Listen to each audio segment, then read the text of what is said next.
Peace and much love, and welcome back, everybody. Thank y'all for being here. Shout out to the channel members. Shout out to all of my Patreons. And we're going to hop right into today's topic. We have a special guest here for y'all today. Been hearing a lot of good things about this brother, and I'm excited to have him on. All right, so I'm not going to have a long introduction here. We have Christopher Campbell. Let's clap it up. He's the writer of many books. I'm going to let him introduce himself and take over and just let my house be his house today. I believe that'll give y'all a good experience. And let me just say today should be very enlightening. And I'm excited about this collaboration. Like I said, prepare to have you guys' mind blown. Let me say once again to Chris, I really appreciate you for reaching out to me. Let's give big salutes to Santos Bonacci, by the way. Let's clap it up for Santos, the OG. We got to clap it up for Santos Bonacci, man. You just would be egotistical not to, because he's an OG in this thing. But Chris, you can unmute, you can introduce yourself, you can take over the ship. I want to thank you, man. I'm excited to hear what you got for us today. All right, man, for sure. I was trying to turn the camera on. It looks like it didn't go through. Let's see. Does that work? No, No I cam. can't see your All right, camera. no worries. No camera today. It's all good. Let's just get straight into it on some audio. That's going to be great. Yeah, that's fine, So, because I'm not even camming up myself today because I got my little peace pipe, if you know what I mean, and I yeah, want to man. really lay back and just, enjoy myself. So, yeah, salutes to you, man. Sounds good, brother. So, essentially, my name is Christopher Campbell. I have been a syncretist since I was 16. I'm 28 now, probably 15, 16. Caught drift of syncretism through following the instructions of Santos Bonacci, based on some of the teachings of George W. Carey and Thomas H. Burgoyne, and of course just the holy science in and of itself. Experienced rapid results at a very young age, transformed my whole mindset on the world, and I knew that from that day forth I was going to dedicate the major part of my life to understanding the mysteries of existence and helping re-live in the true ancient theology that was on this planet once upon a time, before it got corrupted and institutionalized and used as a mind control subjugation. But essentially what I've done is me and Santos, I've studied under Santos for well over a decade. I see him as my mentor, as well as you, Brother Sanchez. You've been killing it, putting in a lot of work. And essentially, I've just tried to tune in to see who I feel like is expressing the truth, right? And 10 years ago, there was a lot of different loopholes and rabbit holes to go down through, and you really have to use your intuition to be able to distill the truth and filter the truth and listen to your heart. And what I did was just listen to my heart and find out where it led me was a truth of unimaginable, supreme ascension, immortality, conscious immortality, and eternal progression. So today I'm going to unveil the mysteries of eternal immortal progression, instantaneous transference into the astral plane after this physical life. We're going to dive into the lost keys of the scripture as explained by Alvin Boyd Kuhn, and also understand the purpose of this realm and kind of the reason why there are soul traps. And Brother Sanchez, feel free to stop me anytime if you have any questions or any comments. Love to, it's a conversation, Okay, totally love that. okay, for sure. Uh, awesome, man. So essentially what we'd like to start off with is understanding the lost keys to the scriptures. Now, I learned about Alvin Boyd Kuhn through Santos Bonacci, and I took it upon myself to study Alvin Boyd Kuhn. And when you study these things and you find the right people and the right books, you're tapping into the correct stream of knowledge or the stream of knowing. And once you're tapped into this current, the correct books, the correct people, the correct information comes to you. And what I've learned is the lost key of the scripture, number one, is the fact that in all of the ancient scriptures, from the Egyptian Book of the Dead or some of the ancient scriptures in general, like the Hermetica, the Upanishads, whatnot, death was a cryptic word. And a lot of people, or the people that were kept in ignorance, were told that death meant that when you live in this physical life, you die and then you die, essentially.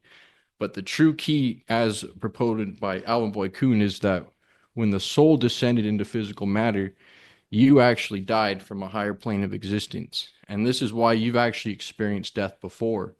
And why, when you die from this physical plane, it'll actually be a entering into life, because we're actually in a womb or a tomb, just like Santos Bonacci has pointed out.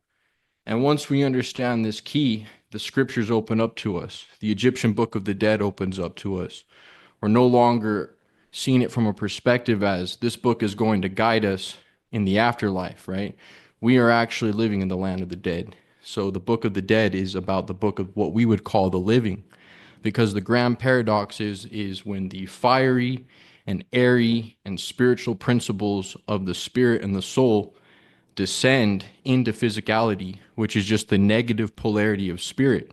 This too is a spiritual realm. It's just a negative polarity, a very dense realm. However, this is actually the point of death for the soul. So the good news is no one will experience death, because we already did to get here. We had to descend and die. We actually experienced a spiritual death into the physical world, and now we are in a vessel of skin and bones, essentially. And you know, one thing I would like to interject, Chris, what you're saying is very profound, because often I tell people, when we like to get scared of the so-called Nephilim or the fallen ones, that's actually us. We're the fallen ones. Yep. Yeah, go ahead. I'm sorry. Thank you, man. Nah, Good stuff. yeah, 100%. 100%, brother. It's all what I like to do is help people understand anagogical, right? There's the 7 keys to the scriptures. Now there's the, astrotheological, astrology, the literary, the moral of the story. Then we get into biochemistry. Then we get into morality, right? There's all these different layers of the scriptures. Not just one is correct. But once you peel back the layers and you find anagogical, you understand that these stories in the scriptures are pre-mortal. These stories are about the soul descending into the physical world, essentially. We going into Egypt is obviously descending from the higher spheres, coming down into physical realm, which is very necessary and part of the development. It's called, in esoteric science, this is called the cycle of necessity. And the cycle of necessity connects to the sine wave that Santos Bonacci teaches. As we have, it's a necessity for each monad, a monad being a individualized, as Manly P. Hall would say, a flicker of the great flame. We are all flickers of the great flame. And we too have to go into the 4 elements. We too have to descend into the 4 elements and understand how we can utilize these elements that are manifestations of the invisible realm. So when we have to conquer in this physical realm on the physical cross of crucifixion, when the soul died and incarnated into the realm of the dead, then we also have to master the physical, the spiritual waters, the spiritual earth, the spiritual air, the spiritual fire, and become essentially, we have to follow the same path as our propagators, and our propagators are, as Swedenborg or esotericists like Thomas H. Burgoyne, Light of Egypt, would say, mother love and father wisdom, right? We have the monad, which separates into father wisdom and mother love. Essentially, these 2 archetypes have always been in all the ancient cosmologies, and these give birth to emanations of monads, and these monads descend into the cycle of necessity, where they separate. At this point, the atom separates into Adam and Eve, essentially. And as the law of correspondence states, and a lot of esotericists get this part a little bit mixed up. Now, I want you to know that I didn't make any of this up, and my sources can be cited in The Light of Egypt, Thomas H. Burgoyne, Illuminated Brahmanism, a book he referred to, and The Esoteric Science of Swedenborg, as well as George W. Carey, Santos Bonacci, and also my own internal and personal understandings and learnings from Brother Sanchez and even the greats like, all the way back to Bill Donahue, Jordan Maxwell. But the main point is when you understand that these scriptures are anagogical and they mean something on a higher platform, then you can start to understand and lose fear of death. You don't have to be scared of death because, for one thing, you understand that you're already in a state of death. You're already in a state of stagnation. So right now it's only going to get better because essentially you're here on the cycle of necessity because it's necessary for us to come down here and acquire self-consciousness. Yes. And the thing about it is everything is being taught backwards. They've been teaching us with physics that we're living and we're waiting to die, but the ancestors taught it just the opposite. You'd already dead and you waiting to be born again, and that's your first birth. You know what I think, Chris? I think we are some sort of advanced beings in a higher reality, and that we was born as babies and put inside of a simulation for a reason, so that if we can master ourselves in the fake world, we can be born again as a baby in the real world as a perfect being with no flaws. Because you've already kind of, like in the Matrix, how they use the simulation realm to master themselves, to do simulation, fighting experiments. That's kind of like what this thing is. It's the real life Matrix, and we're here to use this computer program to master ourselves to be worthy of the real world. I mean, that's the kind of sense I try to make out of this thing, Beautiful.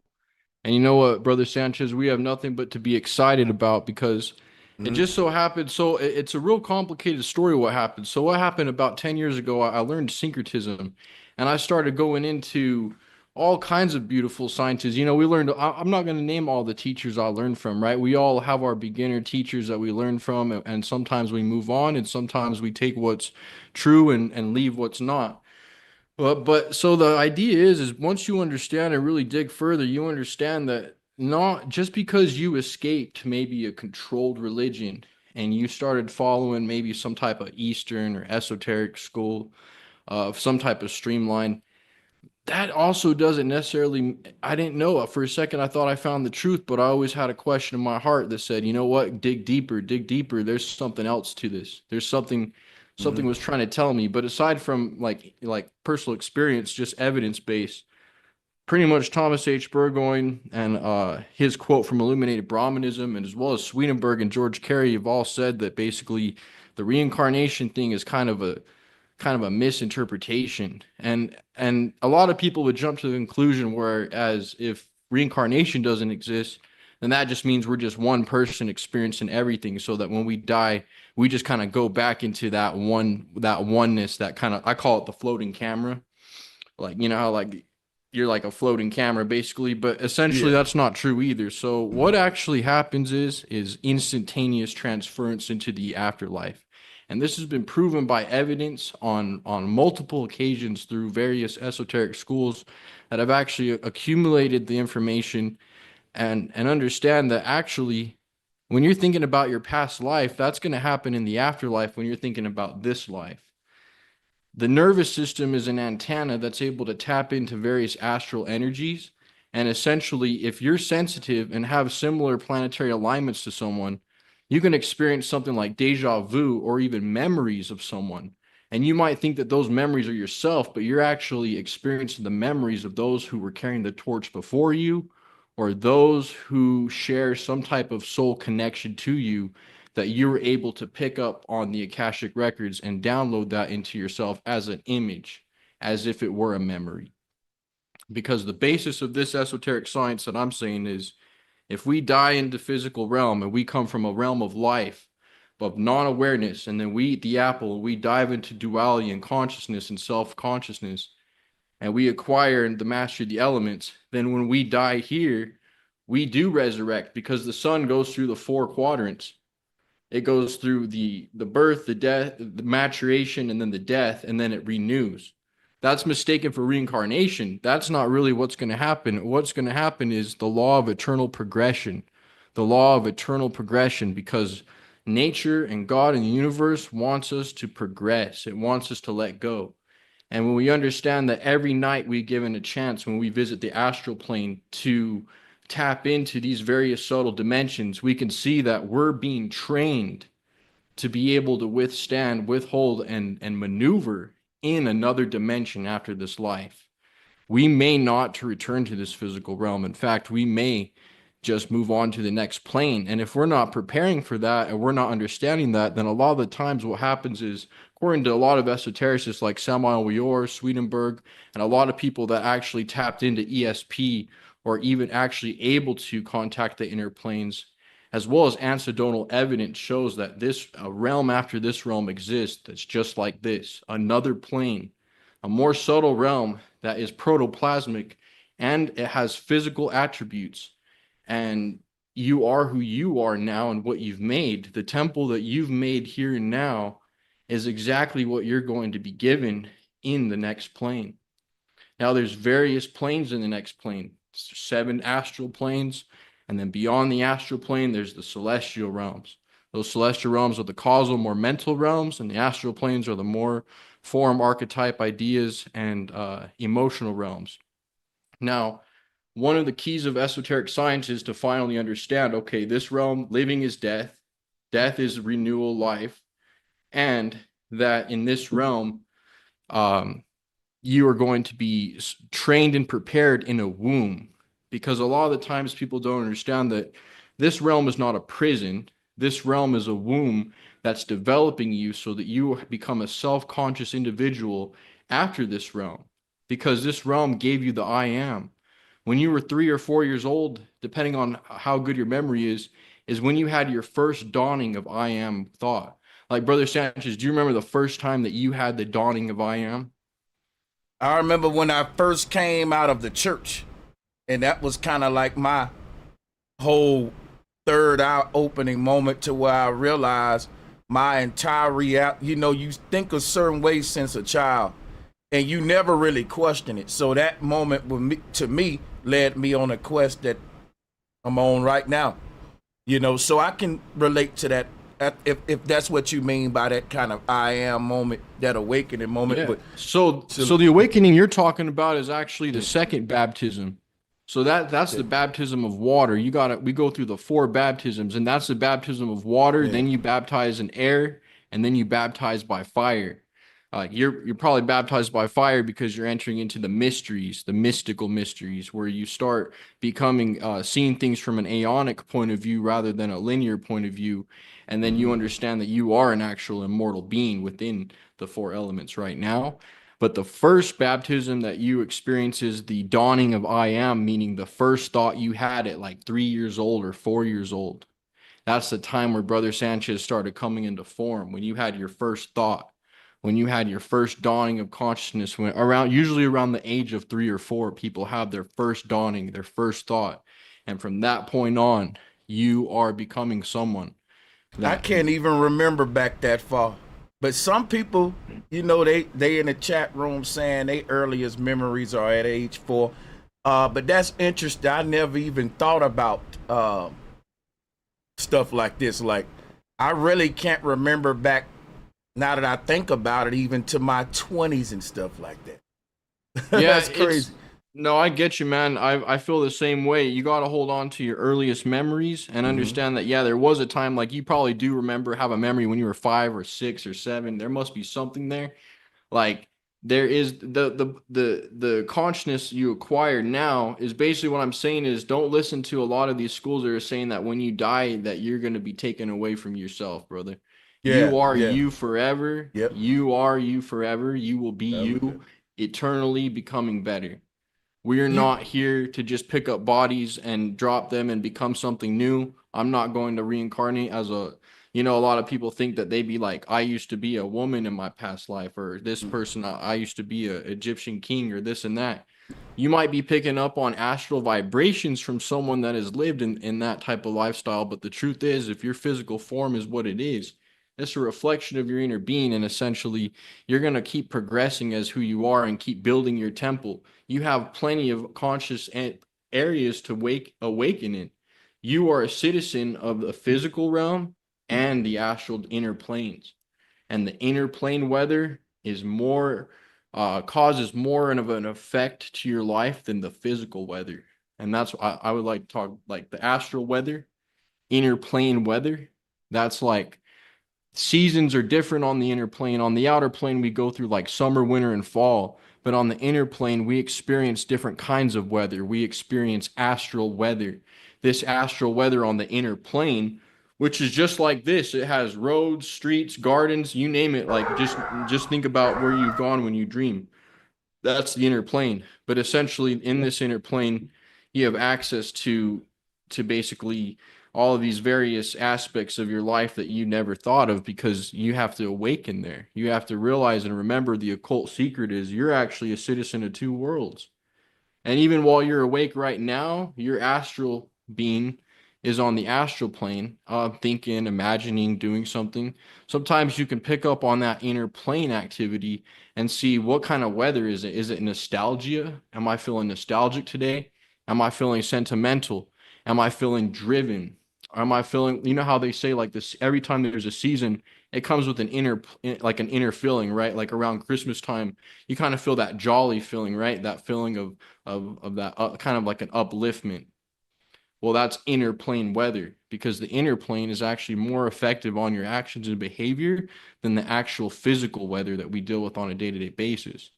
And if we learn to shut down from the physical realm through various meditation practices and basically understanding how to enter the trance state, you can access your nervous system and turn it into an antenna and pick up into these higher receptive areas and be able to actually understand how they influence us.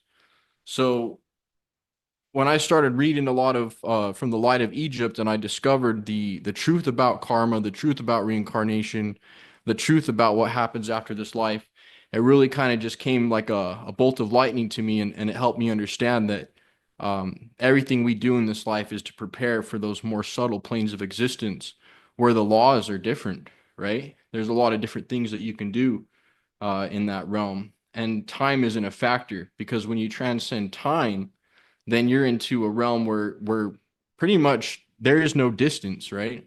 But in dreams, you still walk. You ever wonder that, Brother Sanchez, why in a dream, you might try to get somewhere, right? But you're still doing things that you do in the physical, like walk. You're walking there, you're walking somewhere, or you're doing something, or you're driving. It's because in the astral realm, you actually are habituated to the same type of activities that you do in this physical realm. That's why your astral realm is a direct reflection to your actions and lifestyle that you live here in the physical world. You only have the time allotted by Saturn for you to get it right here, so that your astral plane is entered consciously and you're able to transition consciously. Because what happens is, if you fall in a soul trap, essentially, you could actually experience like a stagnation, or not being fully aware that you've transitioned, perhaps, right? There's people that have died and they weren't even aware that they died. They're roaming around doing the same activities that they did, repeating various habits and scenarios, and Well, essentially, you yep. know, that right there is this life we're living now, this current life. I believe that this avatar inside of this reality is going to keep on being born and dead, whether we're conscious of it or not. Just like when we're dreaming, there's a version of us in that parallel reality that's already carrying out a series of events. You once your consciousness enter the dream, if you're washing dishes and I walk up to you and say, hey, you just fell asleep, you just started dreaming, you're gonna say, no, I've been in my house all day and I've been washing dishes for the past 20 minutes. But the truth is, you just fell asleep and you shifted your consciousness into a whole nother parallel reality where that version of you and that reality is running out its own pre-written script. So like the Bible say, it was written. All of these versions of us and all of these parallel realities are carrying out their scripts, whether we're conscious of it or not, because we're not the character in the book. We're just the reader. And we're the observer, and we can change books at any time. And this is where death is. Like, if you ever died in a dream or fell off a cliff in a dream, and the moment you hit the ground, you wake up in your bed like, oh, yeah, I forgot that I went to sleep. This was a dream.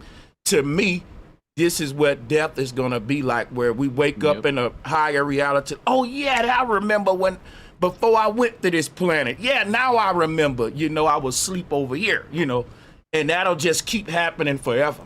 Love it. And Yeah, isn't that beautiful? yeah. That's eternal progression. And that's why I say, you know what, we don't have to worry. I I love suggest your that. term for eternal progression.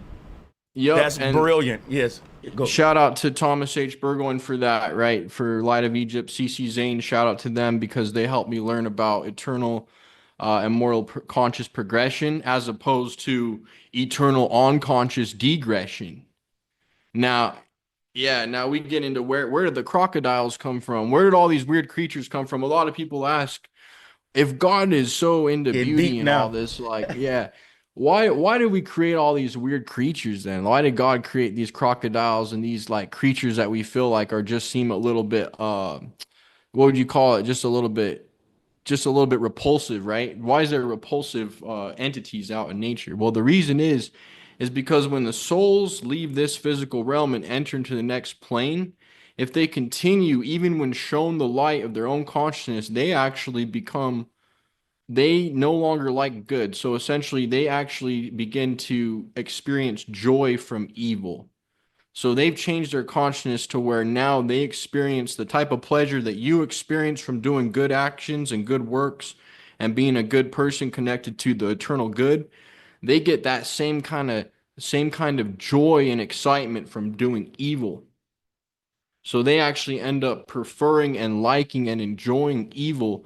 If they didn't get it right in this physical life, then in the next life, it's all they go and group together with like and like attracts like, the law of correspondence. Your essence goes to where your internal state was for the majority of your life. So essentially you will attract entities, and what you did onto others will be done onto you by your new community, because your new community will be of people, either great friends that you've missed. You'll meet people that you feel like you haven't you remembered from primordial existence, friends that you never knew you had, brother.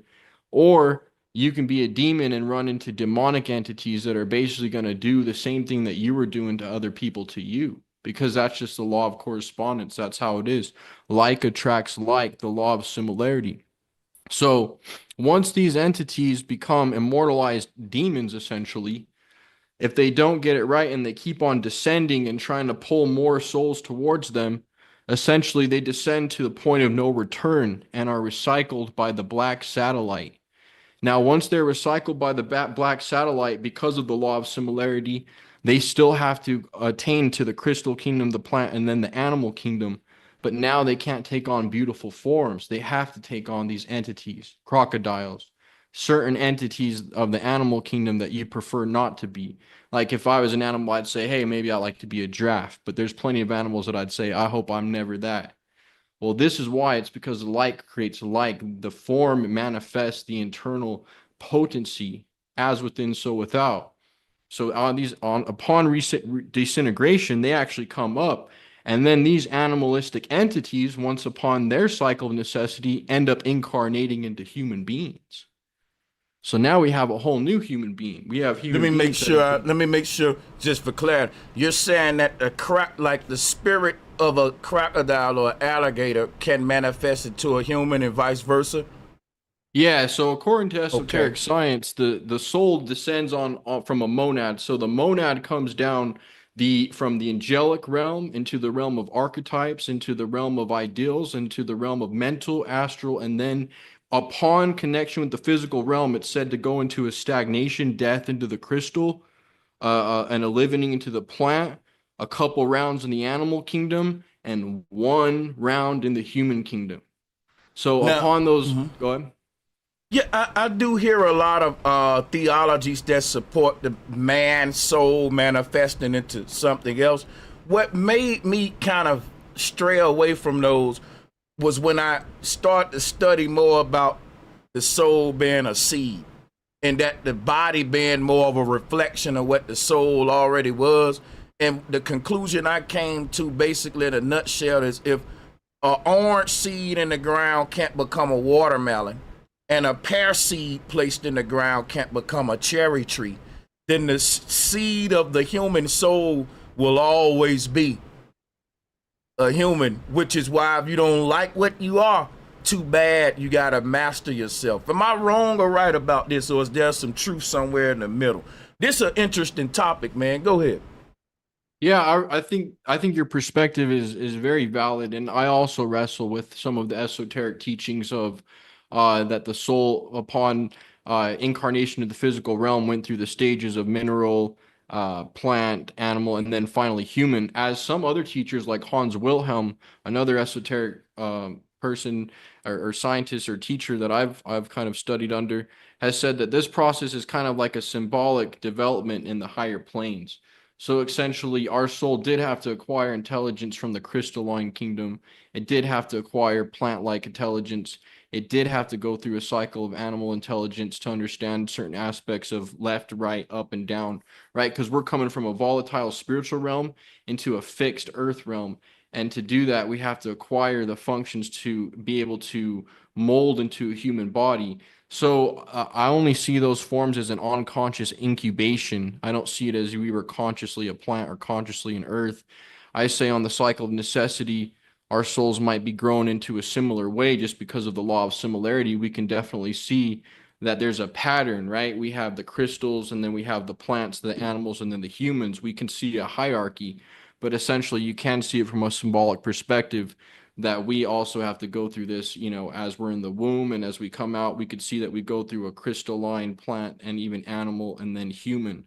So perhaps even that, Brother Sanchez, you've unlocked a key here, is that in and of itself is a spiritual, symbolic, alchemical allegory that is showing the unfoldment of the soul. So I kind of That's like interesting, where you're man. going. Yeah. Well said, man. I can definitely see where you're going with that. Yep. And essentially, the main point is to know that there's a lot of soul traps that will create stagnation. And what I've understood is a lot of the times we can get trapped in thinking, well, in the East, they may have struggled with this more. See, in the West, we struggled with eternal. This is from like Illuminated Brahmanism and Thomas H. Burgoyne. In the West, we struggle with the whole eternal hell, eternal heaven, and just like blind belief, and or even just full atheism. And then in the East, they struggled with, like their misconceptions about karma and reincarnation, to the point where they would think that, these people that are struggling must have done something in their past life to deserve this. So we should be rich, they should be poor.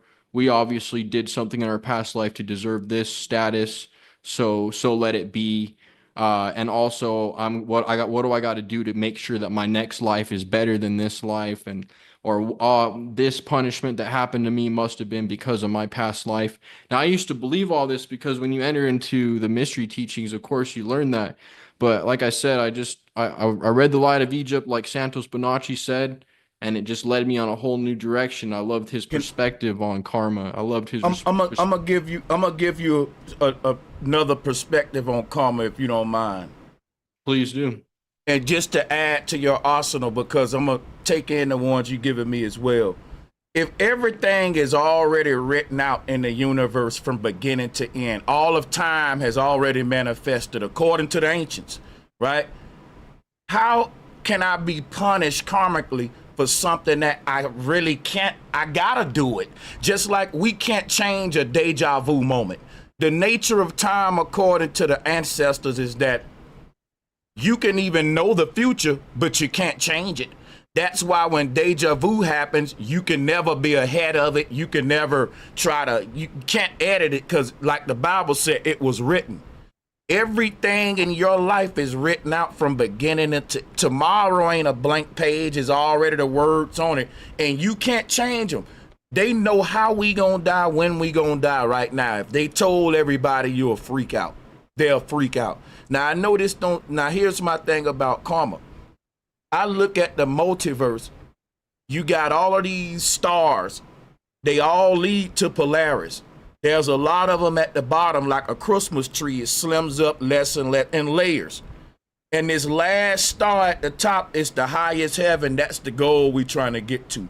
All of these multitude of stars before that are parallel realities that we're leaking to climbing up the stairway to heaven to get to the top one. Now, this is my theory on karma. I believe our soul starts at the bottom of the mountain. And in order for it to make it to heaven, it have to hop through parallel realities and choose the best route of least resistance for it to get to the top. So whatever the soul got to experience in every parallel reality that it need to experience to get to its ultimate greatest manifestation, it'll say, okay, I'm going to hop into this body, that body, and then when I die in that body, I'm going to live out this life. And you may say, damn, why is my whole life a janitor? Your soul don't care what your life is in a simulation. It's just trying to lead you to the end goal, which is the the real reality.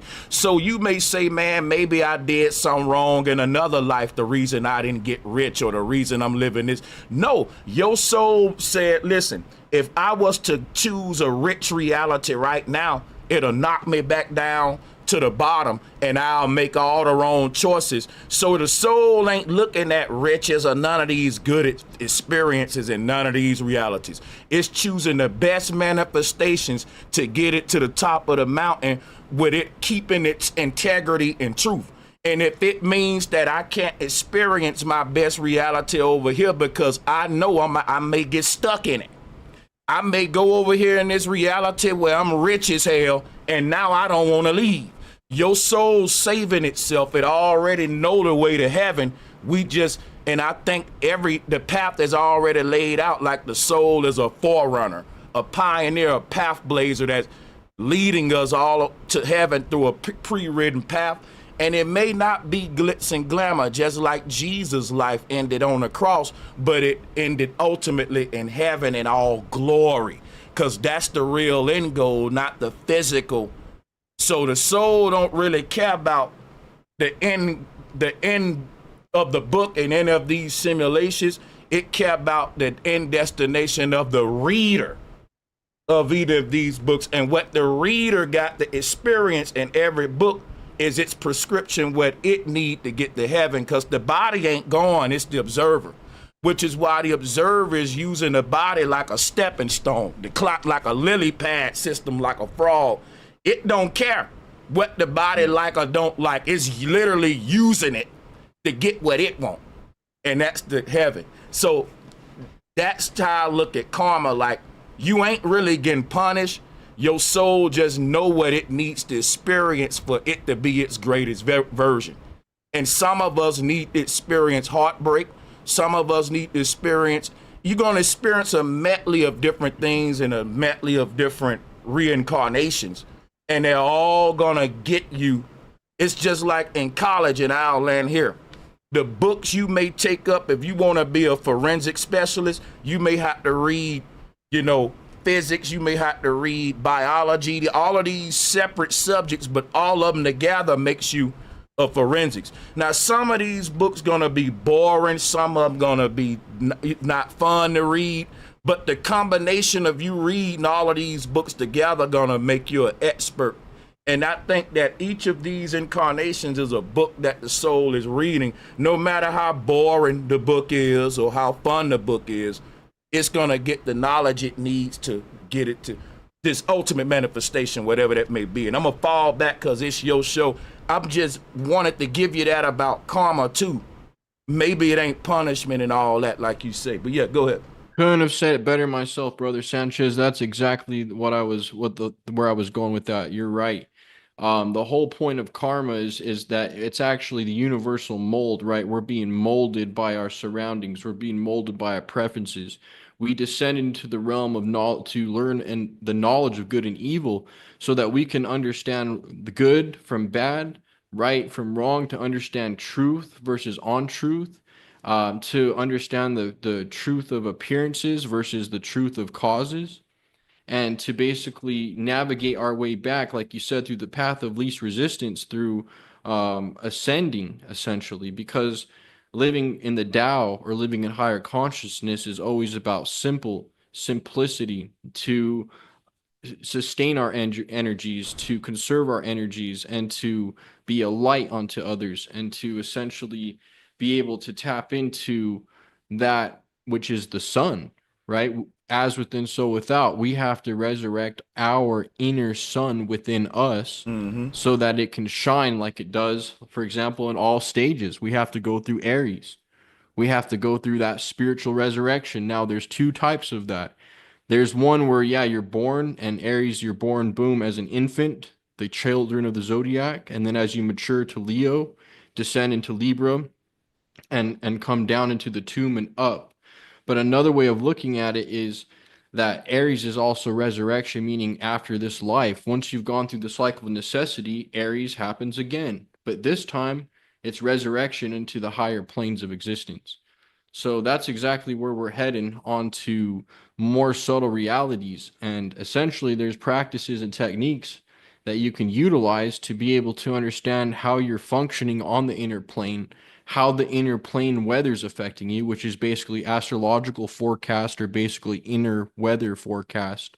It's the internal planes that are affecting our everyday actions and behavior. That's why even on a rainy day, you might be feeling like it's sunny because the seasons are within you. Those astrological influences or the inner plane weather is way more important and more Mm. effective on us than any type of physicality, right? This is just the negative polarity of spirit. Now, as we transcend this physical body, people think, well, conscious can only function within a body. Well, that's correct. So you must just go into the one supreme entity, but not necessarily. This body is a mold. That's why the ancient Egyptians had the mummies. It wasn't for them to come back into the mummy. They believed that they were preserving the form so that the astral entity and the celestial entity maintain their form after this life. It was not to represent anything other than the fact that once it dies, its form is maintained. So you instantly transfer into a body that you've been spending your entire life here creating. I've been spending the 28 years of my life creating a astral body. And essentially, that's what I've been utilizing and practicing when I sleep, of course. And even while I'm talking or playing an instrument or whatever we're doing, we're always living in both worlds. But upon death, we'll instantly transfer into this body that we've made. We'll exit the cocoon. The caterpillar goes into the cocoon turns into a butterfly. This is all astrological, symbolic essence of things because, as the esotericists taught, we have to learn the doctrine of analogy and the doctrine of correspondence. And once we understand that chain, all of the secrets of the universe are unveiled to us. When we understand the law of similarity, and we understand that just like, for example, here's an example, like an ice cube melts into water, from a cube to water, from water to vapor, from vapor to clouds through lightning. That's an alchemical transmutation. Well, that also happens on a physical level. Our physical body is an alchemical laboratory, a distillery, and on a spiritual level, our inner sun is vaporizing the astral waters. This is what Alvin Boy Kuhn talks about in Your Blood is the Red Sea. He talks about the fiery nature of the spirit or the fire from heaven descending as an allegory for the spiritual potencies within us to activate this inner vaporization of the astral body. And what it does is once it's vaporized, it starts maintaining the form of your physical form, Brother Sanchez. That's why a lot of people who have near-death experiences see their relatives. This is why people have visitations in their dreams. This is why people have shared dreams, because you're creating a replica. Now, once you're in the astral plane, you're no longer in a fixed realm, you're in a mutable Do realm. you So that think that if I what? see my mother in my dream, she's a replica, or could it just be that we were born in multiple universes at one time, and that my mom and my daddy exist in all parallel universes, and I was born in each of these universes, and I can shift timelines when I dream and go to these other versions of me, and in those worlds, I got a different set of childhood memories. If you know, I got a different set of memories I made. You get what I'm saying? So Yeah. I mean, do we think that the people in our dreams are like replicas, or is that just that their version of them in that parallel reality that we visited? Beautiful question, and actually has a lot to do with electromagnetism. So essentially, while you're living here, so the difference between your parent, for example, like if I've seen someone who's passed on, right? The electromagnetic energy of my being is focused in this physical realm right now. That's what's keeping me alive. When I die, the energy that's used to keep me alive transfers into the astral plane. and now that realm's lit up. Kind of like when you fall asleep Mm-hmm. here, your body Mm-hmm. shuts down here, your lens of focus go on. You're already living in the astral plane, you're just Yeah. unconscious of it. Those subtle realities are more vibrant and conscious. Sometimes you could daydream and you're like, I could have sworn I was in my car Yeah. driving down a highway, like, and you're like, wow, that's crazy, right? But yeah, you And probably and were. and to me, I think because there are multiple parallel realities playing out at once, and the people in power don't want us to know that we shift from back and forth from them all the time. What you think about that? I think that the astral, okay, so I got something good for you. It, you know how people see the future, right? They look into the future and we get movies, right? Like, oh, this is the future, or what is your future, right? And sometimes there's like cool buildings or flying cars or something advanced, right? Well, the real truth of the matter is everyone's future is not on this earth. If you really think about it, my future, your future, everyone we know's future, our real future, yeah, depending on how long we live, but to really say our future from a point of consciousness is the astral realms. So when we look into the future or we think about the future, we're actually looking at the future in another realm, not here, because the astral realm is eons more advanced than us. That's why a lot of the technologies that we use today that people say that they get from aliens are actually coming from just higher dimensions from the astral plane. People know how to do the fall asleep technique. People know how to enter into trance. People learn how to wake up on the inner plane and gain access to all kinds of things from symphonies to inventions to all sorts of epiphanies. Whatever level your nervous system's on and whatever you're wired for, essentially, whatever God wired you to do, it can be accessed. And they've taken these techniques away from us and essentially have given the credit to aliens or something when essentially we're just tapping into the higher planes of existence and communicating with the entities there that are future us essentially because everyone's future here is not here. In 200 years from now, I'm not going to I don't know what's going to happen in year 3000 because I'm going to be in the astral plane. Right? But I can, in that futuristic realm, we're passed on the tell of it. We're following behind that. So yeah, when you experience a parallel life, no, you're just experiencing your activities on an inner plane. It's not separate from you. It's just the electricity and focal point of consciousness or your seed, like you're saying, the seed is planted in the physical realm right now to gain conscious awareness because the other subtle bodies, they function like autonomously. So the whole game is to acquire as much self-consciousness as possible so that when we go into the next realm, we don't live autonomously, that we're fully conscious. And hopefully the goal for everyone here is conscious transference after this life. No one wants to be taken by surprise. In fact, the great masters know exactly when and do it consciously, and they practice every night because in that realm you can unlock full potential. You could practice playing guitar, any type of instrument, any type of skill, as long as you are able to overcome animalistic desires and transcend the lower chakras. You can navigate and use your distinction tool or your discriminatory factor to discriminate between things. You can be able to utilize that in the astral realm and function consciously. And that's where you can tap into real advanced training. This is how people acquired the symphonies or acquired great works of art because they weren't just utilizing the physical realm. They were conscious that they were inhabitants of another plane of existence simultaneously Yeah. and that we Other. can use it. Yeah. Other planes, plural. I'm with you on that. They were multi-dimensional beings to where they understood that there were multiple parallel realities playing out, and they lived simultaneously in all of them at once. And that's why I think we see so many ancient statues in a meditation position. Like all of the foundation of world religions seem to be leaving the earth, like Enoch and all of that. Yeah, man, you cooking right now. This brother Chris is deep. Yeah, go ahead, man. What you think about the fact that maybe all of world religion in the beginning, Chris, the truth was to teach us how to make it to the heavens, plural, versus heaven or hell if you don't do what the powers that Oh, be yeah. say. Yeah. Oh, yeah, brother. There's a lot. Like I said, there's like three celestial realms. There's all Mm-hmm. kinds of numbers involved, right? We go through the four baptisms. Then we go through the seven planetary. We got to edge out all our different elements, right? Each planet represents a different garment we've been given. The coat Mm. of many colors, like Jacob's given the coat of many, or who is it? I just that should not have slipped my memory. Joseph in the coat of many colors. Joseph's getting the coat of many colors. He's getting the garments. He's Yes. getting laced up with all the planets, right? Saturn, Jupiter, all the colors. His dad's giving him the coat of many colors, and many people think like, oh wow, that's cool that happened. This the guy's dad sewed him up some garments and gave it to him, and then oh, it sucks. He got sold into slavery and fell into a pit by his brothers and all this. Well, yeah, actually, that even if it did happen historically, the ancient mystics always saw that this is all a complete symbolic story, completely anagogical, and that the coat of many colors, the garments are descending.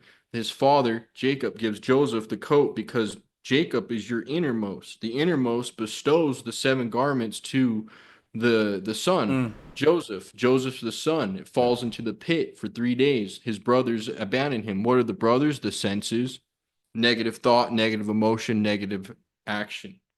Right? The brothers throw the son in the pit. He's now fallen. Winter, tomb, not just winter, but also the soul descending into physical realm. We are in winter right now. Your whole life is a series of winter. The sine wave has to be used in various different holographic units, because when we understand that, okay, we experience summer, spring, winter, and fall in the physical realm, we have to understand on an anagogical level, physical life in and of itself is a winter.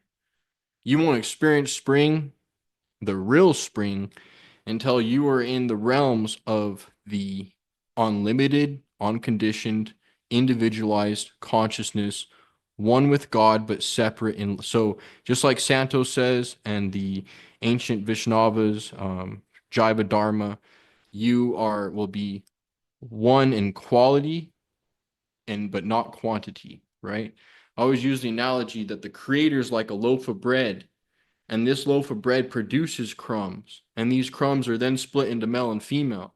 And his bread in and of itself is a perfect combination of both male and female. That's why I like to say, as Thomas H. Bergman and Swedenborg said, Father, wisdom, mother, love. And these are personal beings. These are intelligences. Like has to come from like. Everyone thinks that these are invisible forces. We have to understand that like has to come from like, and personal must come from personal. Personal cannot come from impersonal. The impersonalism that everyone that we see today is actually the light or the effulgence from the source that we see. Everything has intelligence, everything has a personality, everything has a likeness, and everything follows the law of gender. That's why in the ancient times it was described that God had its masculine and it's feminine. So you could even say God had a wife, just like the Vaishnavas say, Krishna and Radharani, or Jesus and Mary Magdalene, or even in the Old Testament, Jehovah and Ashura before they And took her and out. and even before you had any of these forms, you just simply had the yin and yang, masculine, Exactly. feminine. Exactly. And this loaf of bread produces these crumbs, which are us and eternal, but it doesn't take away from the loaf of bread. A lot of people I see think basically what they say, and this is one of the soul traps. And when I say soul traps, don't feel like it's more of like a test. Like that might be your level of understanding. So the creator is really intelligent and uses all these different belief systems to help you. Like some people really do need like a literalist interpretation to understand some, like I don't, like it is complicated stuff. So like I believe the universe is conscious enough to help everyone, right? Everyone's at their level is being helped. Everyone has access to the science. Even if you don't study esoteric science, you still have to go through the four baptisms. You still have to go through, incarnating to a physical realm. As the Upanishad says, you have to experience the miseries. We lose our loved ones here. We experience pain. We experience suffering. We experience isolation. We experience disease. And one day we'll experience death. These are the pains of crucifixion. These are the wounds. Like we have to be tough. Our inheritance is not just to be, we came here to be embodiments of our and acquire our inheritance, just like the allegories. He's a house of many mansions, but we have to acquire these realms. of these higher spheres by actually meeting up to the challenges of everyday life. Everyday life gives us an opportunity to transcend and progress and be better. So I totally agree with what you're saying, man. I feel like, I think that you dissected the karmic thing really good too, because that's exactly true. Karma is here to shape and mold us. It's not to punish us. And as Thomas H. Berg said, why would the creator take you and punish you for something that you didn't know you did wrong? For example, you don't remember what you did in your past life and now you're being punished for it. That'd be like you punishing your child and not telling him why or what he did wrong. If you wouldn't do that, what makes you think that the creator would? And if you understand the law of correspondence and analogy, you'll understand that he wouldn't. The truth Yep. opens up to you. It says that God knew you before you were born. God know a baby's life from beginning to end. And to me, that's the higher self writing out its script before it even manifests as a human. And then coming into the human saying, listen, if I follow this script, I will get to my next destination. I believe that before we manifested, we were in a vantage point outside of time where we can see our whole life play out from beginning to end. And that we already knew the best route and pathway to make it through this particular realm. And if we just follow that, and they say this may sound cliche, but follow your heart. But that's where the electromagnetic energy field is being emanated from. The heart, which is why Jesus said the kingdom of heaven is within and it's in the heart and all of that.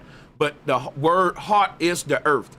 And so a lot of times we think our way out of our own purpose. The script that the soul wrote out ain't nothing that the mind got to rationalize or think about.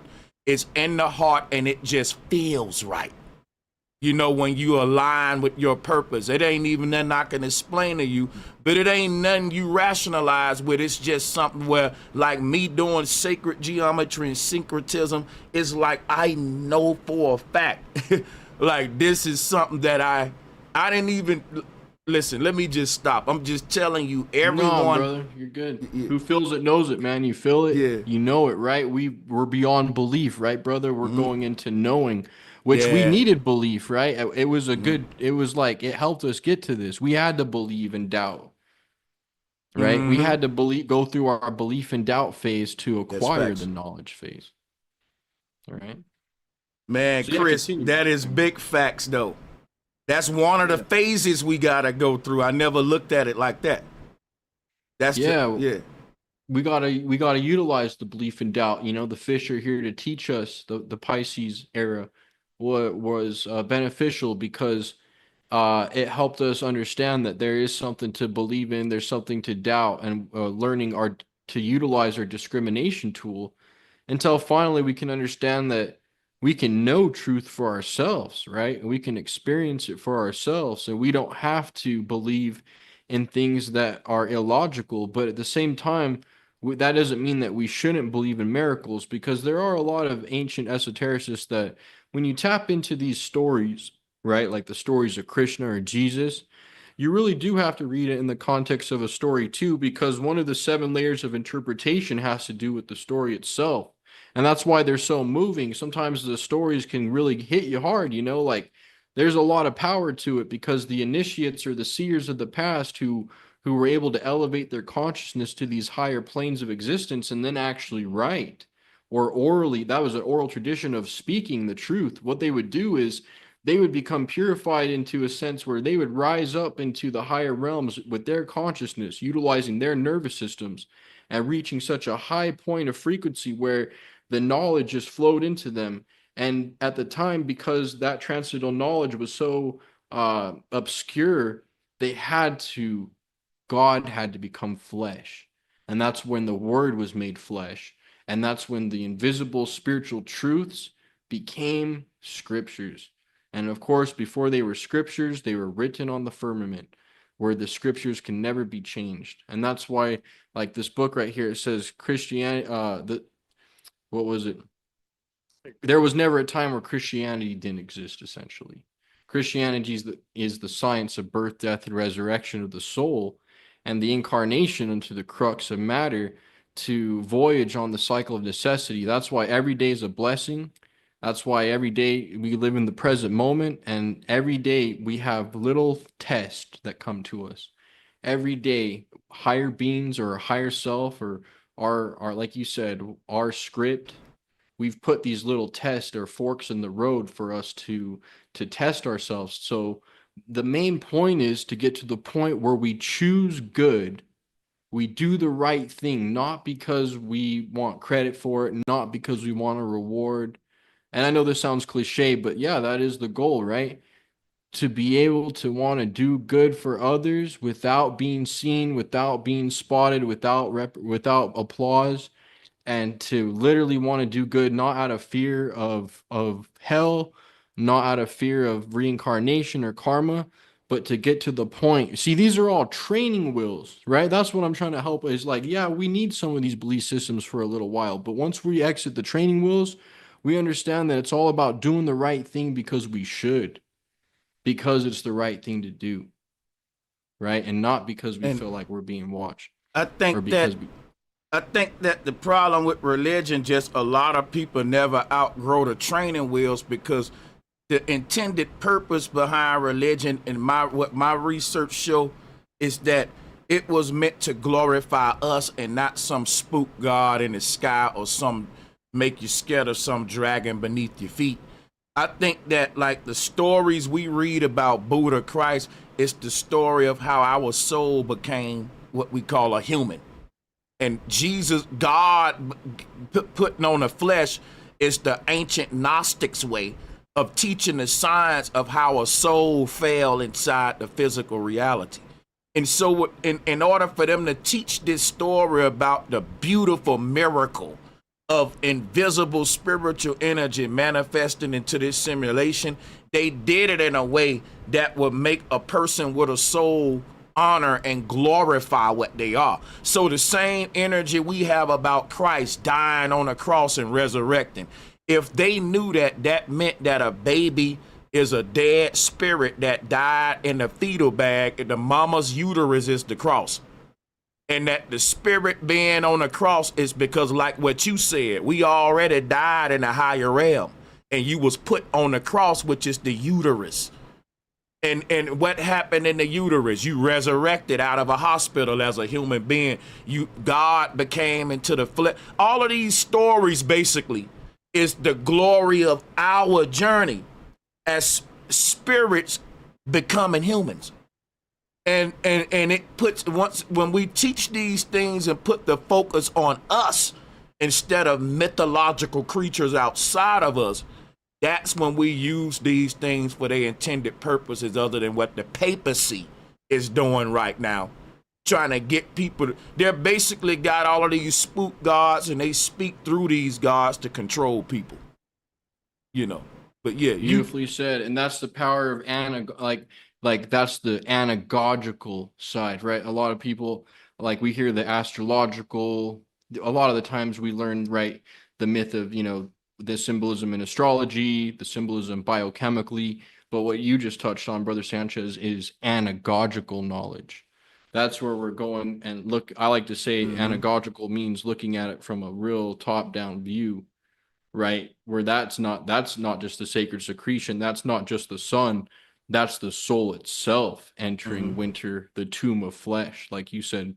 Yeah, man, 100%. yeah, I believe that the people who wrote these books were going through a period on earth where there was a crusades. It's like in prison, Chris, you know how these guys will speak in code language. They'll be like, hey man, the rabbit went to the store and bought a honey bun.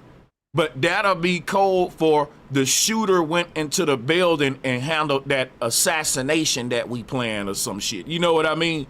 So like when we read these religious texts, it'll be like, well, Christ died on the cross, but that was ancient Gnostics who was going through a witch hunt. They had to teach the knowledge for a period in a coded way. And that's what the foundation of the mythologies and all of that. They was never meant to be taken literally. No different than if I'm telling my prison homeboy, hey man, the rabbit bought the honey bun. He know we talking about our gang member purchased drugs. He know not to take it literally. It's coded. But Yeah, we the take eagle has this landed, right? right. We take it literally today. You know what I mean? And that's why Yeah, we don't get the exactly. truth out of it. It's because we don't use our right brains anymore, right? Oh, we're into a logical scenario. That's why a lot of people look at, they don't understand how like Alvin Boy Kuhn said, myth is more true than history. Like there's more truth embedded in myth than an actual historical account. A real historical account is full of illogical fallacies, different perspectives. Someone could have thought they saw something. Someone probably got the day wrong. Maybe, you know how in the physical realm you hear something from someone and they see an accident, for example, right? And five different people see five different things, right? And we're going based off that when you could look at myth and be like, well, there's more truth than actual history in myth. Yeah. Right. Does that make sense? The people that say the Bible is lies is because you don't know how to decode mythology. And it was written, I believe whoever wrote these religious texts, they wrote it so if you're full of ego, you ain't gonna even see the truth. They wrote this stuff to where when you get over your ego, now you can see the truth. And whoever did it was genius, because they know if you at a certain level of ego thinking you know everything, you're gonna see you're gonna actually you're not gonna see the truth in none of this stuff. And I believe they was trying to protect that stuff and keep it to where the people who know the most are worthy in spirit to have that knowledge through this sort of security, spiritual security like system that we call occultism, what we think stuff is being hidden from us. Let me ask you this, Chris. I know you're gonna have fun with this question.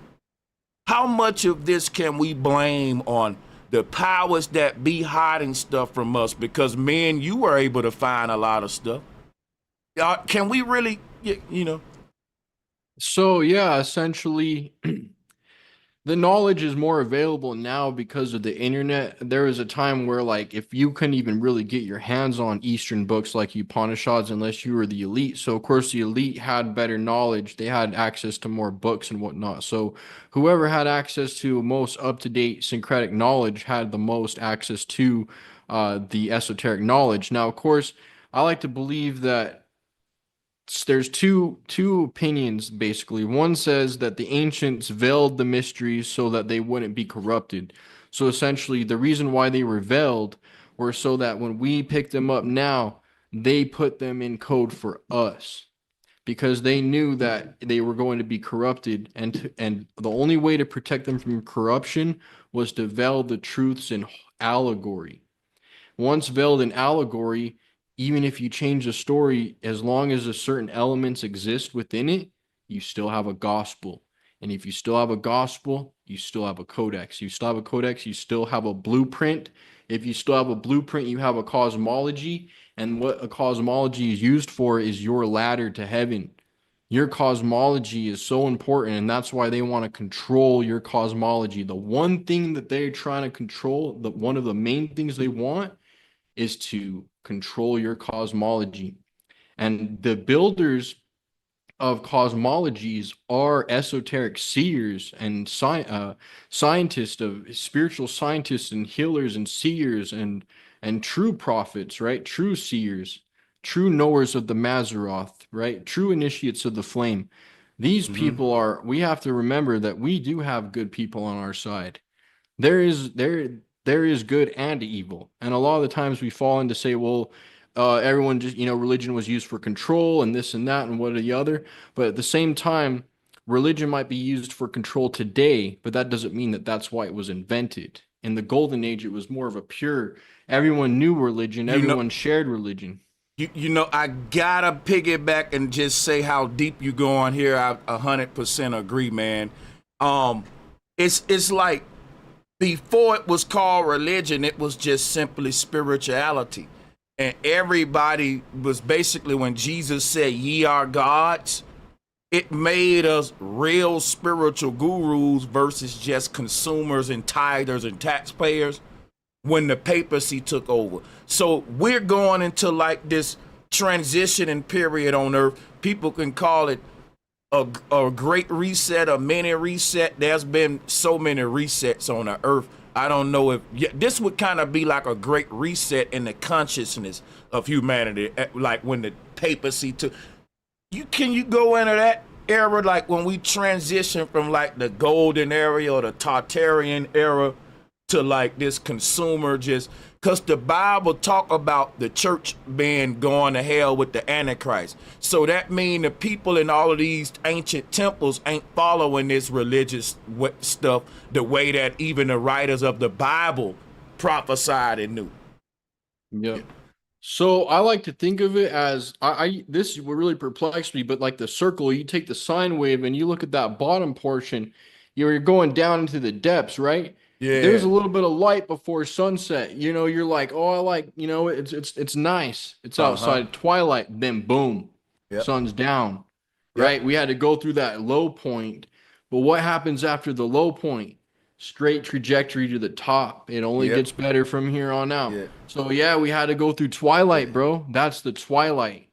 I like that because you know what it's like. I use the example of like you gotta go all the way down to go all the way up. That's the law of the universe. If I tell you to jump right now, you're gonna go down first before you go up. That's why fall come before spring. So it's like a trampoline. You go all the way down, and now you get that tension. Boom. Yeah. That's how That's Jesus. Yeah. That's why it's Yeah. better to live in this time anyway, Yeah. because no one wants to be on the down path, right? That's when everyone had knowledge and, you know, Tartaria, right? Who wants to be, they're coming down, bro. Like, Ooh, we're that's deep. degenerating. Now we're at the bottom point where everyone's running around like, you know how everyone be like nihilist and they don't care about nothing, because we're about to be hit with the truth, bro. The That was keys so are powerful. unveiled. Go ahead, That brother. was so powerful, bro. Drop a bomb, bro. Hold on, man. Sink that in. Yo, he just said we kind of so privileged because we didn't really have to consciously experience the fall from greatness to the bottom. We was born at the bottom.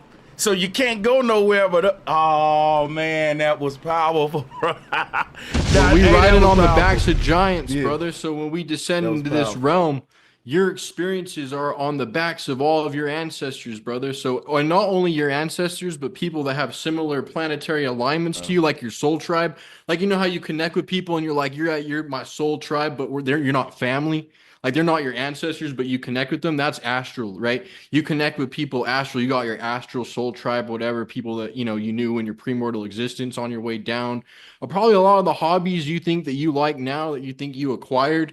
Maybe people think they acquired it from a past life. No, you acquired it from a higher dimensions. There's instruments. There's all kinds of activities that go on there. There's way more activities go on there than here. But essentially, like you said, 100% that's true. We had to we're experiencing that bottom pull of the trampoline before we get launched up. Like no one likes, like it's all about coming up. And right now is a beautiful time because we're experiencing the resurrection firsthand. I've been telling them that like a bullet gotta get put back first before it can be. Man, yo, that is crazy. Cause the ancient wise man once said, I mean, they say the best for last. So in the universe is making us experience our worst realities first so we can appreciate our best manifestations, in my opinion. Like, that's crazy. It's almost like I tell them about that rich kid. He don't know he rich. To him it's normal. People say, well, if we're heavenly beings, why we start in the earth realm? The same reason a seed start in darkness in the ground. That's the only way you gonna transform and yourself. Can't nobody do this for you, and everyone go through. When you realize it's initiation, like when I was in the military, when boot camp or basic training get hard, you remind yourself, well, everybody went through this initiation, so I can do it. Death, life, it's an initiation. It ain't like, you know what I'm saying? I think the universe ain't gonna let us experience our best realities first if your best realities are in higher dimensions. Not to the people who experiencing their heaven right here, this the farthest they gonna sin, in my opinion. Let me comment on that. I like that. So yeah, just like in the ancient East, like they're going to ascend. So basically they'll go to worldly planets after this life. So when they die, right? There's physical realms that they go to that are just like this, and they live it up, and they're in their afterlife, they're in their zone, but they Facts. don't know. They will always see in the distance another Mm-hmm. place, a place with less noise, maybe a little ruckus, because maybe the place they go to has a lot of pleasures, Yeah. but there's always like a sense of jealousy or anxiety Big or facts. hankering, right? And then, but they're gonna go through that for however long they need to until they finally realize, man, I'm tired of this. And Yep. right there, when that happens, boom, their Yep. body becomes the correct velocity, and they're able to travel. Because what happens in the astral plane is you might see a place you want to go, and you don't have enough chakra, you don't have enough chi, you don't have enough Mm-hmm. energy, you don't And have enough gold, you don't have what it takes to get there. You're gonna have to sit here with all mm-mm-mm. the astral entities you decided to live with on Earth. If you're living with killers, murderers, thieves, thug, or whatever, whoever you're surrounding yourself with and your being is Yeah, exactly who's waiting for you on the other side. I So if you believe ever that. want to know who's waiting for you on the other side, ask yourself, who are you? Because there's going Yeah. to be a lot more of you waiting for you, and that can be good or bad. So look Man, out for it, man. you know what you just broke down so deeply and eloquently was as within, so without. So a lot of our outer experience is manifesting from inside of us, and the change shouldn't even take place in the exterior realm. It comes consciousness from within, which is what I think meditation was all about. You want to go into that? Like Yeah, the meditation. idea of not just meditation, but just changing our outer reality from the inside out through Yeah. that mental work that we don't like to do. Yeah. Yeah, so essentially what I've learned is a little bit different than like how we taught. Like phase one is like right thinking and imagining and kind of law of attraction. But when you get deeper into the law of attraction, you realize you don't get what you want in this life. Just because you want something, you doesn't the universe doesn't necessarily give you what you want. It gives you what you need. And sometimes it gives you what you asked for, or even just to teach a lesson. What it does is it gives you what you deserve, Mm, right? That's a big that's thing that people need to crazy. understand. The universe doesn't give you what you want. You can sit and want what till the cows come home. It's only until you stop wanting and hankering. As soon as you stop hankering for that desire or what you want, and you feel like there's distance between it, and you're sitting there and you're like, I want that, you're already repelling it far, far away from you. Because Mm, what you got to do is stand up and feel fulfilled like you already had it. So it's already been done. Just like in the hmm. Bible says, it's like you already have it. And what does that mean? If you already have it, you have to deserve it. These are just universal laws and facts that this brother's spitting. Look, even in the realm of dating, the guy that just want the even show that he want the girl that much, he don't get her. It's the guy that's he may want her just as much, but he's taming that. It's almost as if you overly want something or desire it, you actually kind of reflect it in a way. I've heard people go into that. Is there some truth to that? Yeah, essentially, yeah, you become a magnet for what you don't desire. What Mm, you're supposed to do, just like the Upanishad says in the Bible, it says, hey, before you go and try, look at all these people, like they're like, you need to go get success, you need to get a career. People be saying like, oh, I can't start a family. I don't want to start a family. I need to be at this level and that level, and I need to have this much space and this much money and this much job and and the truth is that is not really the case. What you really need. Can you repeat that again? What was the question? Just what we're going into? I just lost my train of thought just slightly there. yeah, that the universe ain't gonna give you what you want. It's gonna give you what you need, and the whole Yeah. concept of that. You know what I'm saying? Preparing yourself. I look at it this way: the universe want to give you everything that you're desiring, but it ain't gonna give it to you just because you desire it. It's gonna. So a lot of times we may want wealth, but the universe is saying, well, you need to want to be responsible. Like you need Yep. to put yourself in another desire where you want to be. You may say, well, I want everybody to, you may want the bully to stop picking on you, but do you want to work out? Do you want to train your body? Like the universe want you to want the thing that's going to help you manifest the thing you want versus just say, universe, I want it, give it to me. Like kind of Yep. speak. Yeah. So there's a law of similarity, right, where you refine your inner self and your inner being to match what you want. So that's the process of theurgy, of bringing your inner forces and your inner astral emotions and thoughts to a level where you feel like you are that. And what happens if you have it? You don't want it because you have it. So you have to put yourself in a state of not wanting it. Now you're living as if you had it, because if you don't have it, then that's the only time you want. So people need to be free from want. That's the truth. People Yeah. need to be free from want, because just like in the Upanishads, it says once you cure your heart from desire, you achieve immortality. Just like the Bible says, seek the kingdom of heaven first, and then all will be given to you. God doesn't want to withhold from you. There's abundance. There's enough for everyone to win. Now, some people chose different paths of incarnation to experience a struggle or a detriment, right? Where they're going to be molded to fit a different cosmic purpose. But for the most part, if there's abundance for everyone, and you just have to align yourself to deserve it, because you're never going to get anything you don't fully deserve unless you're tapping into the parental aspect of God through the grace. Now on the Well, I Sephiroth, got a question on that. I swear, hold your thought. I don't want to cut you off too many times. Go. No, please do. People may say, well, the universe only gonna give me what I deserve, but there's a lot of people who got a lot of stuff who don't deserve it. I have a theory for that. I want you to go down this road, because they say, why do bad people get the good reality and the good people, like the poor righteous teacher concept? And I would say people with, not everybody we see in power, like at the top, really have a light in them like us, or a soul inside of them. And this is just not gonna be our heaven, no matter what how we try to make it. It's like we ain't the home team here. We're visitors, and we ain't gonna get those comforts of. Now I know that may seem like a cop out, people may say, but what do you think about this whole concept of the evil people seem to be more blessed than the righteous people?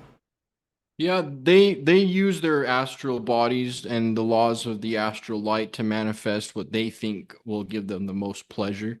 They will try to manifest and they don't believe in an afterlife. They believe in eternal physicality, because Yes. they know deep down inside that they've been physically condemned to live eternally until being recycled.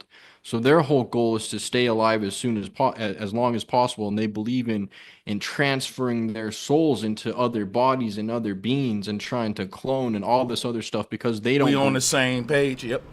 they've disconnected from their innermost. So when they die, it's lights out. They know this, so they have to keep themselves alive. They have to pass the torch. They believe in genetics and race and blood and all this kind of stuff, because they're material beings. When they die, lights out. When we die, it's Yeah. lights on. So of course they fear death. It's so amazing where we going now, because I do believe that the ancient people cheated death with brain computer interfaces in Egypt and Babylon, and that they done away with the law when they did it, because you couldn't be immortal at first unless you was a righteous person. You had to earn immortality, but now they cheated, and now Yep. you can just get the immortal without being good. And what was that lead to? A world where a bunch of people was acting good because they wanted to be immortal, and now they ain't acting good no more, because we know that we can cheat death now. And that's what, and my whole thing about this too is these beings we talking about is like in the Matrix. What was that guy named Cypher? He said his steak ain't real, but it tastes good. I know this steak ain't real. And so to us, we be saying, Chris, like, we want to live like the celebrities. But if you're a god, if you're a soulful being, you trying to live like a celebrity in this simulation is you saying what Cypher said. I know this place ain't my real home. I know it's fake, but I want to eat my steak here and get all my shit here. That's why the universe ain't gonna let us righteous beings ever get comfortable here, just like Neo couldn't have woke up if he was a rich man in the Matrix. Yeah. Yep, the true soul seers and the people that are the guiders, right? There's always the people, the sheep and the shepherds, right? The shepherds in the good sense, we're supposed to guide and help others. And essentially, yeah, we take on more challenges because the more we develop those preferences for like and dislike through pain and pleasure, right? When we experience pain, we understand it, right? There's a lot of times we look at people and we say, hey, that person they can't handle it. Why? They haven't had enough life experience. I hear it every day. I hear it a lot in the real world, right, Brother Sanchez? You know that there's people out there and you look at them and you're like, ah, crap, you know, I hate when something happens to them because how are they going to hold up? Because they've had it easy, you know? They haven't been through anything.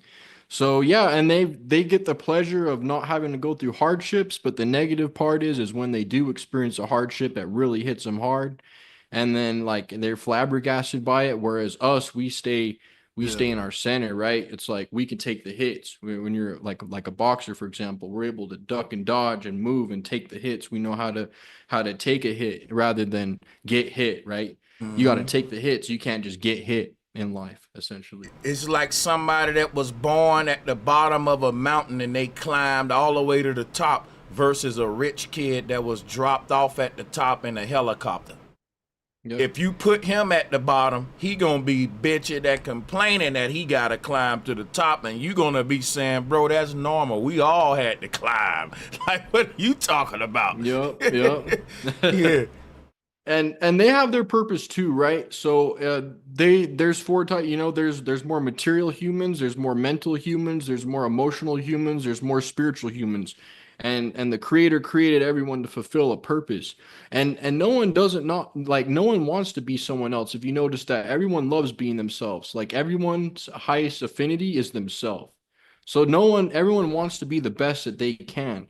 And everyone has it initially in them to be inspired to do their best every day, unless you're falling into stagnation or entropy. Like I was saying, like we're talking about those materialists, like the evil ones, the ones that take pleasure from doing harm to others.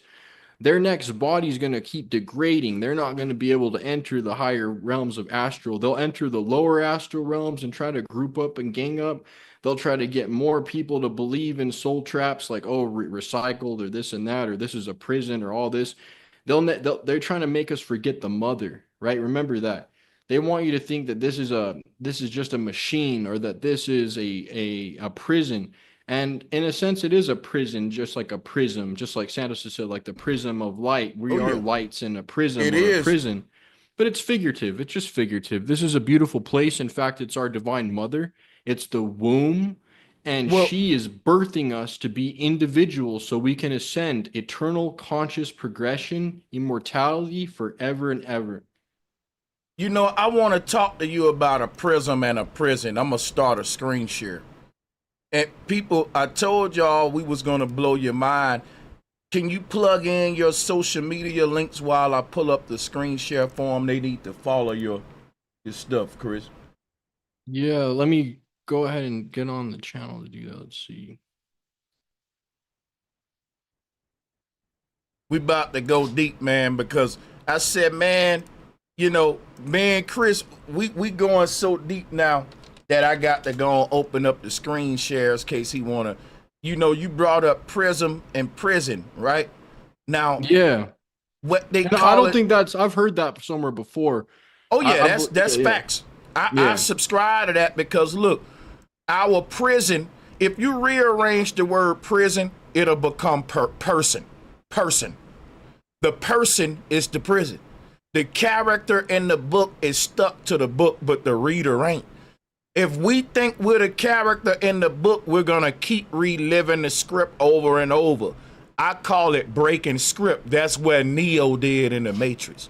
What's not written in the script is for the character to say, wait a minute, I'm not the character, I'm the reader. That was never written in the book.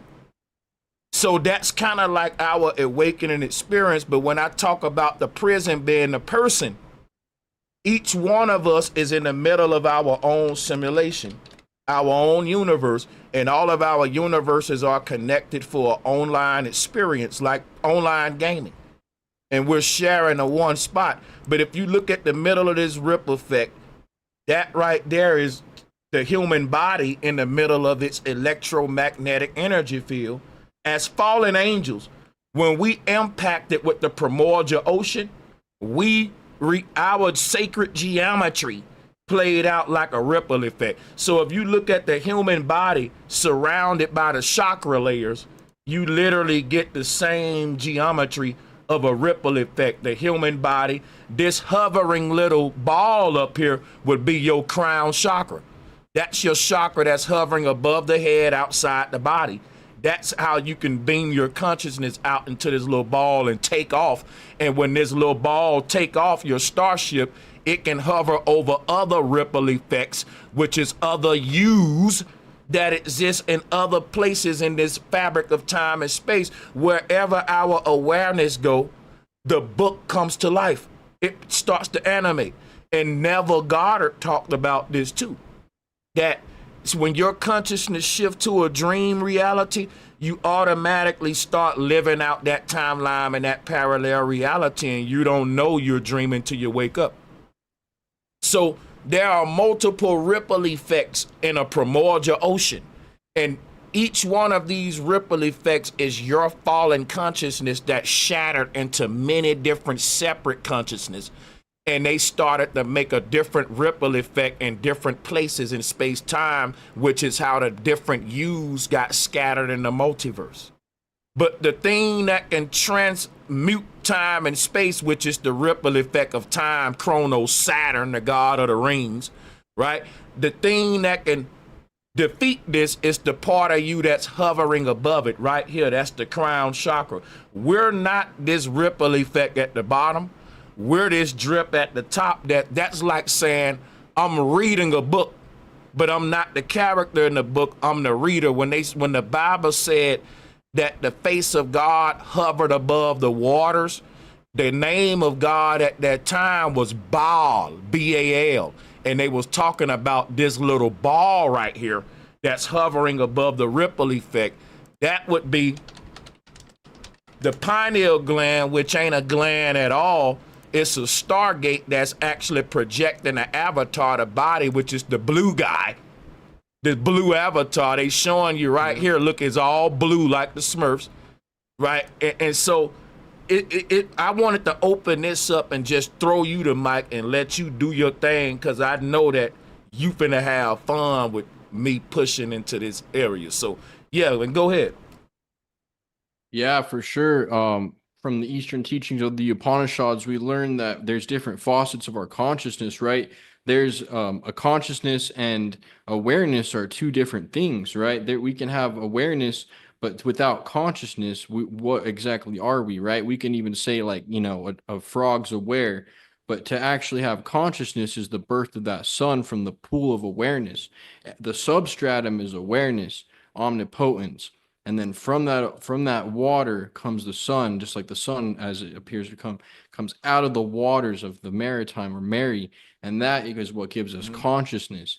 And like you said, how we hover above our body, we are the witness that is witnessing the soul. You could even say that there's the witness within that watches the soul going through the three gunas, right? You have the physical body, then you have the thoughts, you have the emotions, you see yourself interacting in this type of way. But what's really going on is you're actually witnessing that. And then you get to a higher stage of knowledge where you understand that you're actually beyond the witness. The substratum is a great pool of I am awareness.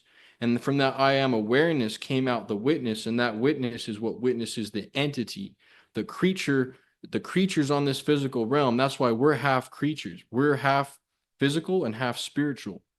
We are half an entity that's being born, an organic life form, but then we're a spirit that descended. That's why in that story it says, and they took the fallen angels, or the sons of God saw the daughters of men to be beautiful and took upon them, or whatever, is basically saying that the higher conscious entities outside of the matrix dimension found these physical entities to be beautiful and descended into these physical entities and became merged, half physical, half spiritual. That's why we live in both worlds. We see the atomic. Go ahead. You cooking now. let me make sure I'm clarifying you right. Well, let me ask you this. Can I translate what you saying into the fact that our soul saw its many avatars throughout the multiverse? It looked into these many realities and decided, I want to go experience this life or that life, and the soul made it with the flesh or the body. Can we translate that as to that as well? Yeah, yeah, I believe we can, because the electromagnetic energy, or the point of focus, means that your witness right now is sustained here. That's why we're both doing this podcast here. I'm here right now, you're there right now. Even though if I were to sit here and doze off, then that's when the electricity would pass from here to somewhere else. Or if, let's say, I Mm-hmm. zone out, Yeah. or I'm thinking, and you're like, and you know what, someone's totally gone, you're going somewhere else. You're leaving. Have you guys ever felt like, oh wow, it's already been, 20 minutes went by that quick? Whereas sometimes 20 minutes goes by a long time. It's because sometimes you live more in the astral plane than you do here. You're able to switch it on and off Mm-hmm. anytime you want. You're simultaneously living in these realms. The thing is when you descend into the physical realm, you basically made a soul contract to go into the cycle of necessity, that your main point of conscious and awareness is going to be here in this physical realm. That's why you have to train yourself to wake up in these higher spheres, train yourself to lucid dream, astral project, Yeah, you train do. yourself to live on the inner plane, because right now your electromagnetic energy is sent here in Malkuth, the physical realm. And until the electricity is trained to, or until the nervous system's trained to heighten itself to receive higher signals, then we're going to operate here. But that doesn't mean that on the inner plane that you're living in a different scenario or a different life. That's why sometimes you just, you're like, wow, in that dream, I swear I was living in a different apartment. I have the same Yeah. type of family And interactions and friends, but he's doing this and he's doing yeah. that. It's all It real, brother. and the only way I had to phrase it to make it make sense to me was physicality is wherever we shift our consciousness to. So if you in a dream world, guess what? If I walk up to you in a dream world and say, hey, you on an astral plane right now. No, the astral plane has shifted to the version of you that's sleep in this realm. You that Exactly. so at any given moment, even this world we in now can become another astral plane if you shift your consciousness to another parallel reality, because in that reality everything's solid. If I'm trying to stab you with a knife in a dream, you're gonna run. Why? Because it hurt. You can feel it. It's solid. That place is real. I can't walk up to you in a dream and say, you dreaming right now. You're gonna say, bro, you this what do you mean? You know what I'm saying? But Exactly. so that's what I'm saying. Like, any one of these parallel realities in the universe will become, they're all holographic. None of them are really physical. Let there be light. That was the first thing that existed. Let there be light. The light became physical through holography. So that's the illusion of the physical realm, that is just holographic. It's light appearing to be something is not. You know what I'm saying? So our light don't really have no form other than expanding out in all directions. But once it enters a certain realm, it through holography, it forms itself into the human body. It uses your own inner light is what's creating your body or projecting your body. Yep. And when that leaves the body fade away because the light is gone. But yeah, I'm gonna pass it back for sure. No, you need the physics. So when the soul, the fiery, Alvin Boykoon explains, when the fiery spiritual potencies of the soul descend into the watery physical nature of the body, it creates a sizzle or a hiss. That hiss sound is the fire coming down into water, creates an evaporation. That evaporation is soul, or as in the alchemical mysteries, salt, sulfur, mercury. When these things mix together, consciousness activates. So when that fiery potency comes into the vessels of physical earth, it's baptized in earth, baptized into an autonomous nature of the physical realm.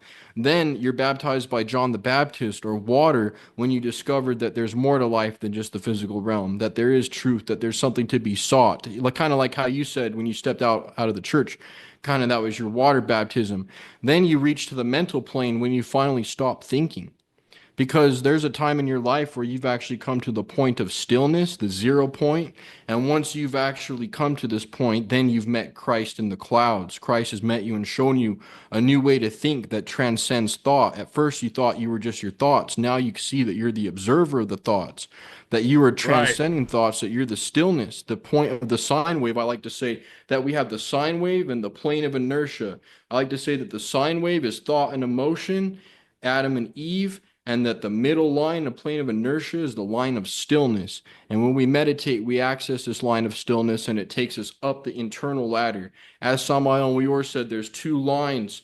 There's the linear line, and then there's this line, the cross, up and down. What level are you at in being? What is your mythical level? This is your human development level. This is linear. This is time. This is your eternal, and these always coexist like this, Brother Sanchez. Sometimes the eternal part of you is over here, low.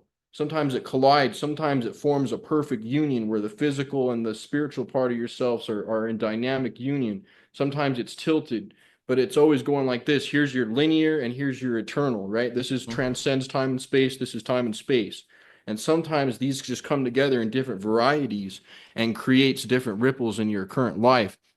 When you change your internal astral makeup, like when you change your character, like when you actually change your character by practicing the fourth way of the ancient mystics and actually observing yourself, observing your behavior on a moment to moment basis, and actually utilizing consciousness to say, I'm going to decide to do something different this time. I'm not going to make that same mistake as last time.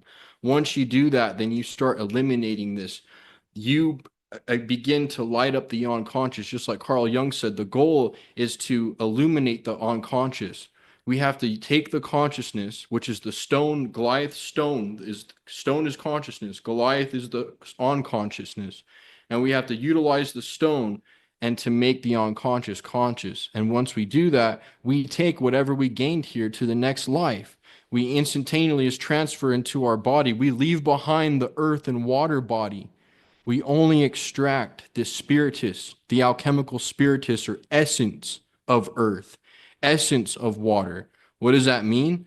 It means that we take our physical form and our watery emotional nature with us, but we leave behind the physical body from dust to dust to ashes to ashes. Then we go into our body, as Rudolf Steiner said and other esotericists, of fire and air. This is the astral plane.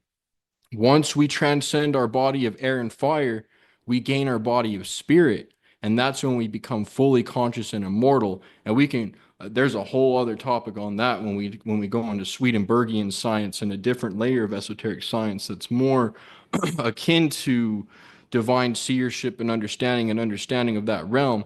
But essentially, yeah, I mean, we will actually transcend into a body of fire and air, leaving behind our earth and water body. Now, right now, I have an earth body. Everyone has an earth body, a water body, and the air and fire is developing. We have the air as the mediator or the Holy Spirit, and we have the fire or impulse of spirit.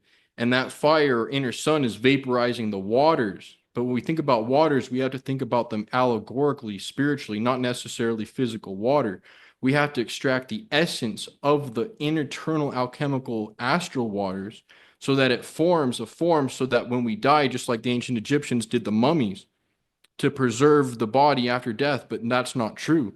It's to preserve the form because we extract the spiritus from the earth and water and we enter into the fire and air body and we reside there. Just like the Upanishad says, once you die here, you go to the realm of the ancestors.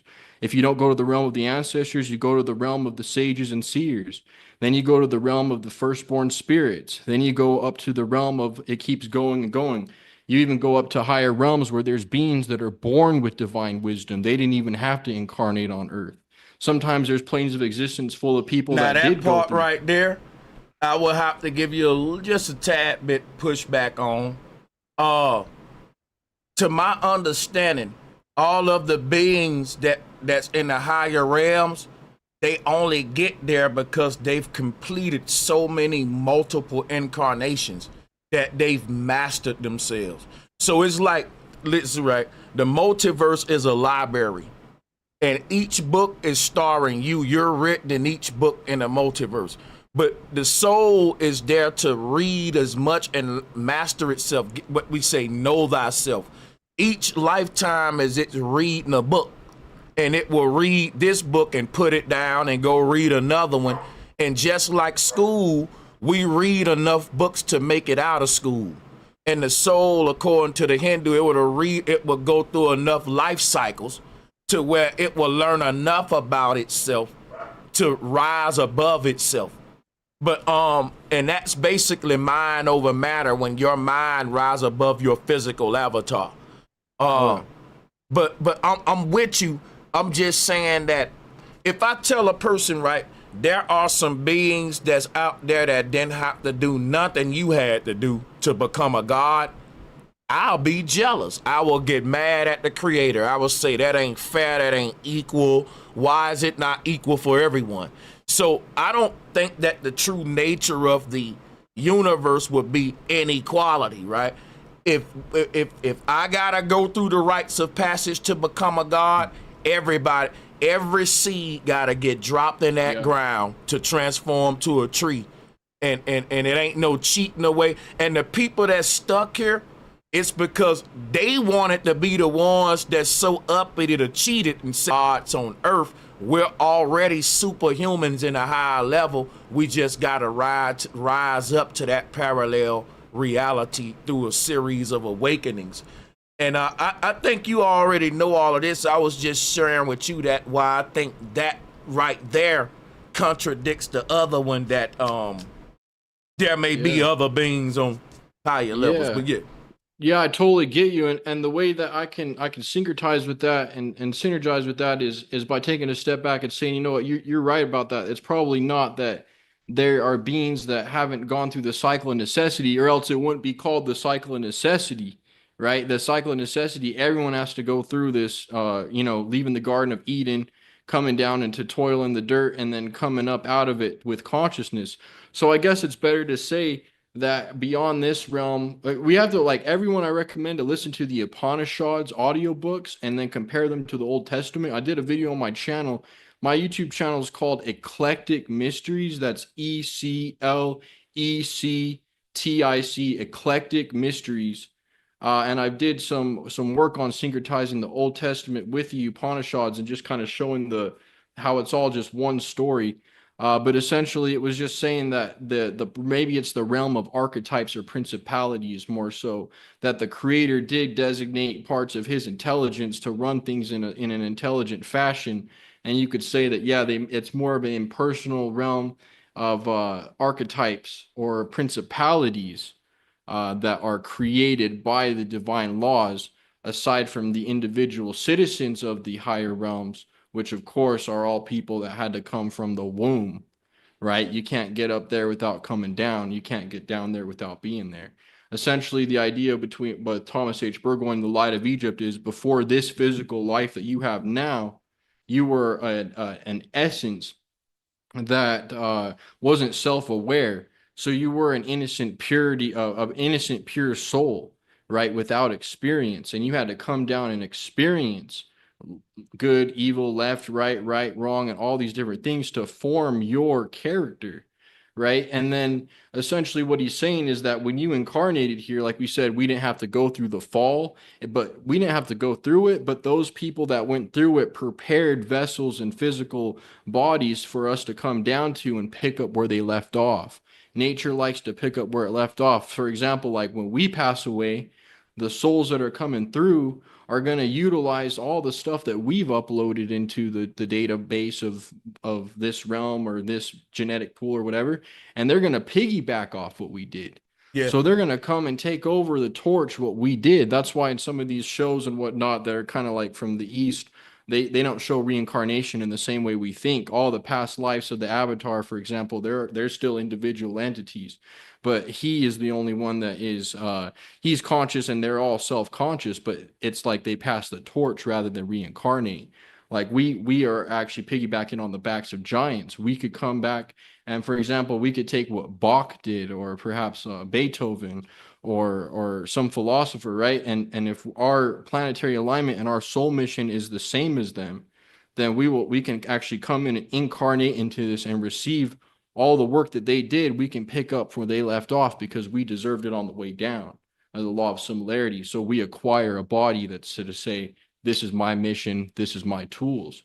Because a lot of the talents, right, we feel like we've just been given it. Sometimes I feel like I'm like, yeah, this talent that someone may struggle with is very easy for me, because the body and mind that I'm equipped with is able to handle that. It's able to pick it up super quick, whereas someone else has a different talent to cultivate, right? Everyone has their own talent or mission. Everyone was created by the divine, or called forth from the pleroma, right? At one point, we were just with the pleroma.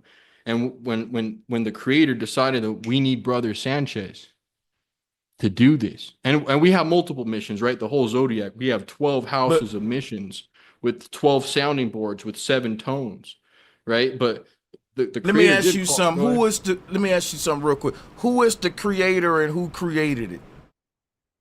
So the creator came out of itself, in a sense. If you go to the Upanishads, Brahman, all there is Brahman. Brahman is the supreme Now, Krishna or Christ. And what it is it's the, go ahead. I knew the answer. I ain't cutting you off. I was being what they call a rhetorical. I just want to interject and say this. This concept you're given leads back to the Abrahamic faith and Abrahamism. It is, in my opinion, part of the papacy's teaching. There is no God outside of us. And so I don't think nothing created me, because energy can't be created or destroyed.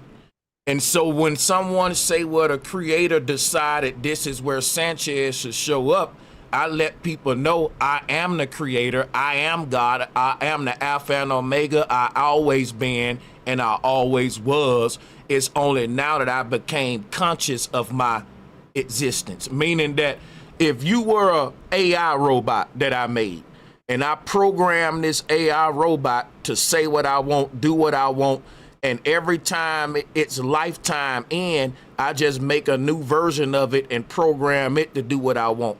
But I also built into the AI to machine learn at any given moment. It can break away from my programming and run its own programming, because I'm God and I made the thing in my image. And because I got free will and I can think for myself, just like we making AI to be able to become self-aware, self-conscious. Now listen, AI always been here, but it ain't always been self-conscious. So when AI finally wake up, become online and say, who am I? Where am I?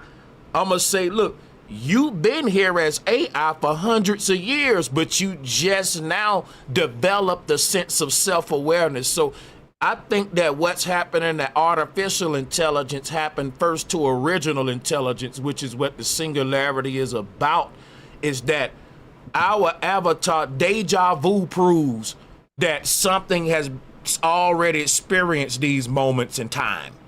There's a memory in us of already doing this before, and even ancient people said we've been here before.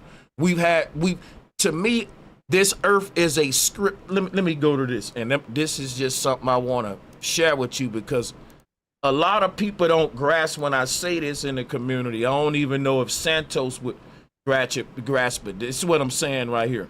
Let's take this model right here. I'm saying to you, Chris, we got an avatar on each one of these layers walking around doing something right now while I speak. Yep. And that these things are like the grooves on a vinyl record, as you can see, Plato's Atlantis. And your consciousness is like the needle. That what's happening is all of these worlds are spinning. And I ain't going with the globe earth concept. I'm saying that time, the ether, the watery medium that you see the world immersed in, that's spinning around the central point. And that's like a vinyl record spinning. When you ain't in one of these worlds, it's the ether still spinning, time still moving in that world. So in your other realities, your time passing, you still doing something.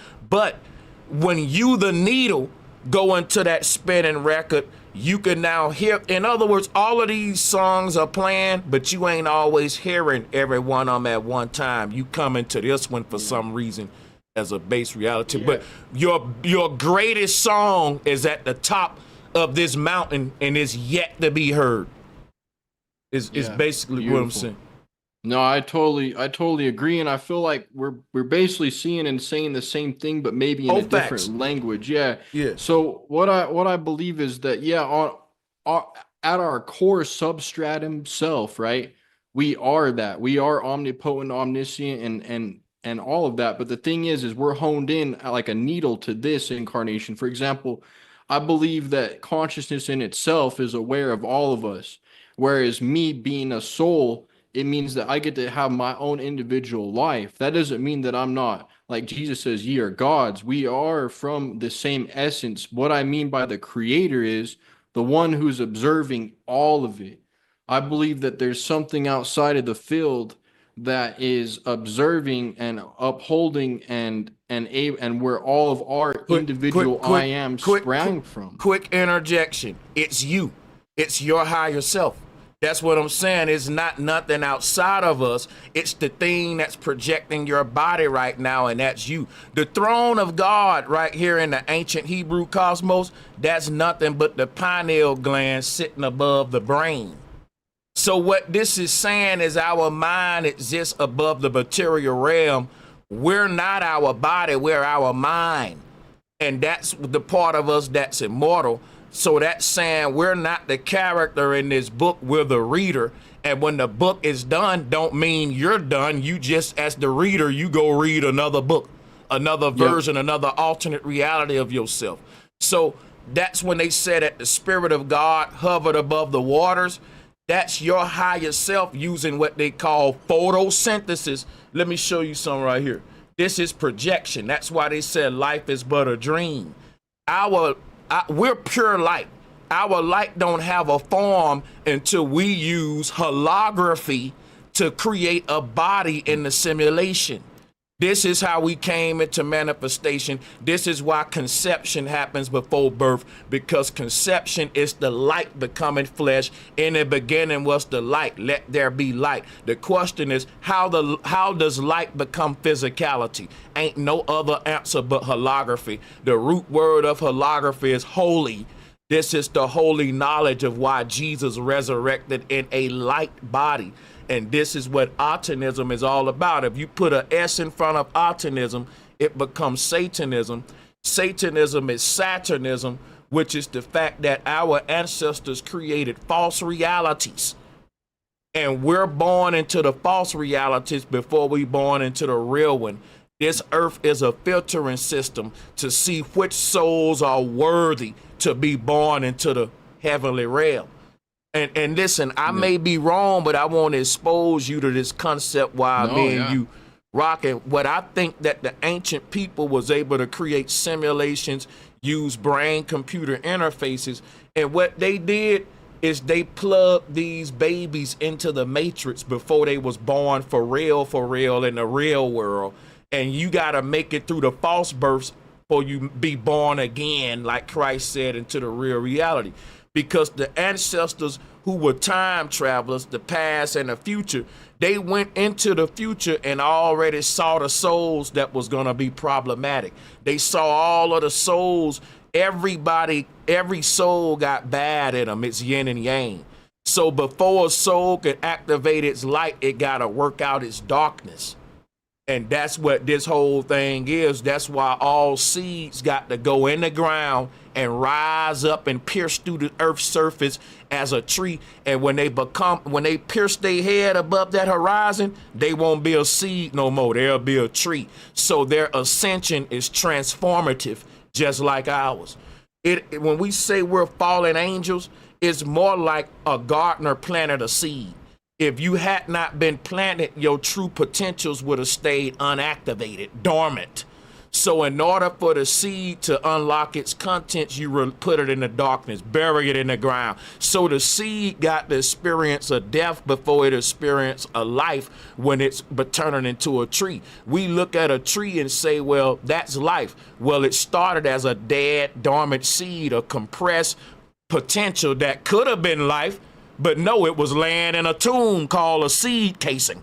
We had to drop the seed casing in darkness, and when the seed, the potential and the light that was locked in the seed casing said, look, I gotta find my way out the dark. What the hell is this darkness? And in trying to find its way out the dark, it discovered it was the light.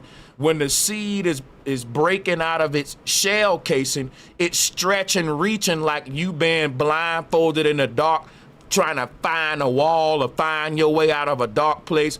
That leads the seed to grow a root system that lead to the surface. It's saying, well, it's some way out of this darkness.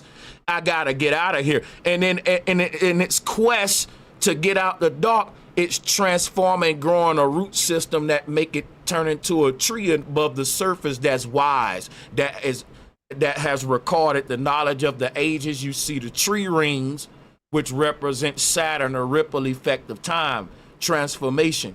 This is what Plato taught. Plato was a Gnostic, not a Christian.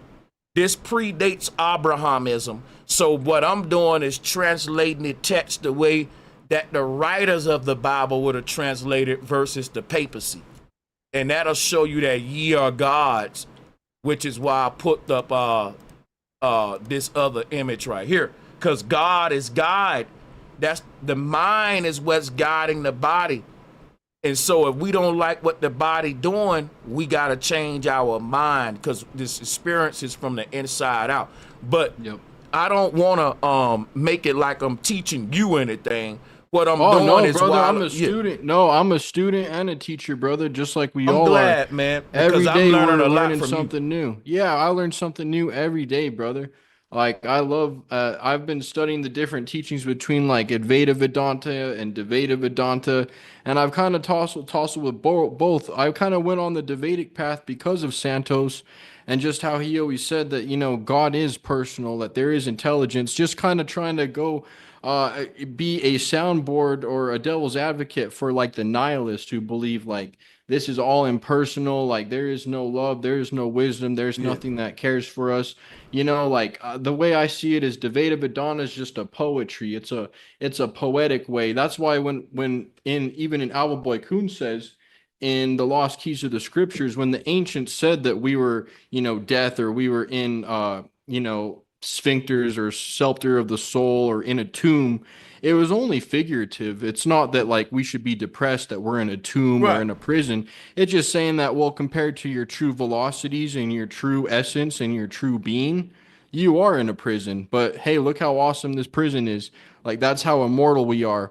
We're so the main thing I want people to take away from this today is that you're so immortal that death brought you here. This is as far as you can die is this physical realm, because there is no death beyond that. When that when that fiery spirit meets in with the physical waters, it becomes stagnant and comes to a point of death, or the negative polarity of spirit. And like you're saying, yeah, of course, ye are gods. We are all emanations from God, but we are all separate, right? We all have our own qualities. You have different qualities. Well, I don't think we all separate. I think everything is connected, but you got it. Well, for example, separate being as so that we can have this conversation, right? Because if we didn't have the sense of separation, me and you couldn't have this dialogue right now, right? We did come into this separation to know ourselves, right? But I believe that we maintain our avatar beings, like for example, you, Brother Sanchez, or me, Chris. I believe that after this life, like, yeah, we did the great work, we built our temple, we can maintain this avatar in a more subtle form and keep growing, keep learning, keep progressing. The thing is this: what we're saying is individuality exists, but individuality don't contradict interconnectedness of all things in the universe. You can be your own individual, but you will never be separate from me. We can exist as separate but still unified through the field. Some people call it the quantum field. For example, every fish in the ocean is its own fish, but the ocean connected them all. Yep. It's Our basically what I'm subs, saying. our fulcrum and substratum is one, but the spokes are many. Is that a good way to say it? Like there's only one fulcrum, but many spokes, and we're all on our own individual spoke. We're supporting the wheel of life. Essentially, we all have our own Yeah. purpose. And people say, well, the flower of life is a symbol that symbolizes interconnectedness. That's true. Now, the flower of life is a bunch of interconnected circles. That's all you doing. You take a bunch of circles and you interconnect them. Let me show y'all something. Watch this. If you pull up images of a bunch of ripples overlapping in water, you'll see how the ancestors created the flower of life. It's a pattern that it's everywhere.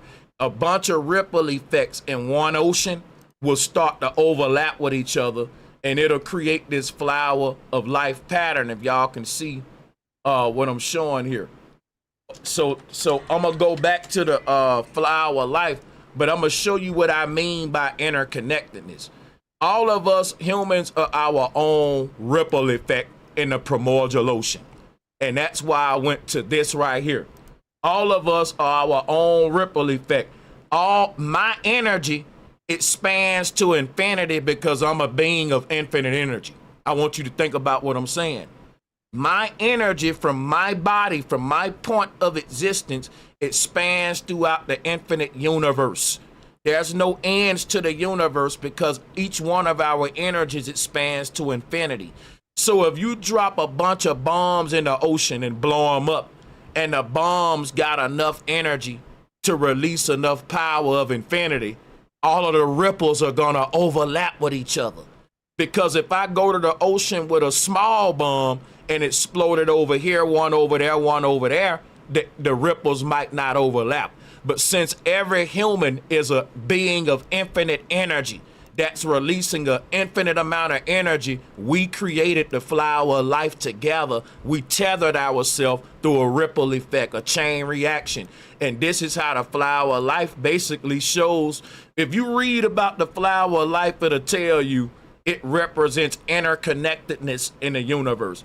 And I'm breaking it down and showing now why we got the door open on the conversation to show how each human is a ripple effect that tether themselves to the rest. No matter where you drop at in space and time, you connected to everybody else, no matter how far they at. You're in all places at once through this interconnectedness, just like the internet.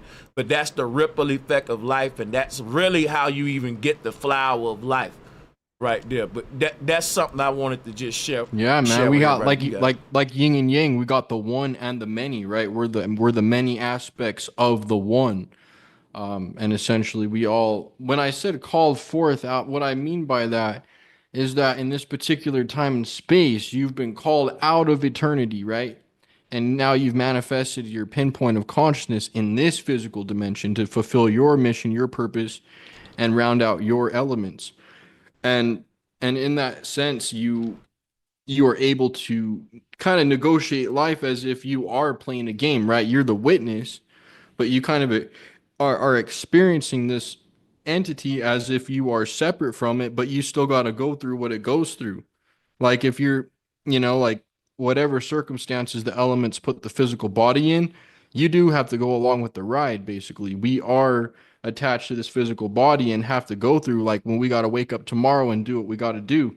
And whatever situation we left today will be in effect tomorrow. That's how much power we have, that we are the cause and the effect. We create the causes for tomorrow. Well, and whatever we leave off today, we'll have to take care of tomorrow. Whatever we leave for tomorrow, we'll have to take care of tomorrow. Like we are in time. We are crucified to matter. And as we are individual, as we leave, go up, and after this death and transfer into those subtle realms where we have all these various experiences in the astral plane. As you can see, there's houses, there's water, there's physical interaction, there's even food there. Like you were saying, like there's people eating in the astral plane, and it ain't even real food, and you don't even need to be nourished by food in the astral plane.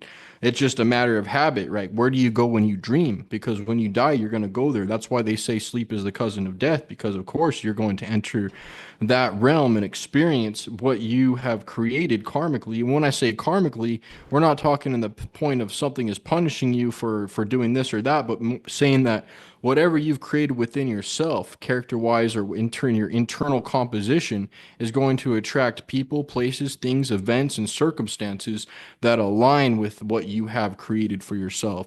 So as souls, what I say that separate part of ourselves does have a choice to either ascend or descend. Those are two choices, to either to go against or to go to do right or to do wrong, right? To seek pleasure from doing good or to seek pleasure from doing evil. And as we decide who we are, that does kind of map out our destiny in the eternal realms, because of course, we have the ability to either go up or down. That's the thing about the physical human body and being in the earth or the heart, which is the mid garden or the heart chakra, right? If you're standing in the heart chakra, you can look up at the sky and the blue, the throat chakra, just like Santos says, or you can look down from the heart chakra, looking downward into the hellish realms. So we are at a point where we can choose either up or down. And I believe that that's why, like, the world has given us like birds and like the to see the transformation of a cocoon from a worm to a cocoon to a butterfly, is because we have to remember it's trying to remind us that this is not our true nature. Our true nature is unlimited. I'm with that. And that's what I'm saying about that word prison person. This brother's cooking because it goes back to that caterpillar that goes into a cocoon. That's what the earth is for our soul. We will leave the earth when it's at the perfect time. It ain't nothing to rush. Like the butterfly gonna bust out of that cocoon with wings when it's ready to wake from its sleep. The question is, what is it doing in its sleep? The caterpillar is running a simulation in its dream, and in the caterpillar's dream, it's already a butterfly flying around. That's why when it transforms to that which it's projecting itself without, you don't gotta teach it how to fly. It busts out the cocoon flying already, just like your soul gonna do. Because you blew my mind, bro. Yeah, it learned how to fly. It's like this. The caterpillar goes into a dream and start dreaming that it's already a butterfly born. And then it wake up like, oh shit, I ain't no butterfly yet. Oh yes, I am a butterfly. You transform by you are what you dream. A man is what he thinketh, what the Bible say. So that's what's happening in that cocoon. If the caterpillar go in that cocoon and don't dream that it's a butterfly, I don't think it'll transform to one. I think it'll become a dud. What we call a dud cocoon. Yup. It's all about inner potential. The physical is a ripple of the astral. Yeah. And that's why I think if a human come to this earth and don't know that they're a god, they can't transform to one. Like a seed got to go in the ground and know, I'm not a seed, I'm a tree. And that's the whole journey of us humans remembering that we're gods, and the seed remember I'm not a seed. I'm inside of me is a tree, but I gotta release the thing that's inside of me outside of me. The as within has to become with the as without. And once the seed do that, it transforms into a god or a tree. And that's our ultimate journey. Like, we can't manifest as gods if we don't believe we are God. And to me, that's how the papacy mind fucked everybody, because they said, if you don't believe in God, you can't go to heaven. But the truth is, if you didn't believe you were a God, you weren't one. You weren't one. Yeah, I'd like to add to that, and 100% you're right. A belief, and like that's why I said, remember when I said cosmology is so important, that they want to hijack your cosmology, because if they can hijack your cosmology to make you believe that you're just a monkey on a spinning ball that had no premortal existence and no afterlife existence, then Facts. essentially you might actually you might actually fall into that, because that's why it does say have faith, because what does it mean? It doesn't necessarily mean believe in God as separate in you, but it does, like, for those, you have to believe in a continuation of consciousness. even that little bit of faith will take you beyond some of the worst evils. That's why even the Bhagavad Gita says just a little bit of this knowledge will prevent you from falling into lower pits of conditions of consciousness, because it is true. As long then that's exactly what they're trying to attack. So yeah, you're right. And not only if you believe that you're separate from God, or you believe that you're just a sinner, or you believe that you're just a monkey, or you don't have the correct cosmology of continuation of consciousness after death, then yeah, it can put you in a very bad position, in a very stagnant spot, and it can basically shut down the entire ascension process. So that's why Alvin Boyd Kuhn was so strict in that we're trying to establish what the true purpose, the true purpose of religion in the golden age, or the primordial existence, was divine knowledge from the heavens. That's why they're always pointing up. It's divine knowledge from above. And above doesn't necessarily mean in the sky, but what it means is the head, the heavens, the mind, the higher realms, Right. the higher emanations, right? That's right. So yeah, of course, man, 100%. You know, that is what it is. We have to align our inner constitution if we want to experience we have to actually see it as a condition first before it's a place. Because yeah, when we go into nightmares, we go into hellish realms. I've been in many hellish realms. I've seen heavenly realms, and I've seen a lot of mediocre realms as well. I know there's a lot of mediocre realms out there that we can go to. Oh, I didn't mean to stop. I just put this up here because you brought up the word religion, right? Yep. And religion is what started some call faith and belief. And they go to hand in hand because religion is a belief system. But before that, there was something on earth called the gnosis, where it was a knowing system Yeah. versus a belief system.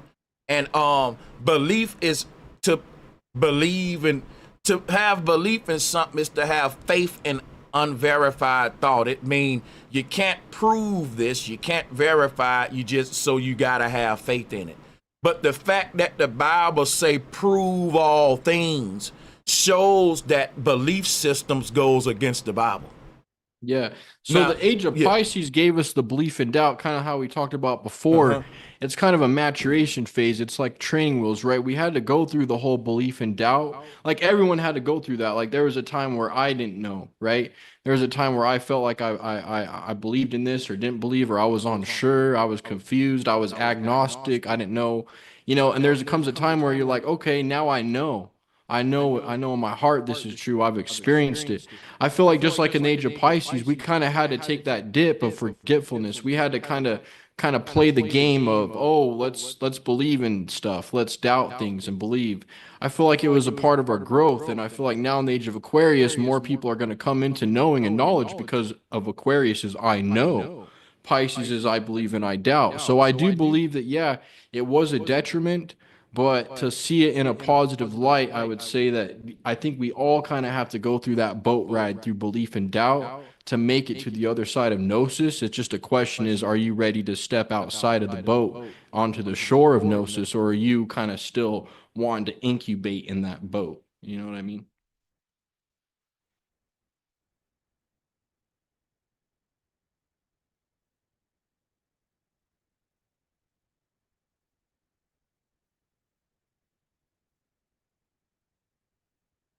Hello, you there?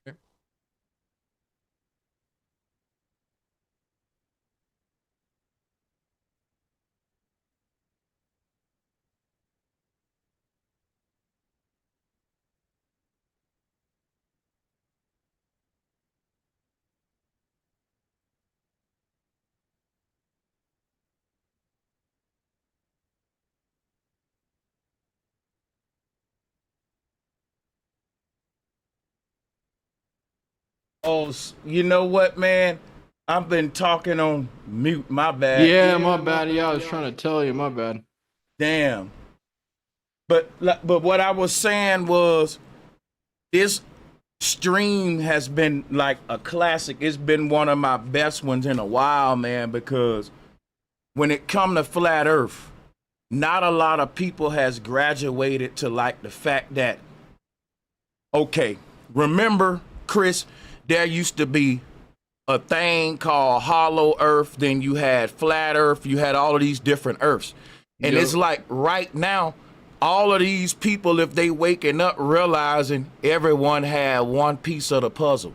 Because as a flat earther, I'm also a hollow earther in the fact that I believe we're in a holographic holosphere earth. It ain't physical. So it's just so many things that was separated that had different communities going against each other Yep. versus coming together with a piece to the puzzle. What you think about that? Yeah. I've reconciled and found peace through this quote that I feel like I've made up. I feel like I made this one up, but I've also heard I that's what I'm saying. I feel on the connection thing. There's a lot of times where I'm like I've heard this somewhere else, but then again, I feel like I came to it myself. But the whole point is like this is the statement right here. Earth is a realm, not a place. Boom. You know what? I forgot about, bro. That's a throwback. Hold up, drop a bomb. Listen, listen. I don't know if that's anybody's quote. That may be something that just may be in the Akashic records, man. Because I can't even tell you where that come from, but it's always conjured at the perfect time, like what you just did right there. You know what I'm saying? But Yeah, that's man. it. That sums up the past 30 minutes, bro, Boom. of Yep. what we was trying to say. Real talk. That knowledge, bro, is a huge initiation because if you realize that you live in a realm, what does that mean? Let's help take it a step back for maybe anyone who didn't catch the epiphany. Think about it like this: you're told your whole life that you live in a place. This has a origin, a time frame, a coordinate, right? We live in a coordinate, an address, this and that, whatever. Well, let's take a step back. What is a realm? A realm is basically a ecosystem that creates a reality conduit that allows you to plug in and experience a realm in which you're not. For example, you're not even in this body. Mm-hmm. To say the soul's in a body is a misnomer. It's better to say you're connected like Bluetooth to a body. Look at It's that, better to man. Yep, you're Bluetooth to a body and you're in a realm, not a place. What does that mean? That means that Mm. this entire realm is made of the same substance that you would go to in like a dream world. Can you really Come say on that your now. dream has a coordinate? Can I fly Come a on. rocket to your dream world? So no, your dream is not in a place, it's in another realm. This physical world's not coordinated in space. This is just a realm of experience. And This is an experience. it's so, yo, bro, this is so deep because you're saying like uh a place is you inside the dream roaming around, but a realm is you knowing that you ain't even moving. You're an observer to a character. All like in a dream.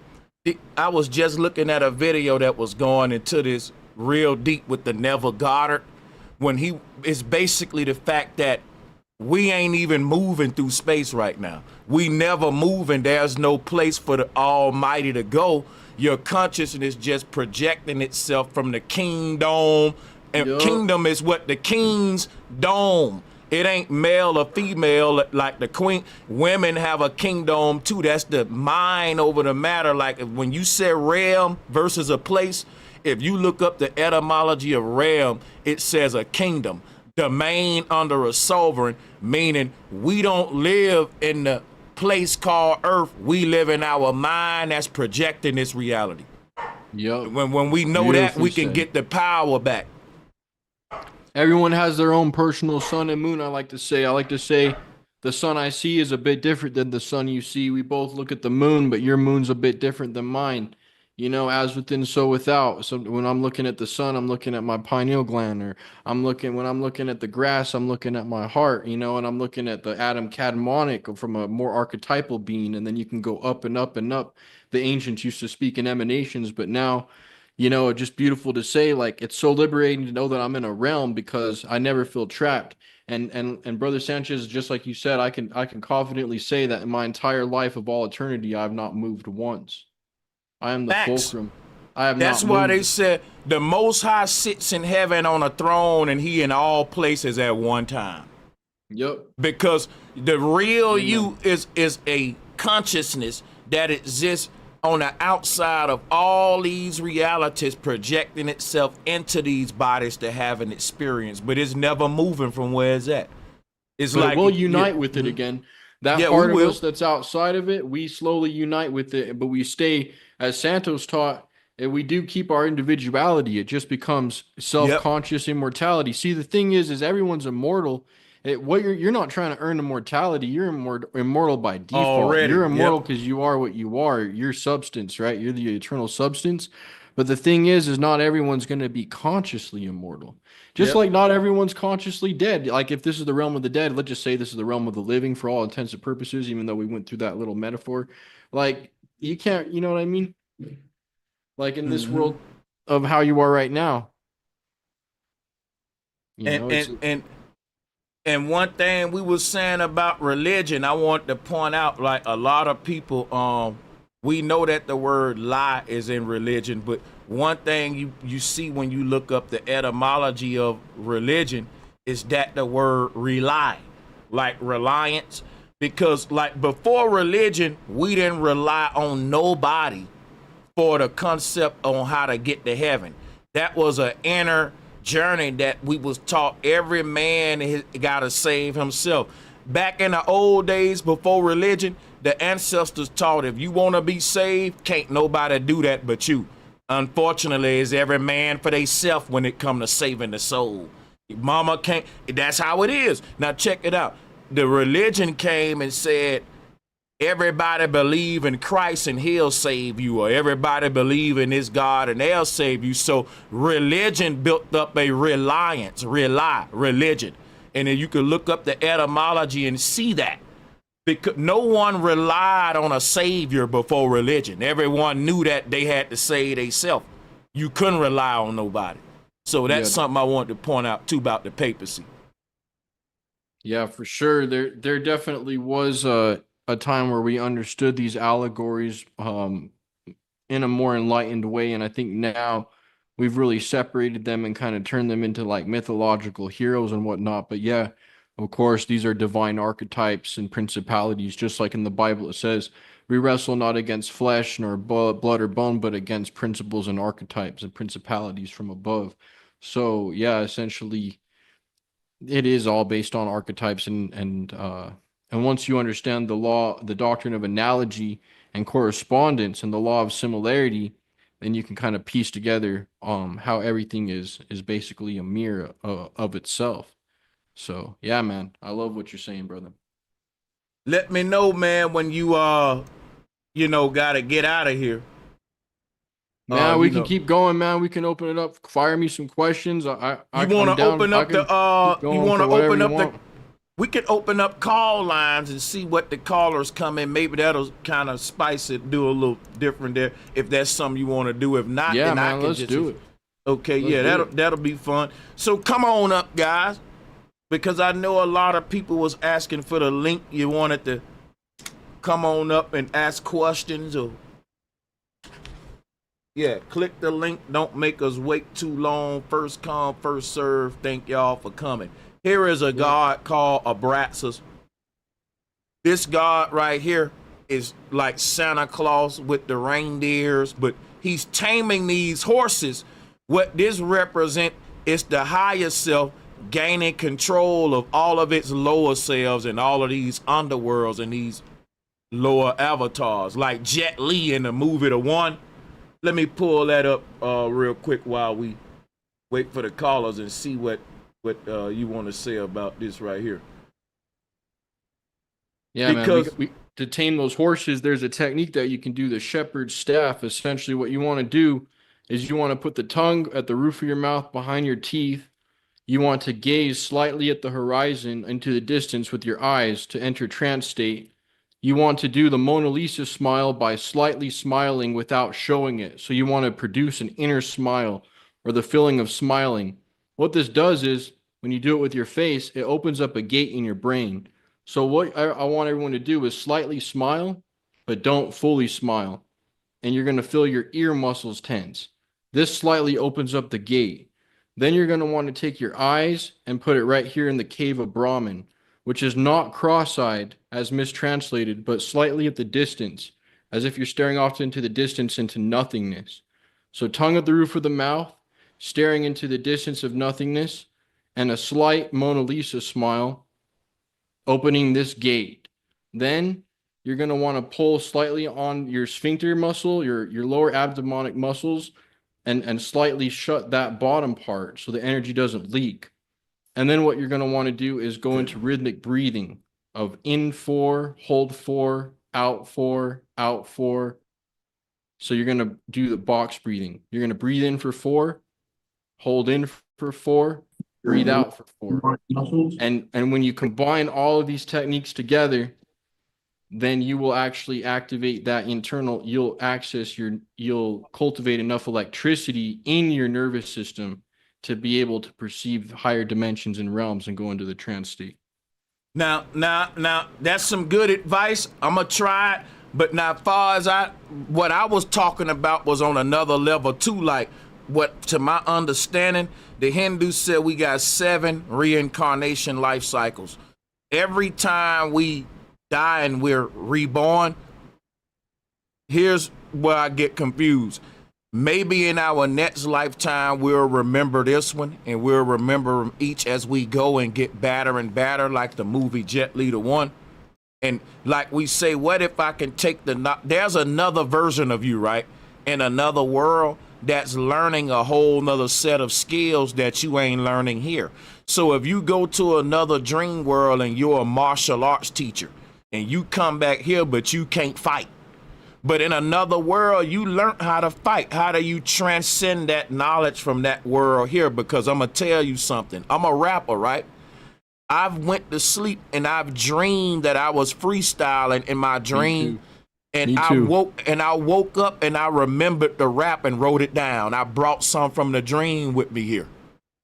So hey, Chris, that's what I'm saying, Chris. Like, remember in the Matrix when Neo was able to just plug in and download knowledge? See, because if it's what I'm saying is true, there's an infinite amount of universes where the universe acted out the law of probability, meaning that anything you could have mastered or failed, you already did it in heaven or hell. All of the bad probabilities played out below, all of the good ones playing out above, and they playing out at the same time, and you get to tune in to anyone you want to at any given time just by finding it within. Never Goddard was teaching this. Jesus was talking about the kingdom of heaven within. All of that. But listen, this can go deep, but I don't want to hog the mic too much because we got callers. But I'm going to just end with this. The prism. If you look at this prism, right?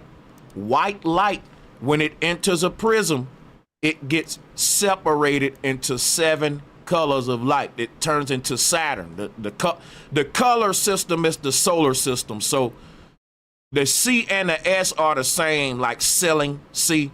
But when we say the solar system, we talking about the color system. The base reality was copied into 7 other realities. Each one is one of the colors in the color spectrum, but each one is false. So the only true reality is when all of these color bandwidths come together as one and they become this white beam of light. That's what they started as. So when our white light entered the earth, it became these 7 chakras that exist in 7 layers of reality. And this is why the prism is a prison, because the person, if you, like I said, a word prison is person when you rearrange it too, because the person is a prison for the soul, which when the soul exists outside of this prism, is pure white light. It's not a rainbow or a chakra system like what we are right now. Yeah. Yeah, beautifully said. And it goes 100% with my cosmology, because like I could say that the white light's the causal realm, the 7 is the astral plane, and the glass prism is the physical body. Now, I could just introduce this by saying this. When that prism dies, the physical body, you go to one of these 7 astral planes. Like, I know you said infinite, but I'd just like to, just devil's advocate here. Let's just say that, let's just take it down to 7 different U's. Now there's these 7 different hues of energy of you're functioning on these different planes. Now some are born into the lower astral planes, some are born into higher astral planes, some in mid. But the whole point is to go back to that white light, which is the causal planes or the celestial realms beyond the astral. Just like in the Upanishads, it says the realm of the ancestors, those are the 7 astral planes. We go there every night. Now, beyond the 7 astral planes are the spiritual realms. Just like in the Upanishads, it says the spiritual planets. And in those dimensions, we also function individually. And we did have to come down into this physical realm of cycle and necessity to take and mold the correct attributes for us to function on these higher planes. Most of us who die are gonna go into one of these 7 astral realms. We're gonna live there for however long we need to mold out, and then we'll get to go to the celestial realm. Some are going to go into the infrared dimensions and keep going until they're recycled back into physical realm. But at that point, it's not reincarnation anymore. And the only thing I was proposing is, yeah, of course, like I said, everyone is free to believe what they want, and everyone's on their path, and there is a truth, and we're all looking for that truth. And we may all have different perspectives of the truth, but we're all trying to find the one truth. And there is the law and truth of appearances and the truth of causes as well. So I'm just putting a different point of perspective that instead of like reincarnation could be possible, but we could also just have to reincarnate or incarnate into subtler forms on other planes of existence. You don't necessarily have to come and live another physical life. You could live another somewhat physical life on a more subtle plane of existence. So just to bring that to the table. Here's what I'm saying though. We're never going to escape physicality and reach a realm where we're some light being floating around, to my understanding.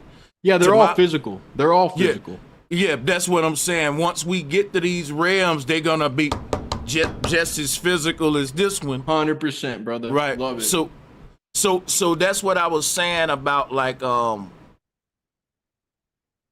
people say, well, I want to escape physicality, but what they're saying is you want to escape an unfavorable series of events that's playing out in your reality. 100%. And the truth is that the best series of events are playing out for you in a higher reality. That's what heaven was. So a lot of people may be saying, man, why didn't my life turn out this way or that way? The universe ain't unfair. The whole thing is people are manifesting their heaven at different points in their ascension. And to some people who like the Bible even say, if you seek heaven on earth, that's like a fool's choice and all that stuff, right? Because these were lower realms that we just created to sort of master ourselves. If we want to talk about these parallel universes, what we saying, I'm gonna pass the mic. But to me, is the best example is that cipher scene when the brother said, "Look, put me back in the Matrix. I know this thing is fake."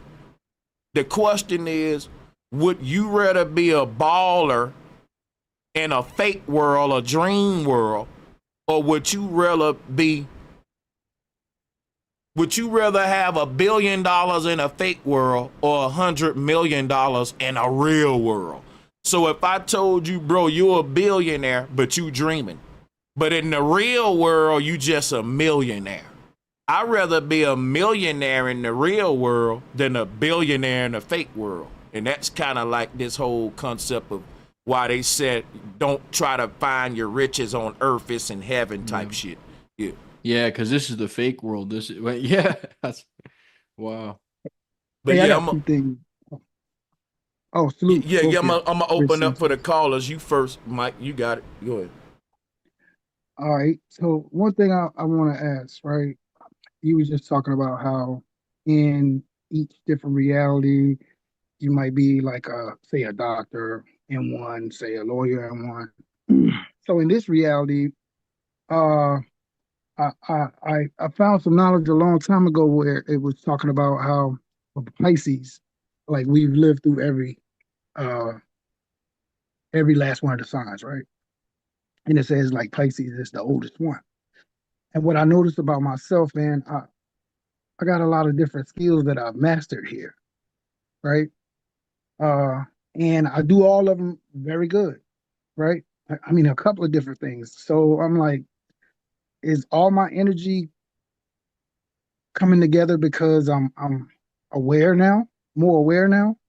Like it seemed like I went through the awakening, right? So I'm awake to a lot of this information now, right? And I'm one of like the only people around me. So I'm just trying to figure Yeah, out I like, can give you some insight in that, and then Brother Sanchez, do you have anything you want me to go? yeah, Yeah, that's no, cool. it's all on And you. I got one more question after Appreciate that. it. Go ahead. Yeah, man, I was going to say what you probably have done is you probably aligned your internal composition and character to meet the your higher self's goals. So like what you have called yourself to do, you finally are doing things that are allowing it to resonate with you. And that's why you might be experiencing an increased level in skill sets as well as if you're on the path, then you're activating your extrasensory perception. You're activating your clairvoyance. You're activating your clairaudience. These things are becoming active. You're able to perceive things that other people don't. That means you're like, for example, as some people are born great communicators. Based on your planetary composition, you might be attracting certain circumstances in your life. Like if you sometimes you're born with gifts and latent talents, and sometimes you have to bring them out, kind of dig them out. And what it basically shows is if you're experiencing a lot of synchronicities and progress, is basically that's your higher self telling yourself that you're doing the right thing and you're on the right path. Because sometimes the opposite of that can be warning signs. That's dope. That's dope. Because I remember I remember coming up just trying to do a little bit of everything, right? And people used to always say, "Man, just stick to one thing. Just stick to one thing." But that wasn't how I felt, and that wasn't how my mindset was. So, I mastered barbering, right? I'm a chef, right? I do detailing, I grow food, I've been a gymnast, a martial artist, and I make music. And I like to say that I'm a psychologist, a little bit of a psychologist too. So, but to the white light thing, I wanted to ask, do y'all think that's where maybe the white supremacy probably come from? Because all the other White colors come from supremacy. the white supremacy? Huh? Sanchez? No, how you got into white supremacy? Go ahead. What'd you say? Said what you was saying about white supremacy again. Do you think that's where the white supremacy derived from? Not even just trying to bring that up, but they No, said the white white light and then all the supremacy. colors. The whole thing about supremacy, period, is that it comes from greed. Because listen, if white people didn't exist, another group would rise up trying to rule over everybody. Because you're I get gonna that. always have a group, and I ain't gonna say that the group that's trying to be supreme on earth is just white. I used to call it white supremacy. Now I just call it a bunch of niggas and secret societies who think they supreme and trying to play God, and they come in all colors because the Yeah, I was. yeah, but I get what you're saying. But yeah, when you Yeah, asking me where white supremacy come from, I'm telling you, the no, I was spirit of saying, a do you okay, yeah, think? good, huh? No, I was just trying to be clear. I ain't trying to interrupt. Do you Oh think no, that's where they got the idea from? See that prism? See that white light coming in, and then all the other colors come from that through the prism? I what said, do you think white that's where they got the what, idea from? what the white supremacists don't teach that everybody come from them. They'll literally teach you that black people is first. What they teach is that God chose them to rule over everybody. Hmm. Simple. That's what make them supreme because God said them my chosen people. So when they come to your country and whoop your butt and take everything that belong to you, they say God promised me this. It was God's will. Don't take this ass whoopings personally. The creator of the universe wanted me to take your shit from you. Mm, So by gotcha. you handing it over, you fulfilling God's will being a slave, which is why a lot of black folks will tell you we thank God for slavery because we would go to hell. We wouldn't have found Jesus. If the white man didn't enslave us, man, if you go to Alabama, Mississippi, Texas, that'll break your heart. You'll hear a lot of country folks that'll say, yeah, man, old guys, the best thing that happened to us was slavery. How else was we gonna know Jesus? It'll break your heart. Mm. Right. Hey man, So I That's what I was appreciate both about of to y'all. say too. You I hit it on appreciate both of the head. y'all. Peace and love, everybody. yeah, peace and love, Salute, sister. sister.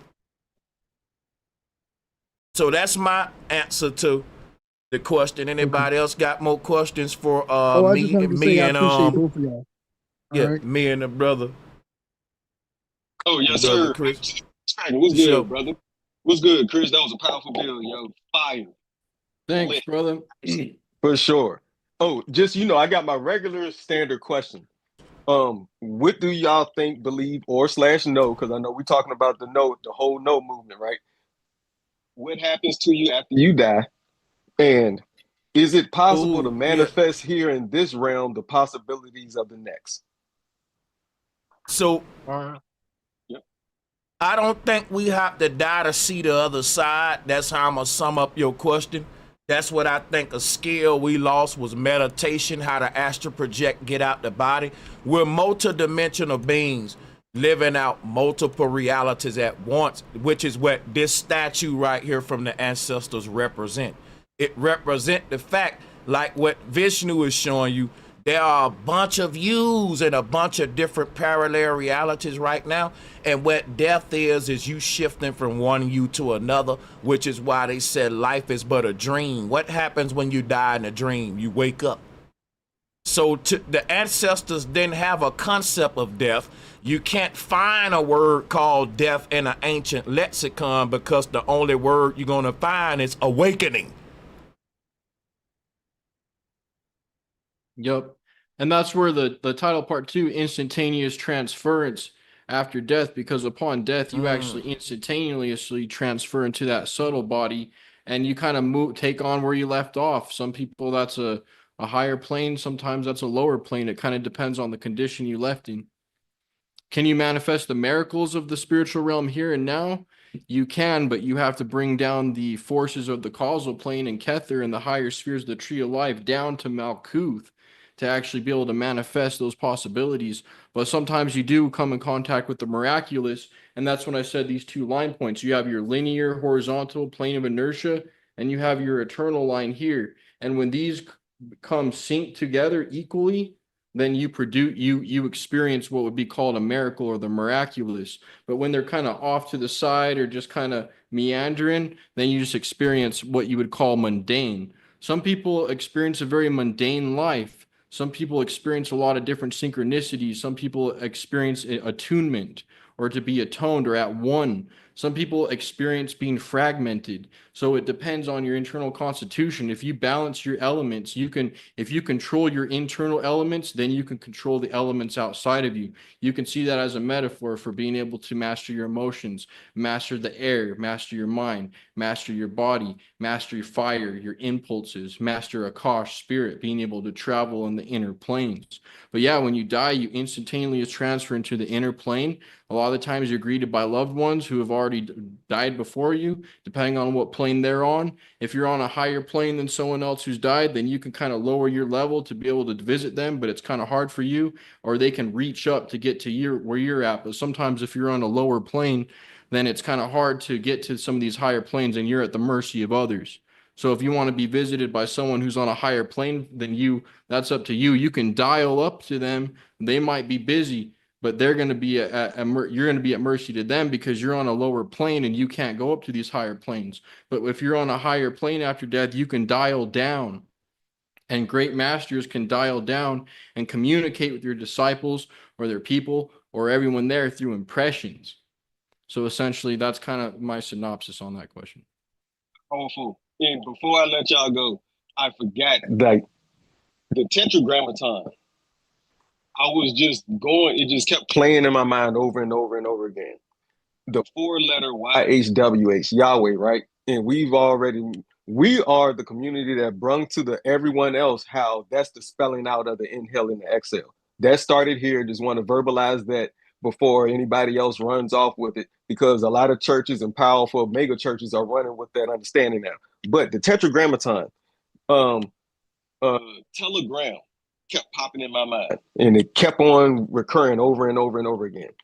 It's a reason why in scripture and everything else in all the ancient texts they tell us that's we go into the spirit, or you're taken off into the spirit, which is the whole book of Revelations from John, right? Where they can see outside of this realm. It's almost like it's an actual telegram which is why we refer to it also as the tetragrammaton, right? It's an actual communication highway for us to tap back into what is our source light.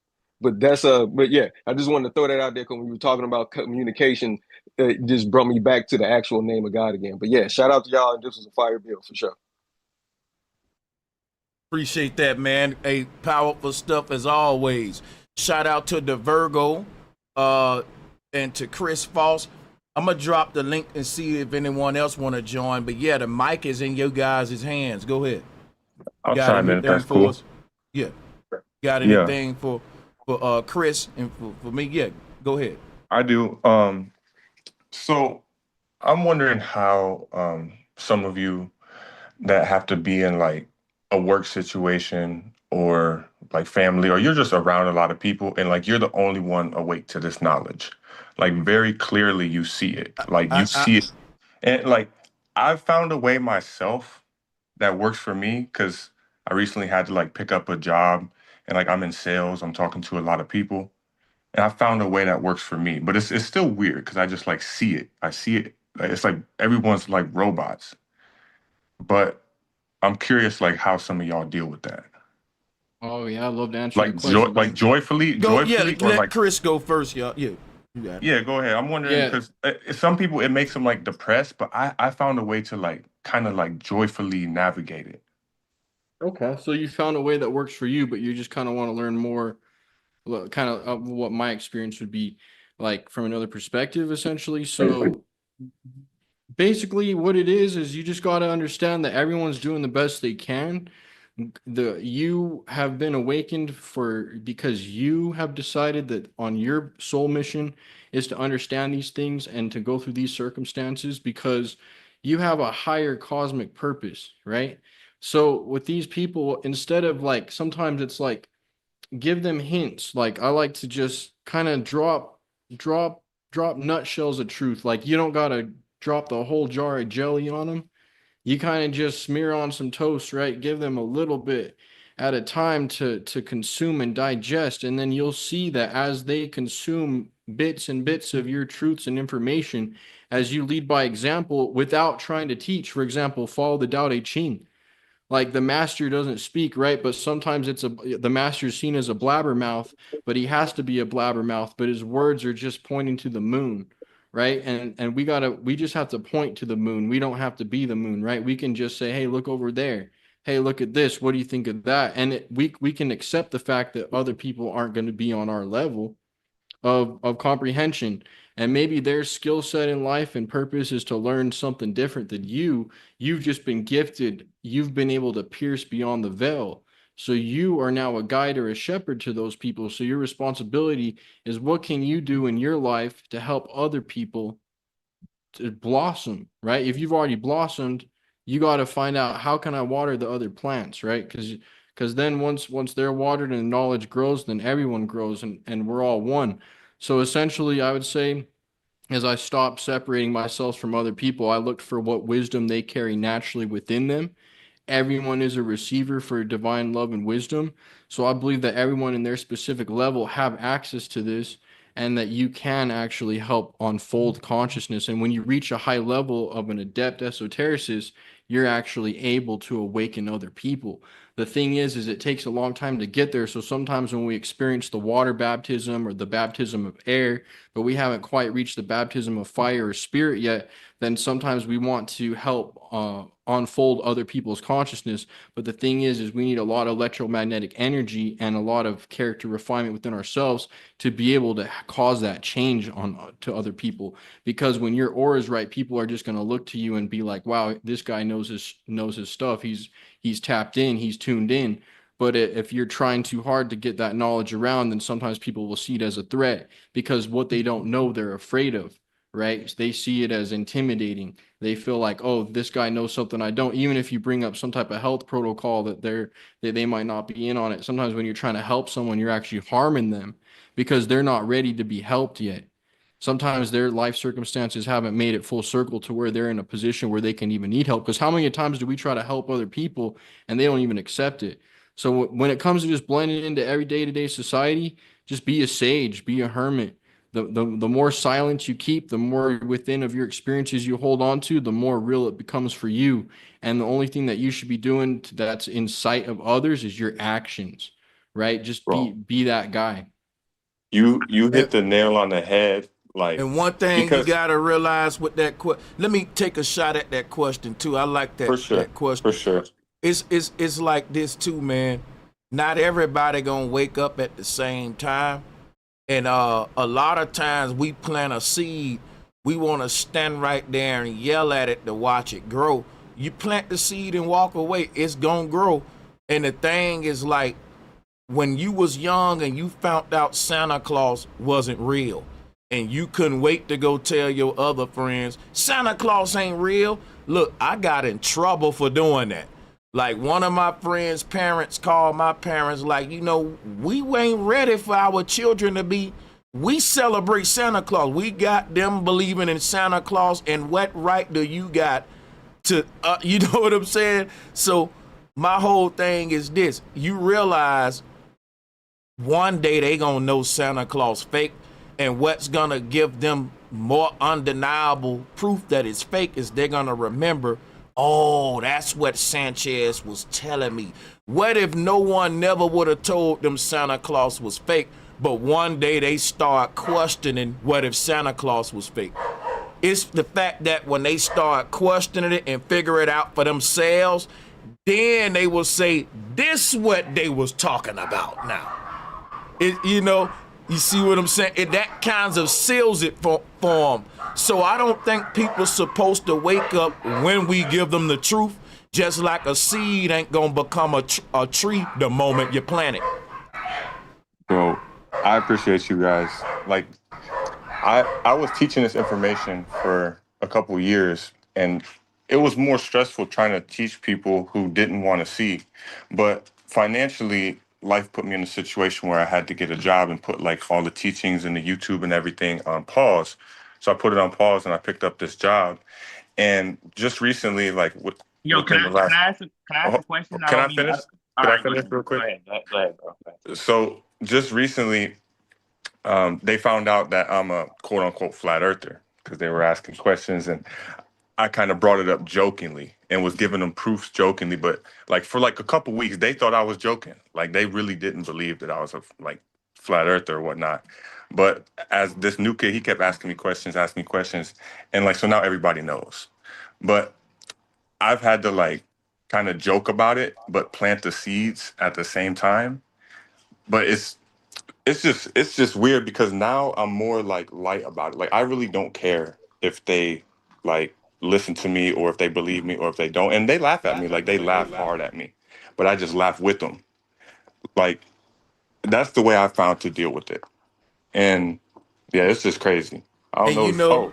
uh, And uh, I'll uh, I'll end on this. I'll end on this because this is what caused me to join the call. Chris, he said, Earth is a realm, not a place. I right, literally told them that like 4 or 5 days ago at work. So I'll end on that. right. Beautiful, man. That's Yeah, like, facts. go ahead, brother Sanchez. No, I'm just picking back on him saying that's facts. Yeah, man. Like you're saying, like it just depends on your personality, right? Like I have people, like I don't care if people think I'm a madman at person. Like if I'm at work or I got to do what I got to do, I'll be telling everyone that flat Earth, it's flat Earth, man. This is a realm, not a place. NASA this, NASA that. You just gotta have a demeanor of it, like they can't get to you. Just make it so like you're hot headed about what you know and you're excited about it, and that's all that matters, right? That's what I do. I don't go out trying to be like, oh, I don't know. They think I'm a flat earther now. I let them think I'm a weirdo. Sometimes I like taking play the fool. Go ahead and play the fool or the madman. Look at all the genius madman. Shout out to Lee Perry. Shout out to people that have said, this person is a shamanic mind. You got to step outside of these boxes. They're just a bunch of squares and cubes. They rattle Yeah, their yeah. cages, wake them up, but be playful about it, right? You don't ever want to be like super serious about it because like it's like they're just an ignorance, right? It's not their fault that they might not have been blessed to get the knowledge and stuff. So you kind of got to feel sorry for them. Just play the card that you got the knowledge in your pocket, and it makes you feel some type of way and make them curious about that. right? Don't make it seem like, oh There man, you, oh, yeah. there, You know there what I you mean? go, Chris. Hold on, Let- hold on. let- Can I hey, ask a hey, question shout real out, quick? Can I ask shout one out question to real all quick? of the hold up all the callers. Chris Foss, that was it for you. I'm gonna go to somebody else. Yeah, Salute to you. So, I'm yeah. gonna end. I'm just gonna say, be playful. That summed it up. When you playful, if anyone out here like feels like, you know, people hating on them, or they feel like some type of way because they're trying to teach this knowledge or share with family members or friends or coworkers, be playful. That sums it up, and that's all for me. Be comedic. No, Yeah, yeah, there you go. I've been telling y'all that. And that's why I have that humor shit with my channel. You know what I'm saying? I try to bring a lot of humor too. But go ahead, who was that? Last Taker Cobra? You now. got it. Yeah. Yeah, that was me. I had to ask a question. It was about the death. Y'all were talking about shifting timelines after you die. And I was wondering if death is just shifting timelines, why do we still have amnesia? Why don't we have our I divine got you. memory with us? I got you. Why Since don't we retain that type of memory? I if got death you What do you mean because after you hold death on, you do retain it? hold a second. I'm the one said that. But you said so we did, but so you said we hold lived on this a before, second. so why don't we still have Hey, that bro, memory? I don't want to have to use the mute button. Why you coming up here hot like that? If you got a question and you want me to answer it, if based on something I said, allow me to clarify like what I'm doing. I ain't scared of your question. Now the question was, if death is just switching timelines, why don't we remember it?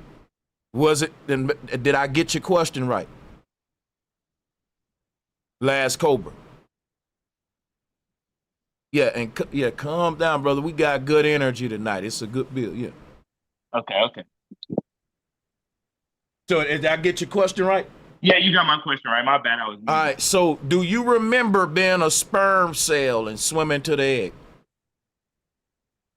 No, I don't. Okay. You know why? That Why memory. don't Oh, I got you. I got you. Once you, it's me asking a question. Do a tree remember when it was a seed? And my question to that is, that memory is embedded within the seed subconscious, just like a parent don't remember when it was 2 years old, but it remember how to be a parent. The beautiful thing about what we are, our knowledge transition from a place called memory till it becomes something that's just embedded in us. We don't have to remember it anymore. So what happens is, once some is so embedded in our past memory, the more things age like wine to a subconscious being. So your childhood memories, you didn't forget them. They're just stored somewhere deep back in your subconscious, just like the shoes that I don't wear. I store them way back in the closet too. So your mind is actually storing information in locations based on what need to be accessed at any given time. And your childhood memories don't need to be as vivid as your plans of what you need to lay out from day to day to tomorrow. So it's like a computer. A computer don't necessarily access everything from say, you cut in, say what now? I was about to say, but bro, Sanchez, the seed hasn't been here multiple times like we have, right? Yes, it is. Yes, it is. Yes, it is. Hold on. Wait. Stop. When you hear me cut in and correct you, stop. I ain't gonna make it a debate. It's a Q&A. That means I'm gonna answer your questions. So the thing is this, a seed has been here multiple times. What happens is when you put a seed in the ground, the seed creates a tree, which create more seeds, which creates more trees, which creates more seeds, which creates more seeds, which creates more trees. So every seed you looking at has been here before.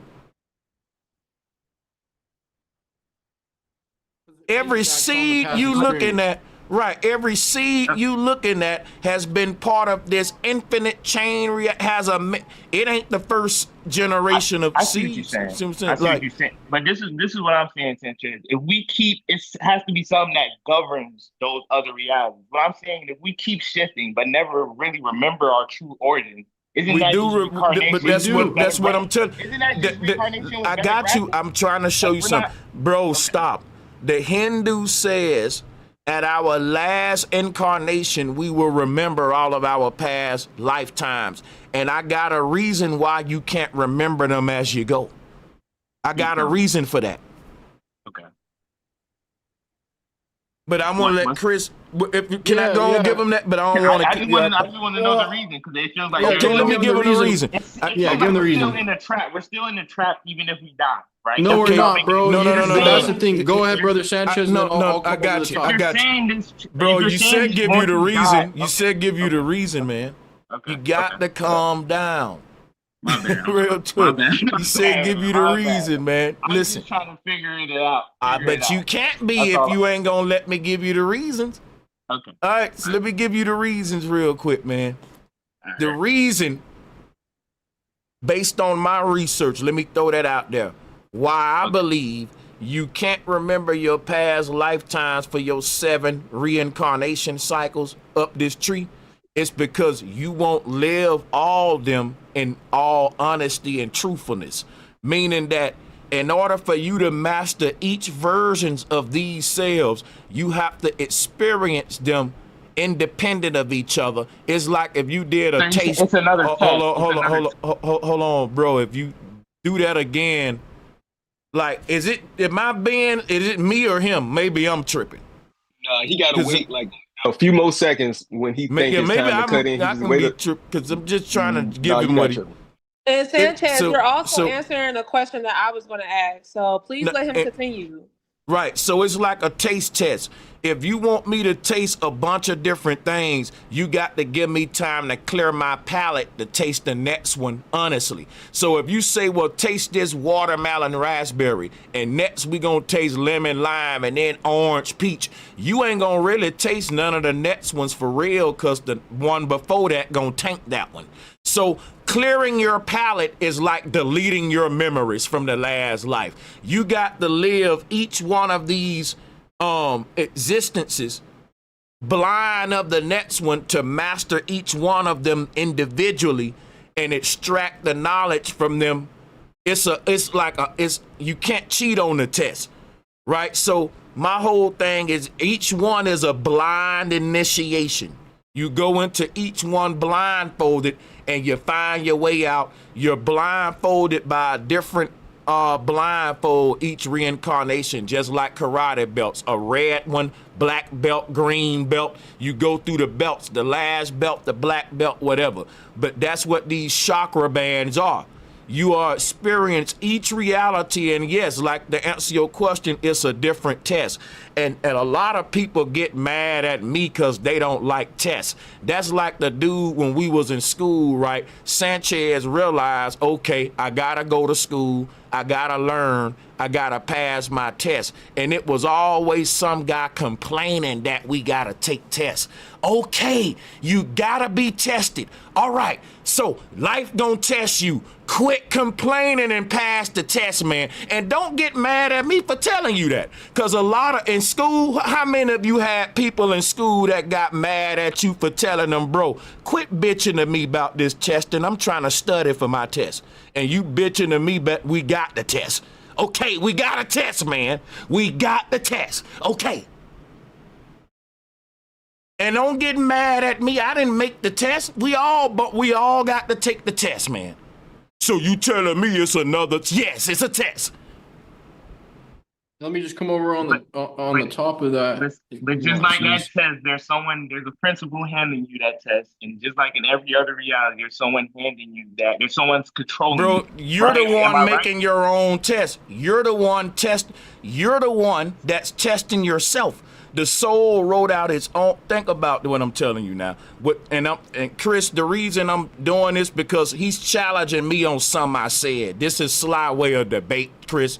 And I want it. No. I know you're not. But see, here's the thing, brother. You ain't trying to really give me your open mind, and I'm making it clear you don't like the test part.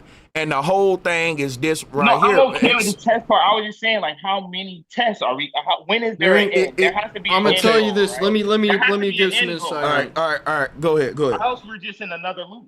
All right, let me Go tell you ahead, this. man. He is right in the point of what he's saying. So yeah, there has been some misinterpretation from my research from Thomas H. Burgoyne Right. and Illuminated Brahmanism has said there has been some misinterpretation from some of the Eastern doctrines. Now, reincarnation doesn't necessarily mean that you've had another physical life. Sometimes you were incarnating on higher planes on the way down.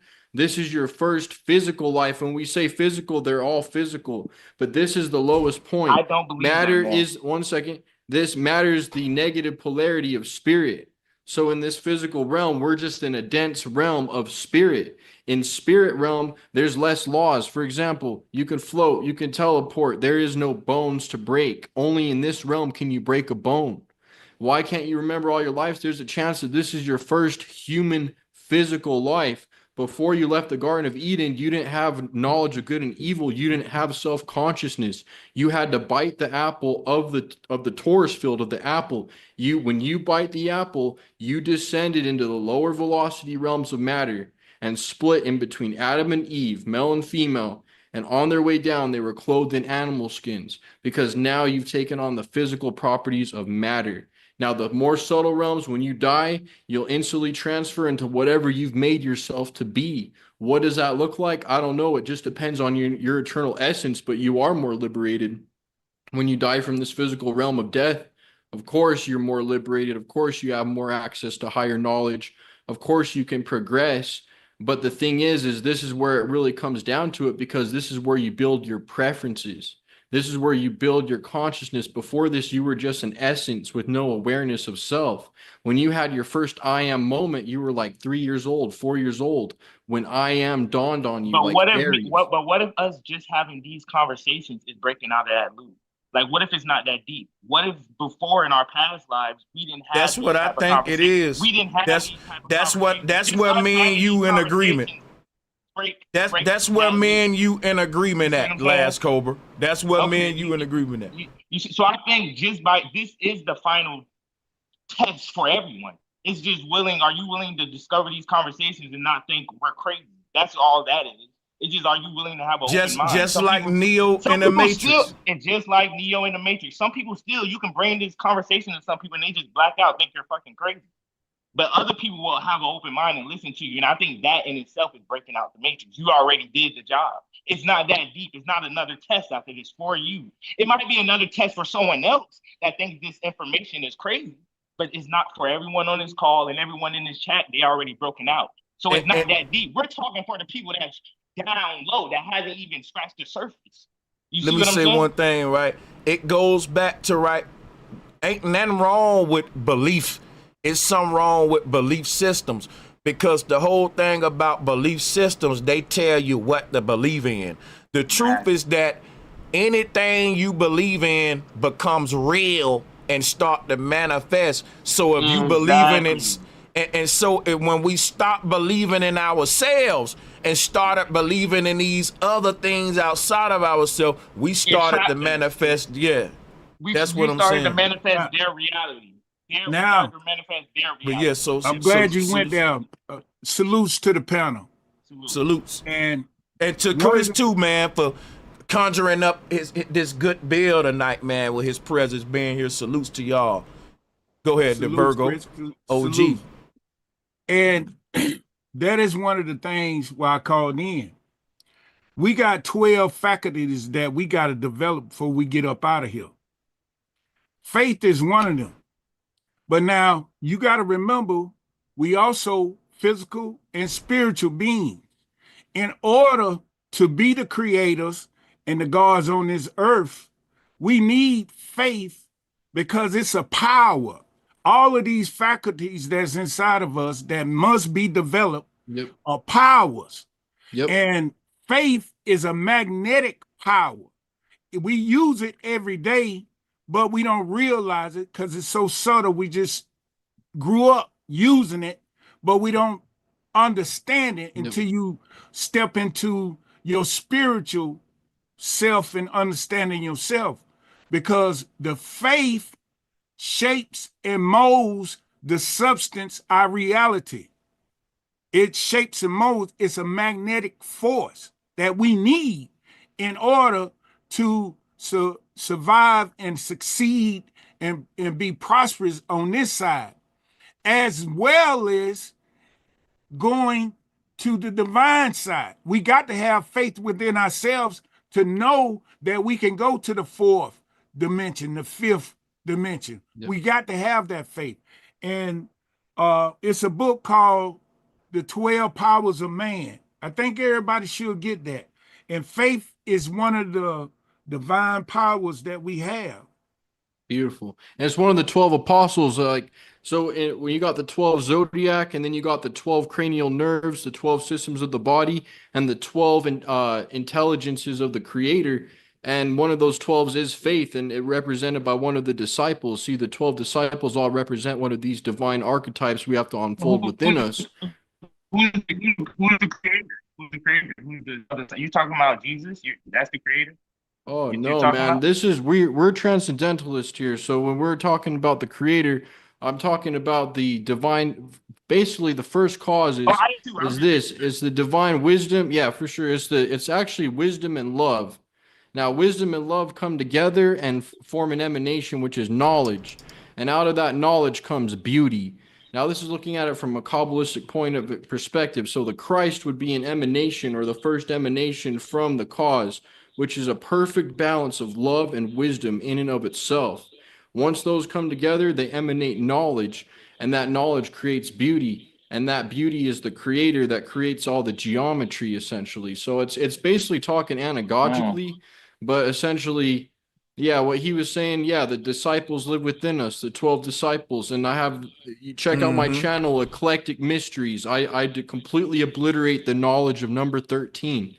Number 13 has nothing to do with the fucus. A fucus is a deacon. When you want to learn about 13, read George W. Carey, God, Man, Word Made Flesh, where he shows you that the sun is 13. It's the 12 zodiac, the 13th's the sun. You got the 12 disciples, the 13th's the Lord. The Lord's the witness. The witness is in the crown chamber, the God on the throne that sits with the 24 elders. All of that's in the brain, but the brain just a reflection of the higher spheres, the heaven. That's why it's heaved up. So yeah, we got to develop the 12 petals, just like Rudolf Steiner says, and he has those 6 practices to develop those 6 other petals. According to him, we have 6 developed. We have to develop 6 more. So each one is represented by an apostle, and one of them is faith. One of them is patience. One of them is love. So they all represent these various different principalities, and that is exactly what we utilize and wrestle with. Now, one thing I'll say is this to Virgo. I'm going to make the bill a little interesting. I'm going to push back at y'all a bit, just, to play devil's advocate. Let me cook for like 2 minutes, right?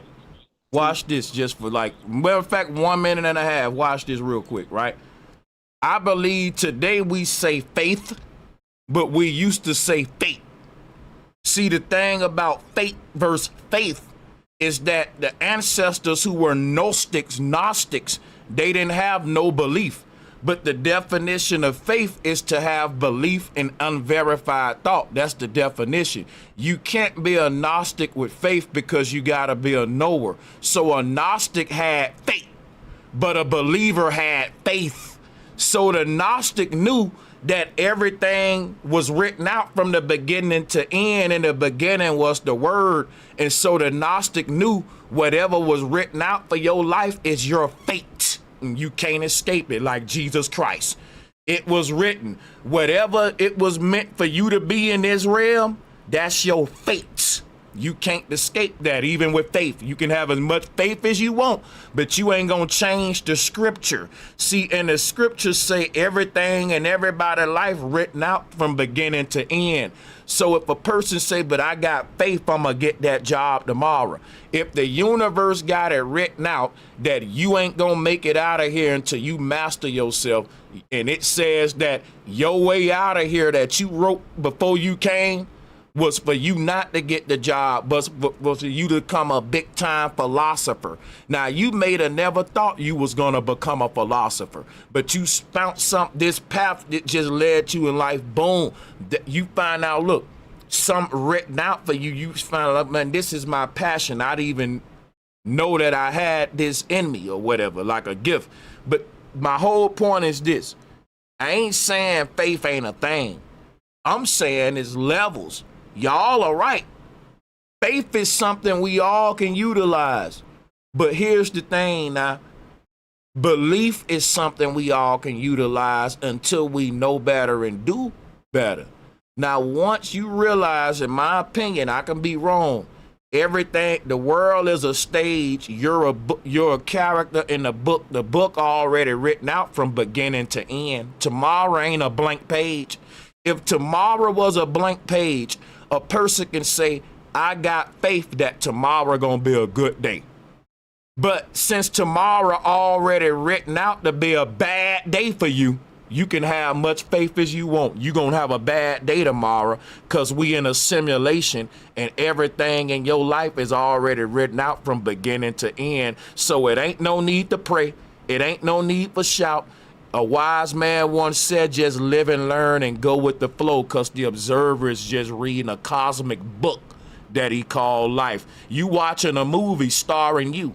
And at the end of it, you call it death. But the question is, what did you learn from the movie?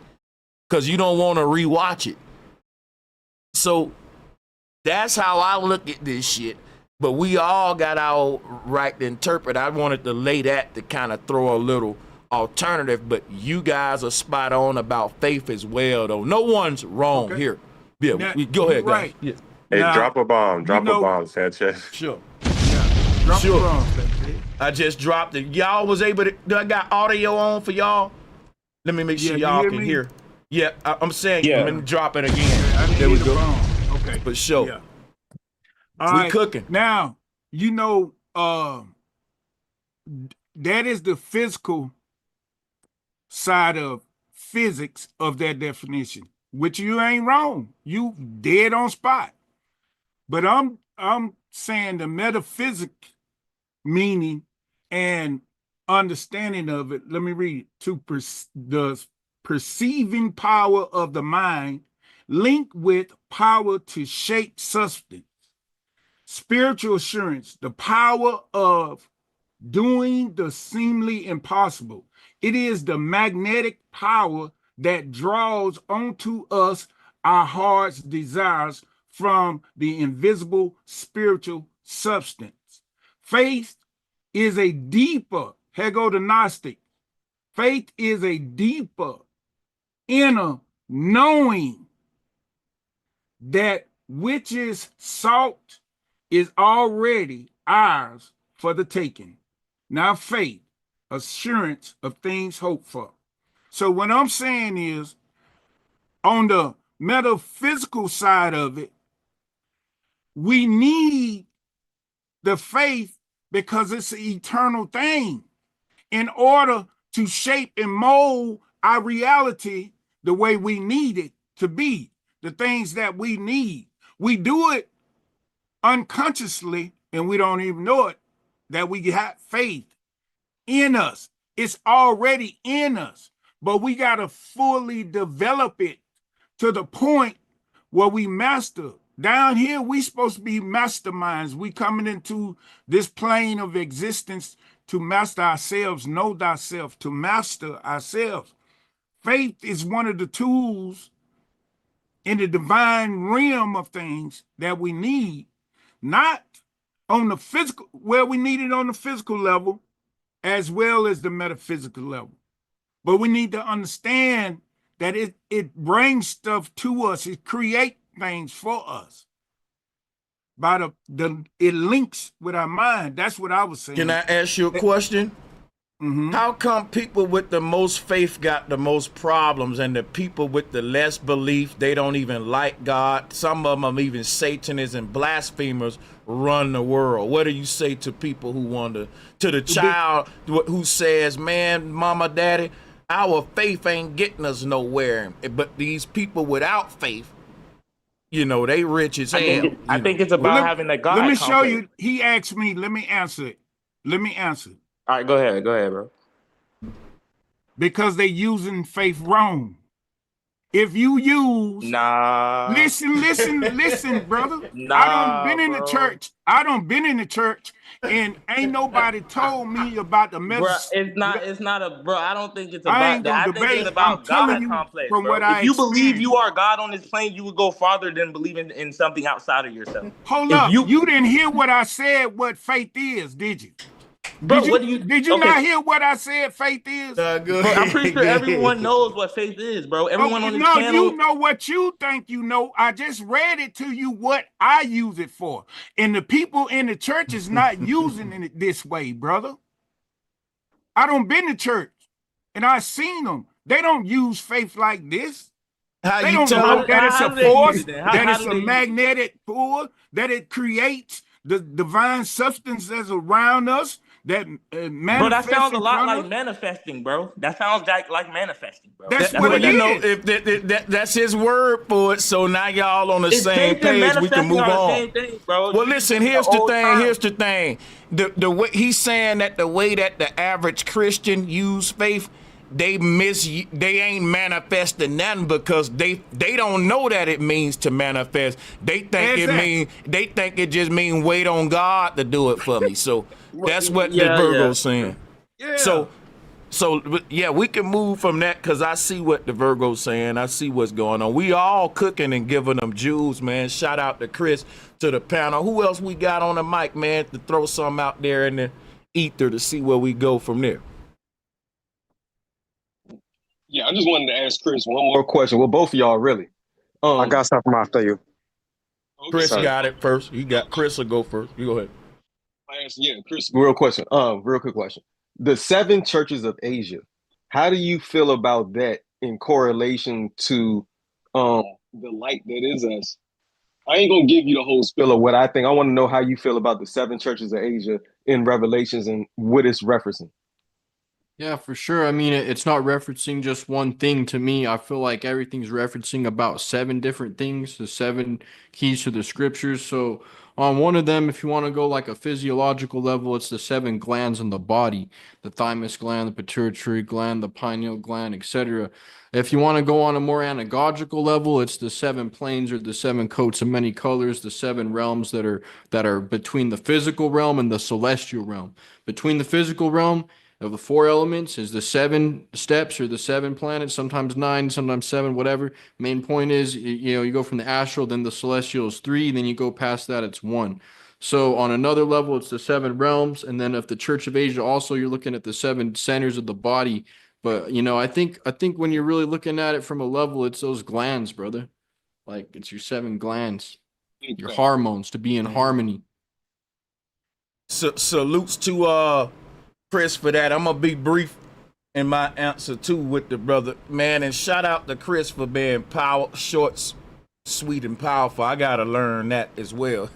But yeah, the seven churches is also like the seven chakras.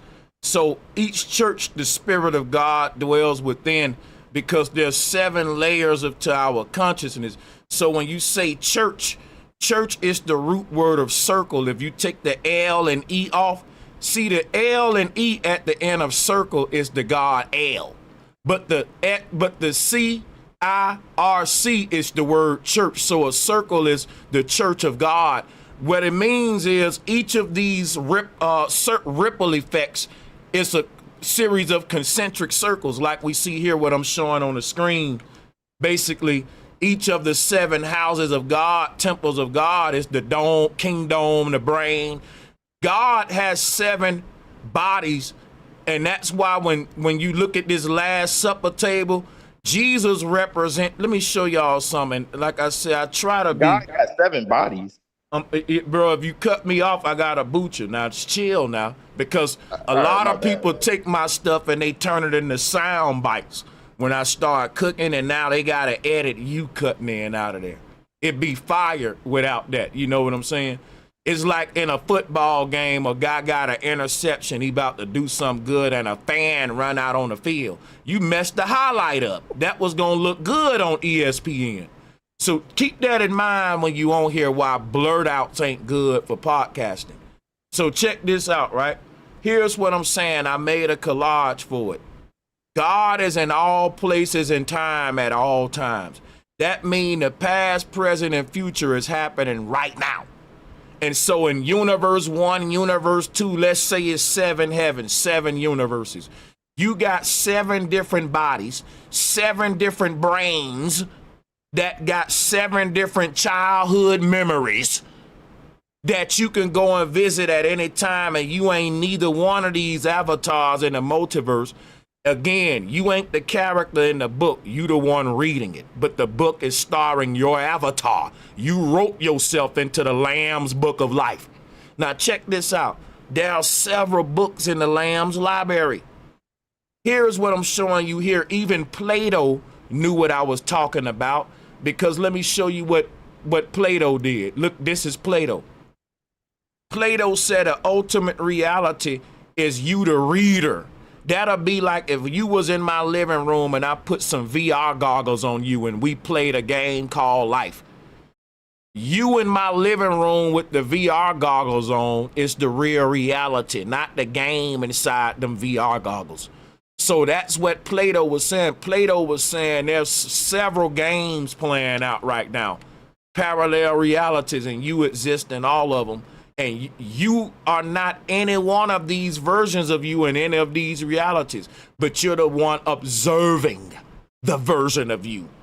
It's like we're a reader of our own cosmic script. This is what the Bible was trying to teach us. This is all over, written on walls. Look at what I'm showing you here. This sacred geometry is tying it all together. The Egyptians said that the body of Osiris was chopped up into many pieces. If you rearrange the word Osiris, you get Horus.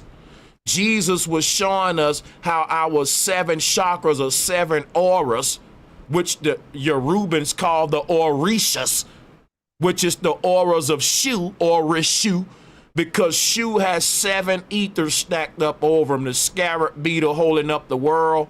That's your higher self projecting itself into the many lower selves that's experiencing a script that's written out for them in the many parallel. You can't change these scripts, so ain't no need of you praying or having faith.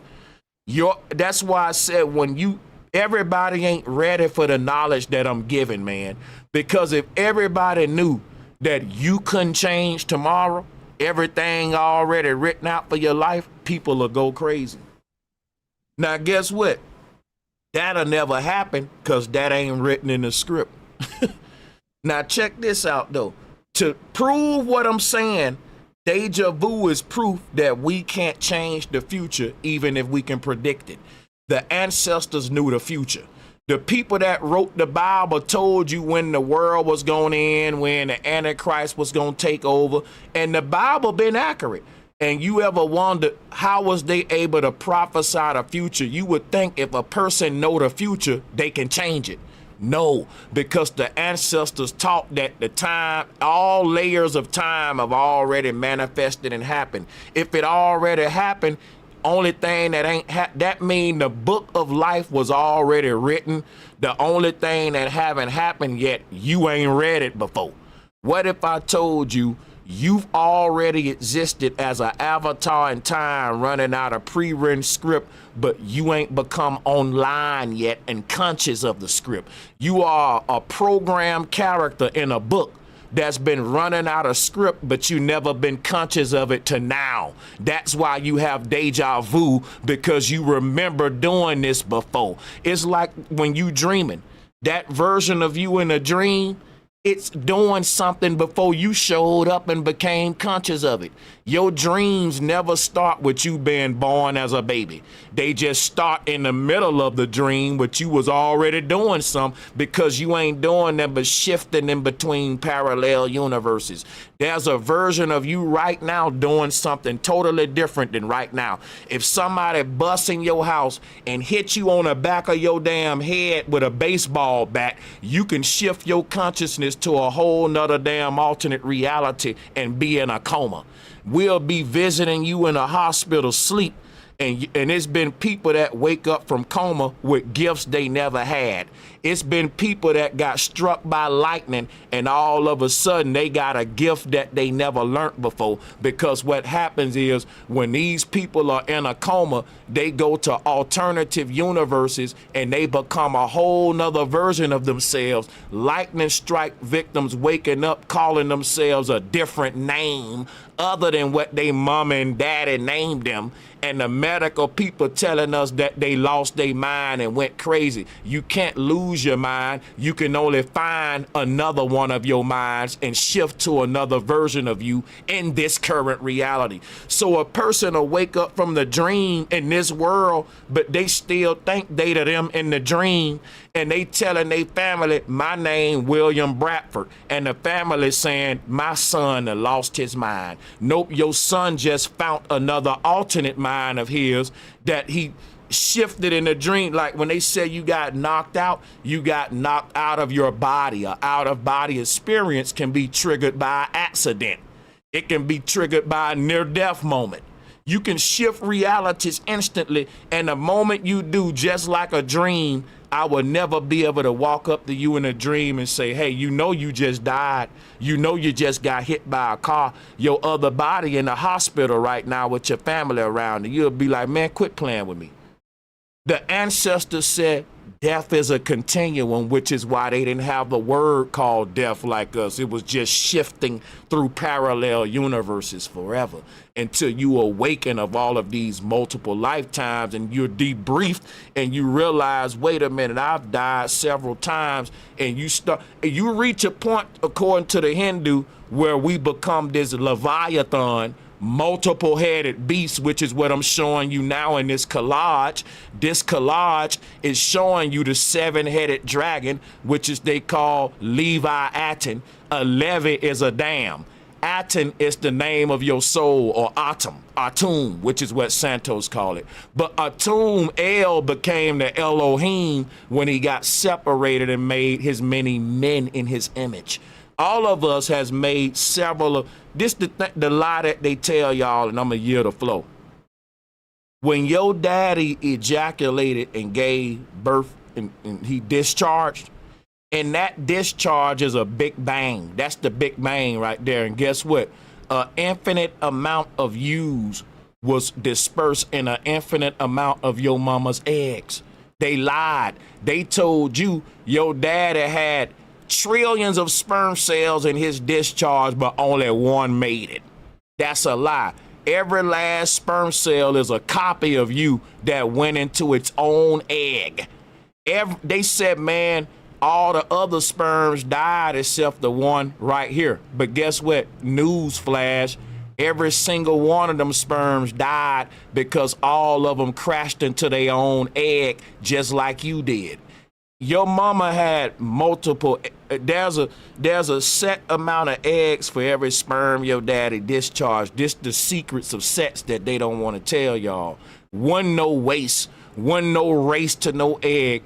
Every sperm that your daddy had, it was born in another universe. And those are the versions of you that you go to when you dream. That's why your mama and daddy are there too. And if I walk up to you in a dream, you'll say, yeah, this my mom and daddy, and you'll give me a whole nother childhood memories, a whole nother set of memories, because we living out more than one lifetime at once. And your mom and daddy met in multiple parallel universes, and every sperm your daddy shot out in one universe was mirrored in the next. It's a mirrorverse. It's like a mirror house. Every action is string theory, is strung to every parallel universe. So when you born in one universe, you're born in them all. You step inside of a mirror house, you're going to be projected on every wall, period.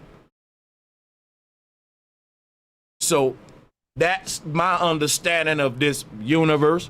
And I know it's lengthy, but I want to be thorough because I really want to share with y'all this other level of how Plato and all of the greats viewed the universe. Because what I've done with this collage is a modern interpretation of Plato's theory of forms.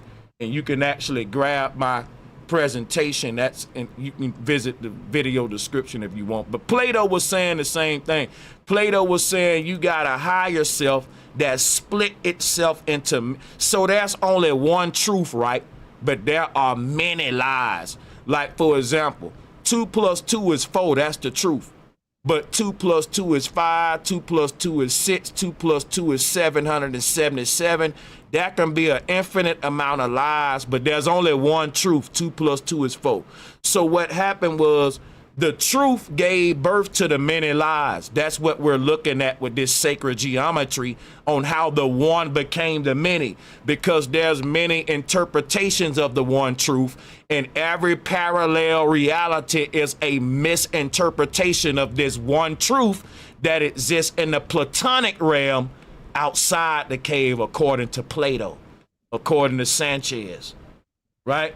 This is how duality was created from a singularity. This same story is told by Christ chopping his body up and giving it to the disciples. Listen, the disciples are nothing but Jesus's avatars, just like Krishna had avatars. Let me show them to you. Look at here. Everywhere everywhere Krishna went, his disciples followed him. Look at here. This was the knowledge of your chakra layers, but they turned it into modern day religion. This shows you the same story of the body of a saw getting chopped up in Egypt. That is the God body getting chopped up into many avatars in the multiverse, split up with time in parallel realities. So the Jesus disciples was never different dudes outside of him. They was Jesus. This was Jesus's avatars before they changed it in Christianity. Had Jesus, teachings. So, but yeah, I had to lay that on y'all real quick, and I think Chris wanted to double team this with me. I'm kind of lengthy. I was gonna ask. So, like in the spiritual community, you often hear people say like everybody else is you. And I can perceive that as well. Would you say like those sperm that went to the different eggs and the way that you explained it is everybody else that you see and meet that's on this realm too? It's a different version of you?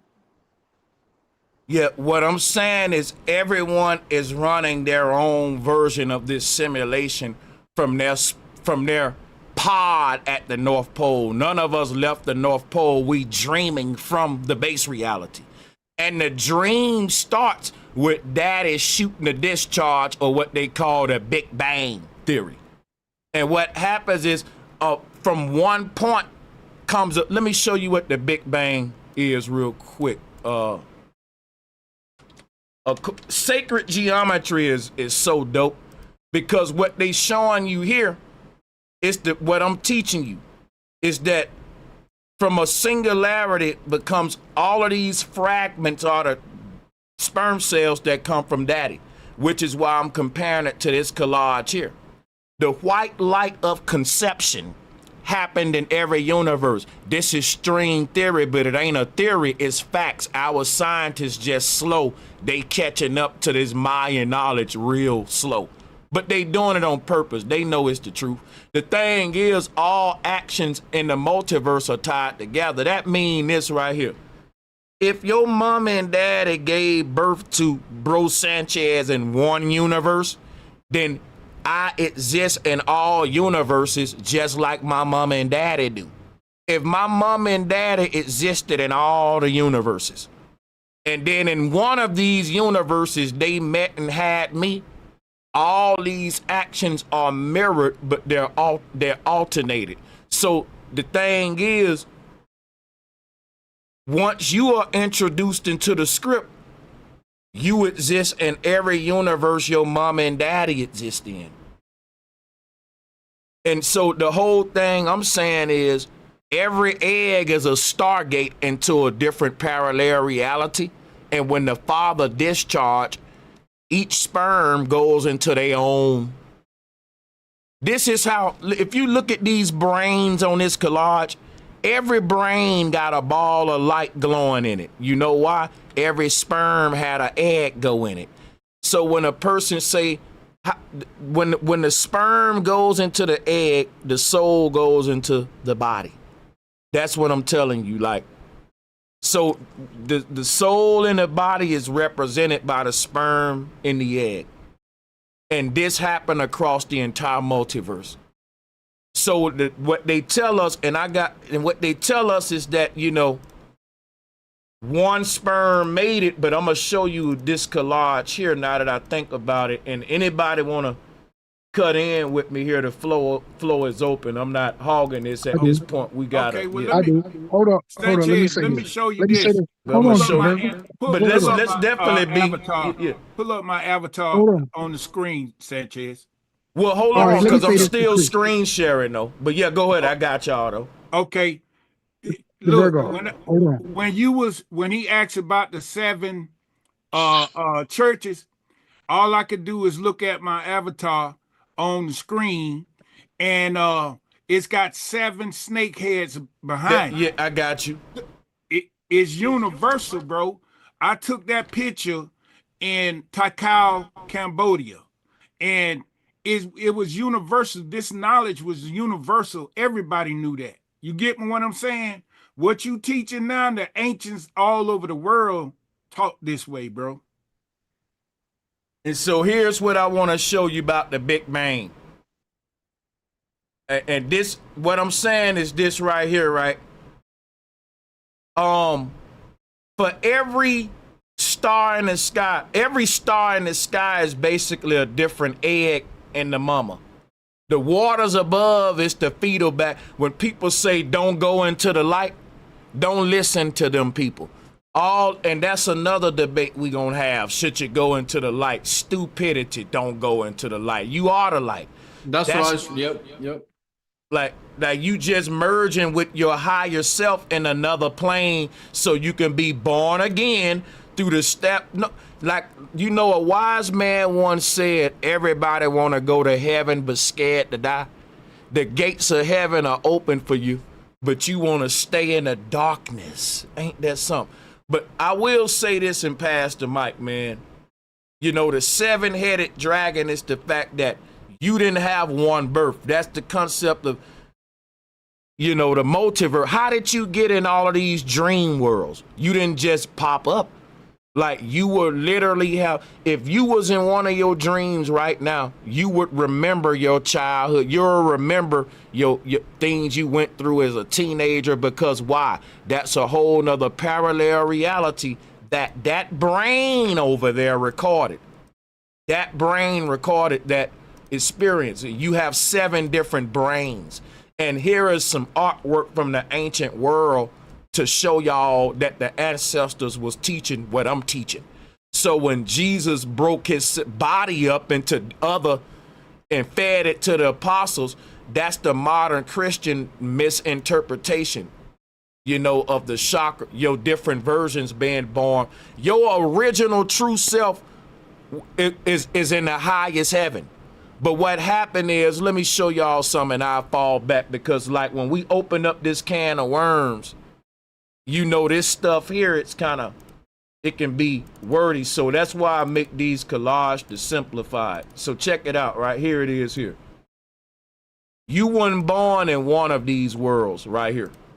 You was born in all of them. So check this out, right? And I'm going to yield the flow. In this top world right here, your mom and dad had met each other. And they gave birth to you up here in the highest heaven.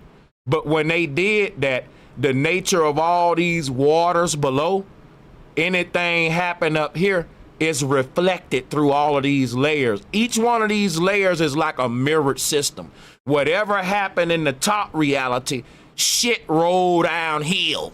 It's a chain reaction of events that play out in the multiverse.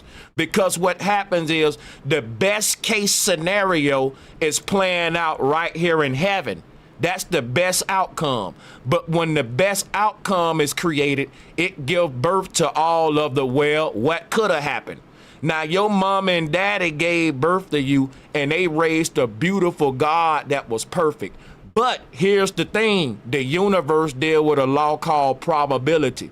it's probable that your mama and daddy could have raised something less than perfect. So every other parallel reality below heaven is playing out the what if possibility. And the only thing that really exists is the truth. And in the truth or in heaven, the best reality of what they call the sonum bonum, that's playing out for you. But before we can rise up to this reality, we basically got to work our way through the lie to live out our truth. This was what Plato taught. It's beautiful. It's basically us living through all of these lies is like an actor rehearsing for a script, and an actor will play that role out so many times, and a director say, cut, you ain't doing it right. You ain't acting this role right. What happens is that the actor finally do this one cut and they say, bro, awesome, that's it. No more reincarnation. You don't got to do it over. You're acting out the best version of yourself in this highest heaven, and that's when the movie ends and the director say, you know what? You aced it. You acted this thing out to the T, like Jesus did with the scripture. That's why Jesus died on top of a mountain called Calvary, and that's what this mountain is up here. It's when Jesus become God at his highest heaven. That's Mount. And you see it's shaped like what? A witch hat. Because the witch hat represent wisdom, the hat of the magi that have ascended. That's the graduation hat. So and when you graduate high school, the tassels spin around because you're like a serpent wrapping around this mountain as you journey up the stairway to heaven. You're born in this lower realm right here. Then you die, you raise up, you're born over here. Then you come up, you're born over here. You're zigzagging up this mountain till you get to the top. And boom, there you go. Like a crook, like the serpent round the tree represent the path of ascension. Is all over ancient symbolism. That's your journey up the mountain. And you got to go through all of the fake selves to get to the real self. And if you want to see this in Hollywood, go watch a movie called Jet Leader 1. So, like the Lord's Prayer says, let thy will be done in earth as it is in heaven. Ooh, and damn, that ties it in. Exactly what I'm showing. Man, let me drop a bomb for that. Here's the thing about the earthly realms, though. Have you ever hovered your face over a water surface? It will reflect your image, but it'll distort it. Watch this. The thing about the face of God hovering above the waters will reflect the image of God, but it will reflect it as a boogeyman called a devil. See, this is how God looked. When God hovered over the waters, God's image, this is why they said that the many false names of gods was written on the head of the beast. The beast is right here, Krishna, with all these different. See, the true name of God is Krishna in the middle. All of the false names of God is the many versions of God that was in the alternate reality. So think about this, right? You was born in this highest heaven, and your mama and daddy named you, let's say, your name, whatever your name is on earth, it's a distorted form of what it is in heaven. So let's say my name is, I'm trying to find a way to show you all this. It's your name through a filter that's distorting the sound. So let's say your name is, your parents name you Kimberly in heaven. But through these water layers, your name is being said through a layer like, so all of these different water layers represent where the true name of God get distorted at. Let's say your mom and daddy name you Jonathan in this top realm. By the time the name Jonathan get to this realm, it's Jonathan. Then when it get here, it's Onathan. Then when it gets here, it's Nathan. The John gone, it's just Nathan. And the further it goes down, because the truth is going through it's like listening to a song outside the club. It start getting distorted. So the name of God, you can't really hear the name of God correctly. It becomes muffled through these ethers. It becomes a lie. And it's clear when you take the veil off, you can hear it clearly. So just think about it. The more lower you go, the bigger the lie get. The more away from the truth you get, because everything that's happening up here is playing out through all of these layers, but it's getting distorted just like this image. So you may say, why everything going wrong? Because anything that happened through these underworld waters is gonna be ugly, just like this distorted image. Nothing gonna manifest as the truth. Even though if a beautiful story is playing out up here in the highest heaven, it's gonna always be ugly in the multiverse. So that's why I said all of the parallel realities are the many lies that's being reflected from the one truth above. And the further away you get from the truth, the uglier the lie get. Because imagine this woman reflecting her image through another layer and another layer and another layer. So you got one lie leading another lie. So imagine if this image right here, which is already distorted, gets reflected through another damn water layer and re-distorted some more. Then another one reflect that one, and it just becomes a monster. That's all of us in these. That's what your body is to your soul. So then, Hey, bro, it's crazy how I woke up to this earlier today. I woke up to all this earlier today, and before I even got out of bed, I just like projected like I was gonna have a great day, because I'm creating this right here. And today I had a great day. Like, it's crazy. And one thing I wanted to say to Chris, I'm going to tell you a dumbed down version of everything he just said. Imagine a rainbow. You in a blue sky now, right? You got a body in a green, red, all the other colors. And your soul's transferable in each one of those. When your father ejaculated in your mother, right? All those were created. So you have a body in each one. That's all I wanted to say. And that's what I'm saying. Hey, check this out, right? And I'm going to fall back, because this is what I want to say. When your mom and daddy gave birth to you in this top realm, that sperm went in your mama's egg in this reality. But guess what? Your dad and mama exist in this bottom world too. Everything that happened in heaven, it happened late in these other worlds, like an echo effect. So they say we live in an ecosystem, but it's eco is an ecosystem. Like every A that's at the bottom gets more distorted. You know, and so the whole thing is, the truth is the first hey, and that's the top one before it go through the ethers. But here's the thing. Your mama and daddy, the sperm that went into the egg in this top world, remember, the higher up we go, time moves slower.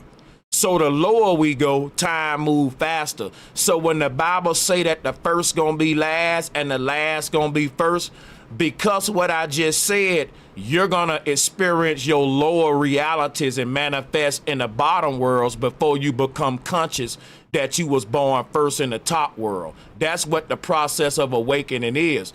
Time is happening slower in heaven than it is in hell. So the bottom sperm, your mama and daddy that gave birth to you in these bottom worlds, your consciousness is gonna shift to those and experience life at the bottom. Like Drake said, started at the bottom, now we here. We got, it's like a seed in the ground becoming a tree. And you're gonna rise up to your final birth, where in this higher heaven, when you're born up here, the God's gonna tell you about all of your lifetimes that you went through. It's gonna be over. Bro, that's crazy. You just said that. I just put that in a text to somebody. I just put that when I responded to somebody's post. I was saying all that. Started from the bottom. Now we here. we Yep. rise like helium. You know what I'm saying? Mm-hmm. And the more you understand, it's like helium. You get lighter off of this. You vibrate higher. Go ahead. Now, would it be safe to say that like the perfect you is the reflection and And absolutely hold on a second. uh I threw people off when I said the gods. The gods are the people that ascended before you, your ancestors, your grandmothers and elders. They waiting on us in the base reality. They already been. That's why your grandmother is gonna be your grandmother in heaven too. Think about this. Yep. Hold on a second, because in heaven, everybody are the same age, which is we all. If I ask somebody in heaven how old you is, that's stupid because you exist outside of time. We all are eternal beings. We are infinity. But your grandma gonna still appear as your grandmother. Basically, everybody gonna manifest in heaven at their prime of life. And what I'm saying is you can shapeshift to any point in time and recollect and become into these versions in heaven. When they say that, I'm trying to simplify this and share the mic, but what I'm saying is when I say in heaven, you're gonna know of all of your previous lifetimes. People in heaven for example, you can be talking to Sanchez in heaven and I can be my 30-year-old version. But if you ask me something that's more applicable for my 60-year-old version, I can shift to that version of me right there. I exist outside of time. Like I can access any previous life version of me and throughout the Akashic records. And every person is their greatest version in heaven. So let me show you what I mean. If you look at Krishna and this statue right here, you become this multiple-headed, God-headed creature in heaven to where you've mastered yourself by merging all the versions together like Jet Li into one. So there was some things I was better at when I was 10-year-old. And there was some things I was better at when I was 30 and when I was 31, 32. But when you get to heaven outside of time, you're going to take the best points of time from all of these chakra points or chakra points, checkpoints, just like in the video game checkpoint represent every point in the game where you reached a milestone and mastered some shit. So if you in Metroid, when you get a perk and upgrade, it saves and say, okay, you upgraded, save it right there because now he got the fireballs, right? So every time you gain a new perk, the universe saves that point in time, like, and say this is a lesson he learned in his lifetime. It becomes a book in the Akashic records that the Godhead can revisit once it rises above time, like a Chronos library beneath its foot, a footstool. That in heaven, no one gotta be taught nothing in heaven. This is a realm full of all-knowing beings because they exist as a multiple-headed Godhead that can access any point in time throughout it rolls through all of the cells.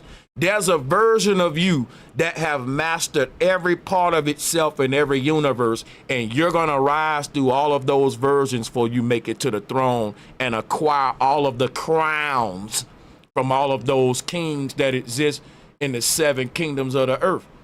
You're going to be a 7-headed being like Krishna, and that's what the God, ain't nobody going to be able to teach you nothing at that point. You're going to be all-knowing. Gnosis, Gnostics. This is where Gnosticism is about. Yeah.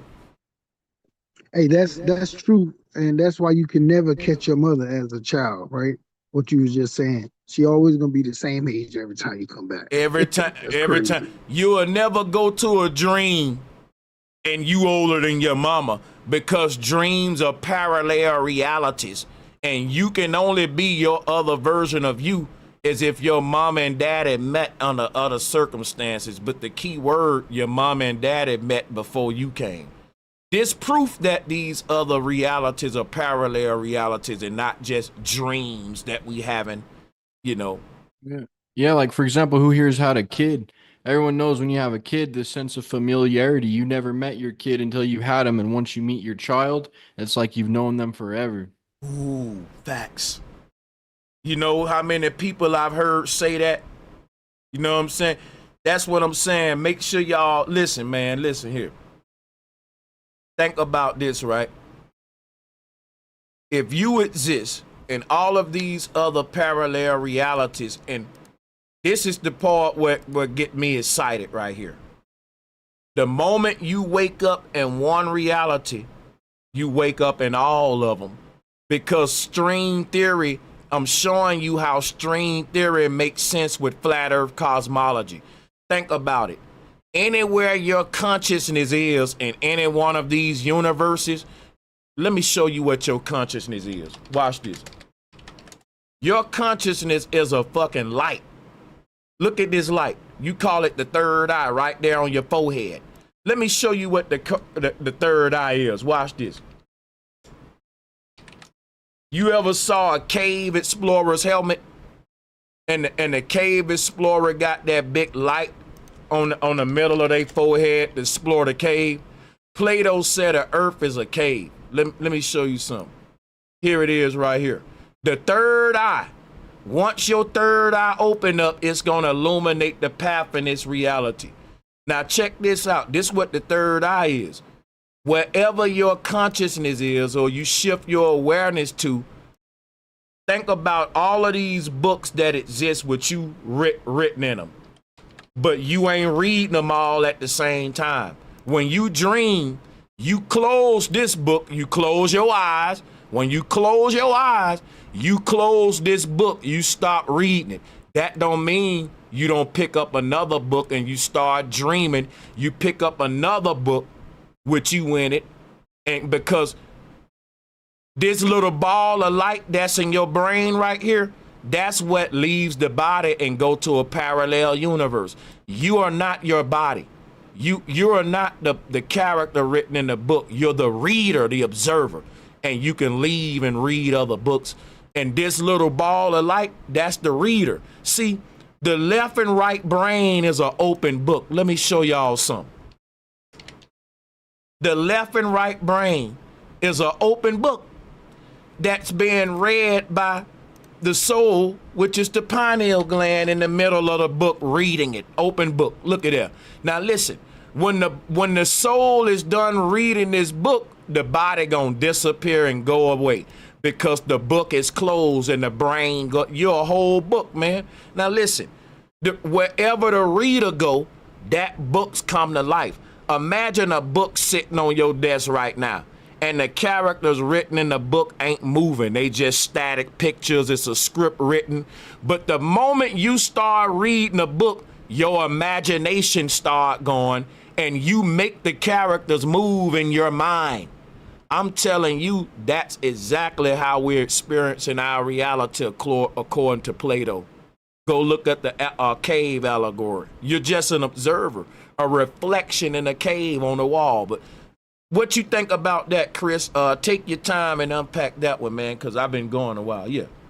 So we're already dead, and that light is what's alive. And if you don't know that you're that light, I was talking to the other Chris though, brother. It's all good though. Then if you don't know you're that light, then you're dead. Yeah, I was. You're asleep. No, what I was saying was, yes. Oh, yeah, you just said it perfectly. If you don't know that you're that light, that's what darkness is. You're dead, basically. You becoming aware that you are the light. If you want to use those words, yeah, we can do that. Then yeah, that's what activates the third eye open. When people say, because otherwise you're just a program that the system's programmed you to be. Yeah, I can go with that. Let's let Chris go ahead. Go ahead. Yeah. Well, I mean, you guys have unpacked a lot of beautiful perspectives. I kind of like what you're saying. The way I saw it before was kind of like we descended the cycle of necessity and kind of experienced some of these higher planes unconsciously. We came down into matter. This is our first human physical form. And then after this, we're molded enough to have conscious experience in the astral plane. And essentially, as we move up those layers, we get glimpses of our other lives when we sleep and stuff, all these parallel realities. But like I said, our electromagnetism or our focus isn't on this incarnation. Because like you said, it started from the bottom, now we're here. Yeah, at top, we're living the perfect life in the celestial realm with our highest self, with our part, like we are unified with our soulmate. Our Adam and Eve is together again and unified. but separate. But down here, we have all this chaotic stuff going on, just like you said, with God looking at his reflection in the mirror, just like narcissists.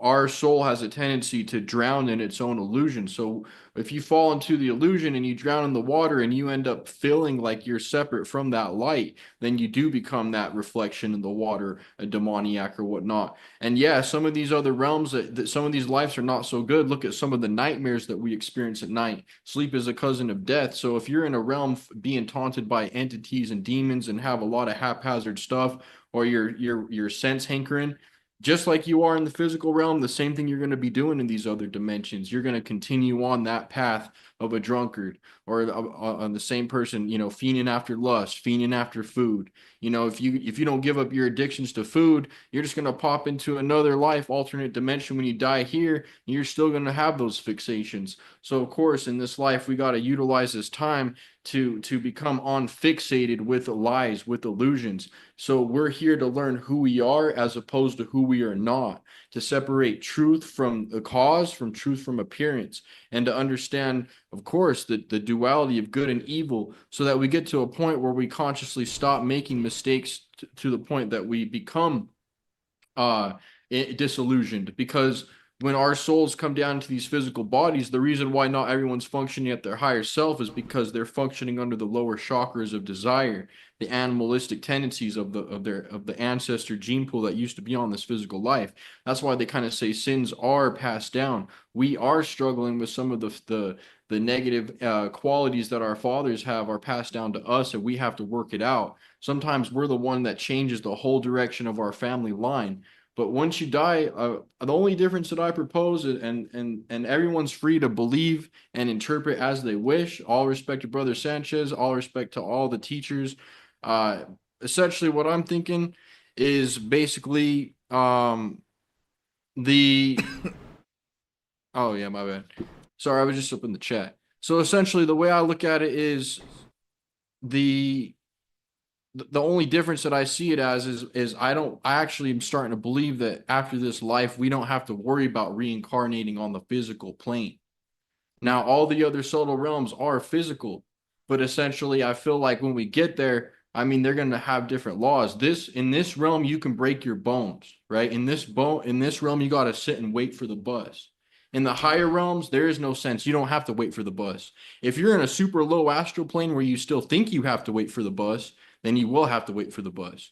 But if you go equipped with knowledge and a good mentality, then you won't be waiting for the bus in the astral plane, because you'll know you'll be able to teleport and fly. But some people are hindered by their beliefs. So when they die, they do the same exact habits on repeat that they did in the physical realm. Whereas someone that's acquainted with the inner plane is already manifesting, transmuting, becoming a cause, becoming a guide, teleportation. Like you don't have to walk anymore. You just teleport.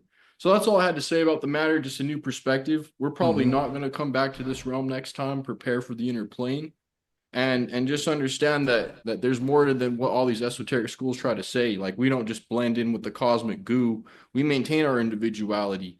We transcend and progress. We pick up where we left off. And yeah, we do live in some funky other dimensions at the same time. And I think, like Brother Sanchez says, once we awaken in one, we awaken in all.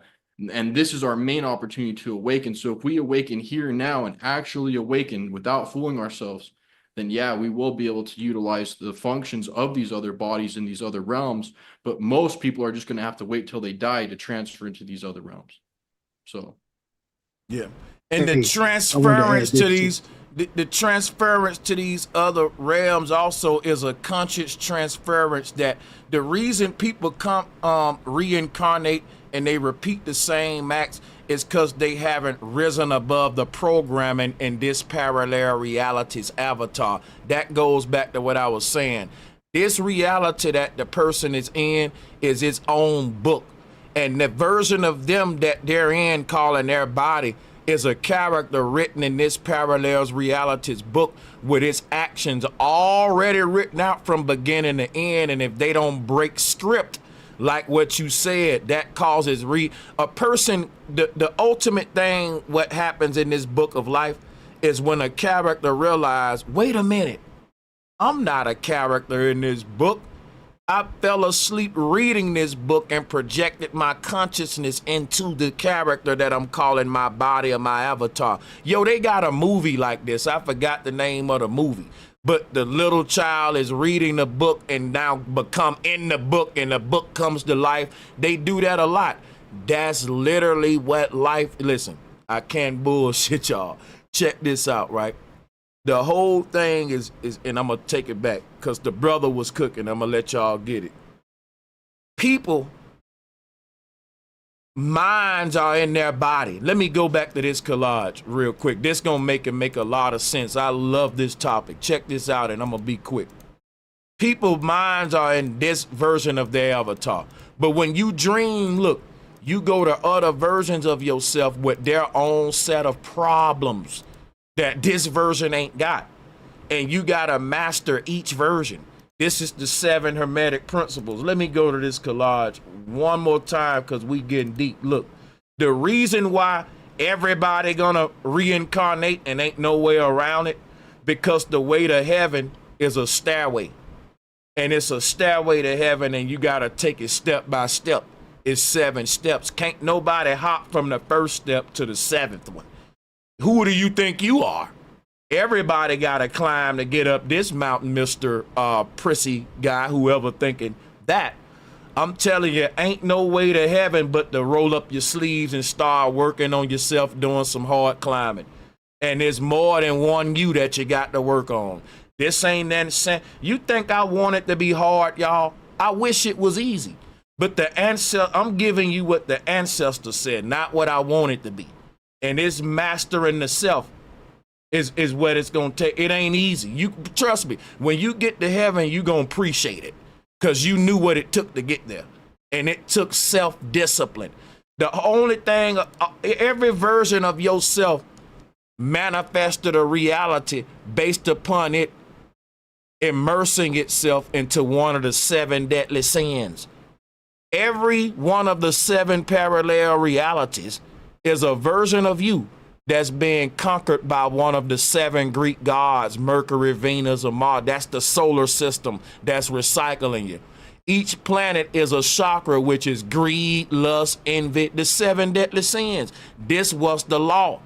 They did away with the law. And they said, well, it's forgiveness. You can do what you want. Everybody can be consumers and get into indulgences, eating too much, drinking too much. And that's why death has entered the earth, because 7 deadly sin has entered the world. When we left the Garden of Eden, that was when we was under the law, which was balance.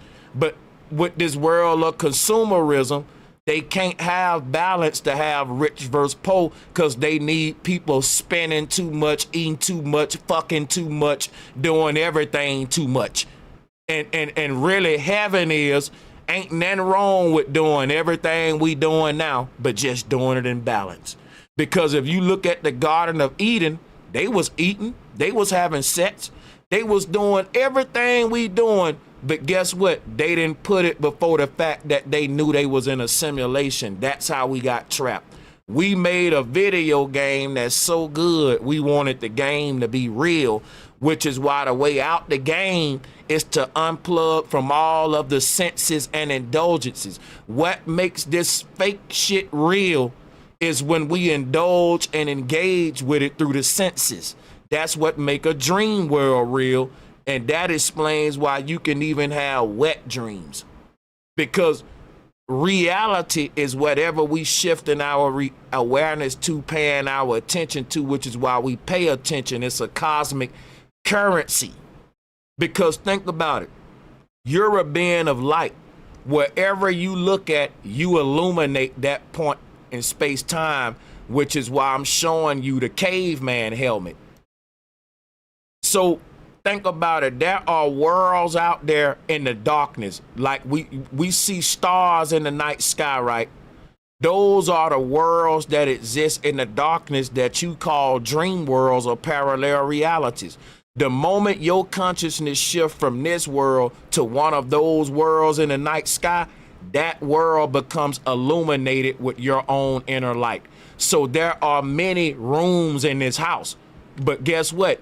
This dark ass, big ass house ain't got no lights in every room, guess what's happening? Everybody that walk around this house got their own caveman helmet on. Let me teach you something about this Plato's cave, the allegory theory.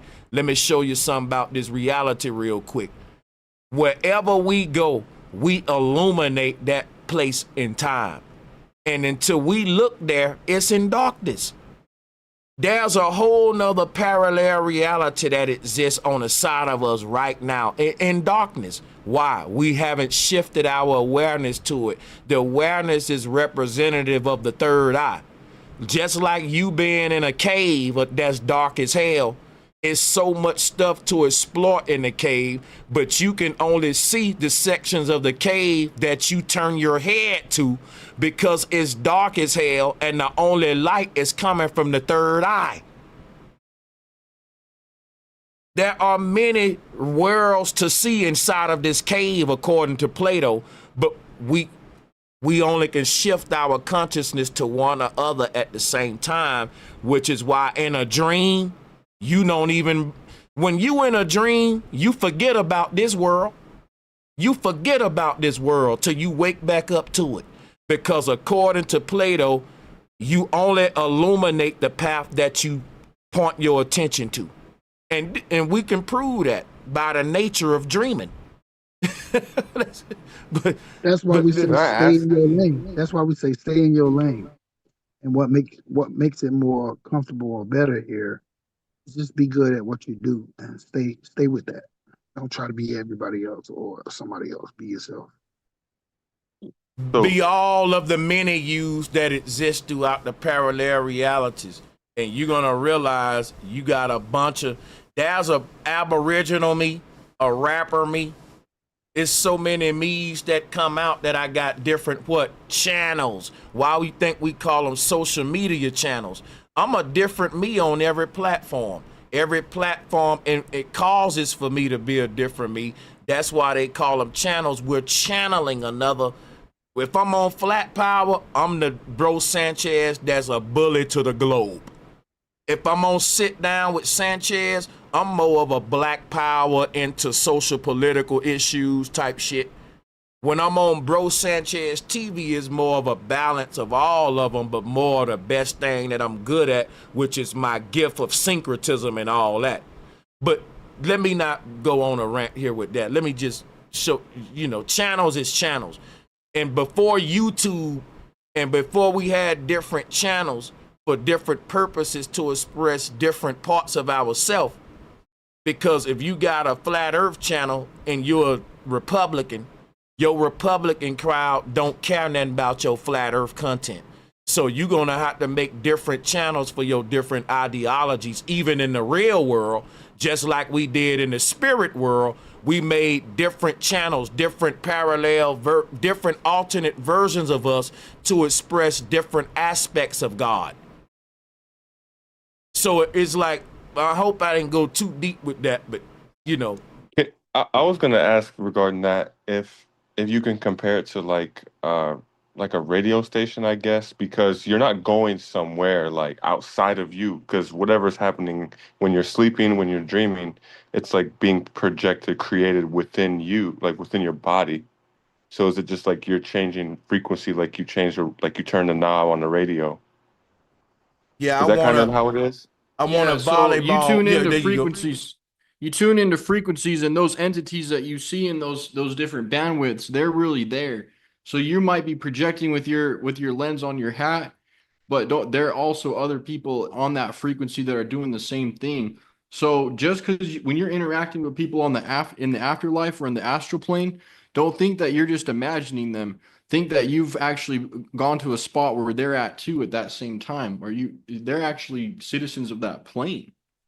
So Yeah, and I've seen these beings like from certain plant medicines, but it happened when I closed my eyes. So when people talk about aliens and stuff, I'm like, well, it's not out there, up there somewhere. Like this, I've seen these things, but in my dream and on the plant medicines. But when I close my eyes, that's when I see them. So it's like it's being created within, like, my brain. And sometimes I wonder when we see monsters and like when I was young, I dreamed of Freddy Krueger before, and you got to think, if Freddy Krueger is the creation of what's his name, Stephen King, right? No, that's Stephen King. So Stephen King created this fake monster called Freddy Krueger, and because I saw this thing before bed, that's what make me say, well, it's parallel realities that exist in the heavens, but it's also parallel realities that exist in the underworlds, and that basically when we have nightmares, we're traveling scenarios that's playing out outside of it. We're traveling someone else's worst case scenarios. Like for example, when I was a child, I was obsessed with space. I was fascinated with it. But I also had a nightmare that I was being sucked into the planet Saturn. And it was very scary, and it's weird because as a child, I was fascinated with Saturn. I thought it was a beautiful planet, but I actually when I first was, this like, if Jesus showed up to a Christian, they'd be scared when they was praising the thing, so to speak. In my dream, I was floating through space, and I fell into Saturn's gravitational orbit, right? Gravity. And it sucked me in. So the fake heliocentric globe Earth model that don't exist, I went to it in a dream world, which means that even the heliocentric model exists in a parallel reality. These parallel realities can get so fucking monstrous and hideous and distorted. They can really become the stuff of scary movies.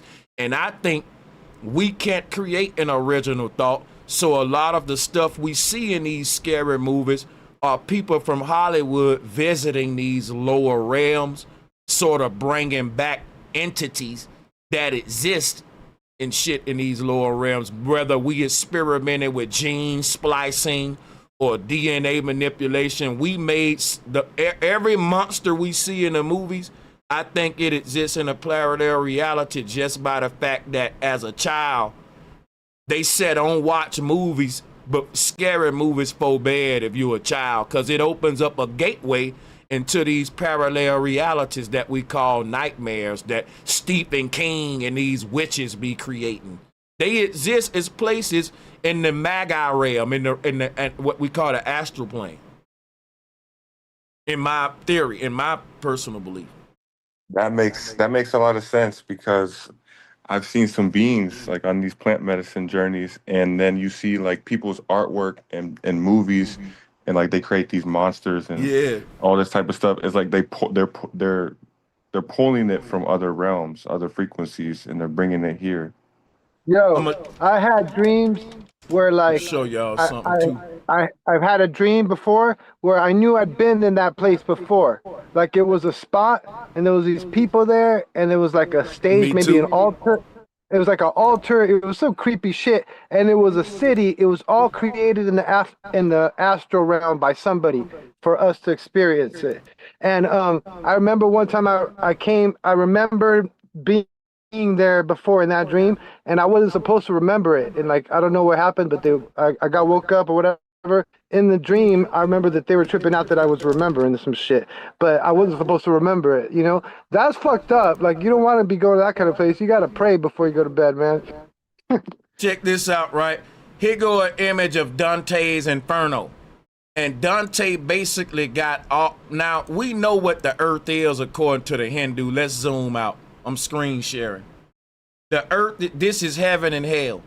And heaven is all of the infinite greatest possibilities playing out above you, and all of the infinite worst case scenarios playing out below you. The lower you go, the worse the case scenario.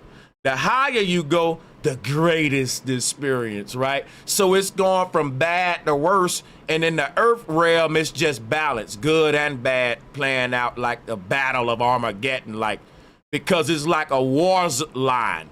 The higher realms is a standoff with like the DMZ line. And it's just an ongoing battle right there in the middle. But according to the Hindu, The lower you go, let's zoom in on this monstrosity. Because when you go below the earth realm right here, this is what Dante called the inferno. Now, what is this place that we call the below world? That, right, my friend, is something that I call the quantum universe. Now, people may say, Sanchez, I thought the quantum universe is a lie that don't exist. Hell is the lie. If people die and they go to hell, they go to artificial worlds that the corporations made versus ancestral worlds that we all projected from the inside. And that's the difference of up and down. But let me show you another way to look at it, and then I yield the floor. Why I say it's the quantum universe. Check this next collage out, and this will be it for me right here. What Dante called the inferno was the fact that all of the worlds that exist below the earth exist inside of a quantum computer or a simulation what Neo called a matrix, and I'll show it to you now. Here it is here.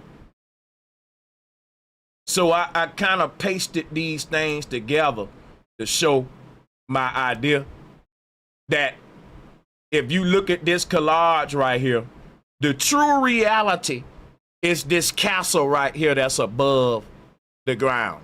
Now there's some water on the floor, and it's reflecting a mirrored image of that. That represent the fake you. So as the higher self rise up to its highest point, the lower self is going to descend down to its lowest point at the same time. And you're going to master both of these polarities. So, but what I'm saying is this. When Jesus go down to hell to get the keys to heaven, that's what we're saying. Listen, if you look at what I'm showing you on the left, when your higher self rise up to the highest heaven, your lowest self gonna be at the most bottom one based on that reflective principle. And you may think that's a bad thing, but it's a good thing. What that means is that your highest version up here, this is where the real you gonna be at the top of the mountain, like Jet Li. Right here in the movie, they showing you in the movie Jet Li right here. When you get to the top of the mountain, you're gonna reflect yourself down throughout all the layers of time through the quantum universe. You're gonna be existing in all of them at once. See, if the mountain is surrounded by water, once you climb to the top of the mountain, you're gonna reflect your image down into all of the layers. But you can only access this first layer right now. Let's say you're right here at this bottom layer. This the first little incarnation you got. And you saying, why don't I remember nothing? Because you just started in the middle of the universe in the earth. Once you climb to your first what I'm gonna call it platform, when you die your first death in the flesh, right here, right now, your first, what I call a conscious death. Just hear me out a second. Your avatar has reincarnated in this earth several times without you being conscious of it, just like there's a version of you in a dream world right now getting beat up, but you don't feel it. But if you go to sleep right now and your consciousness shift to that world, you're gonna wake back up and say, man, I was dreaming I got jumped by some dudes. That's literally happened to you in another universe. But check this out. What I'm saying is this. You're not conscious of all of these things. You haven't died a conscious death yet, according to a lot of Hindus. What is a conscious death? You about to experience it right now. That means dying while knowing the truth. In my opinion, we are like AI robots that haven't became self-aware. That's why we don't remember dying before. We've died in this reality several times, but we wasn't conscious of it. Now, this is gonna be your first conscious death because you finna die for the first time now, awaken. When you die without this knowledge, you come back and you forget that you ever been here before. And you just keep living in a loop according to the ancestors until you get the knowledge that we got now. So according to the ancestors, everybody with this knowledge will experience what's called a that means when we say, man, I'm conscious now, I'm woke. Now, when you die, you're going to die with some knowledge that's going to actually transcend death itself. Death is programmed into this simulation. The only thing that ain't is the knowledge beyond death, which is other realms beyond this one, which is where awareness come in. You can't go to somewhere that you don't know exists. So that's why people talk about heaven so much, to keep it as an awareness, as a memory in our heart, because it exists as a parallel reality that we all agreeing on. But let me explain something to you, and I'm going to yield the flow. I know I'm being long-winded. Your soul have went round and round this pole for so many lifetimes. That's the snake chasing its tail. I haven't moved up the pole yet. I'm on the first floor. Let's say that this birth that you experiencing right now is your first time you've ever been born in this underworld and got the truth, this knowledge we talking about. But before that, you kept being born here, dying as a doctor, a dentist, whatever your ideology paradigm was. You never knew the truth about this place. So when you died, you put it this way, there's a law. You can only go to where you know. So if you die without this truth, you come back till you get the truth. And you keep going around in a circle around this first level right here where my mouse is at. All right. Now, when you get the truth, guess what happened?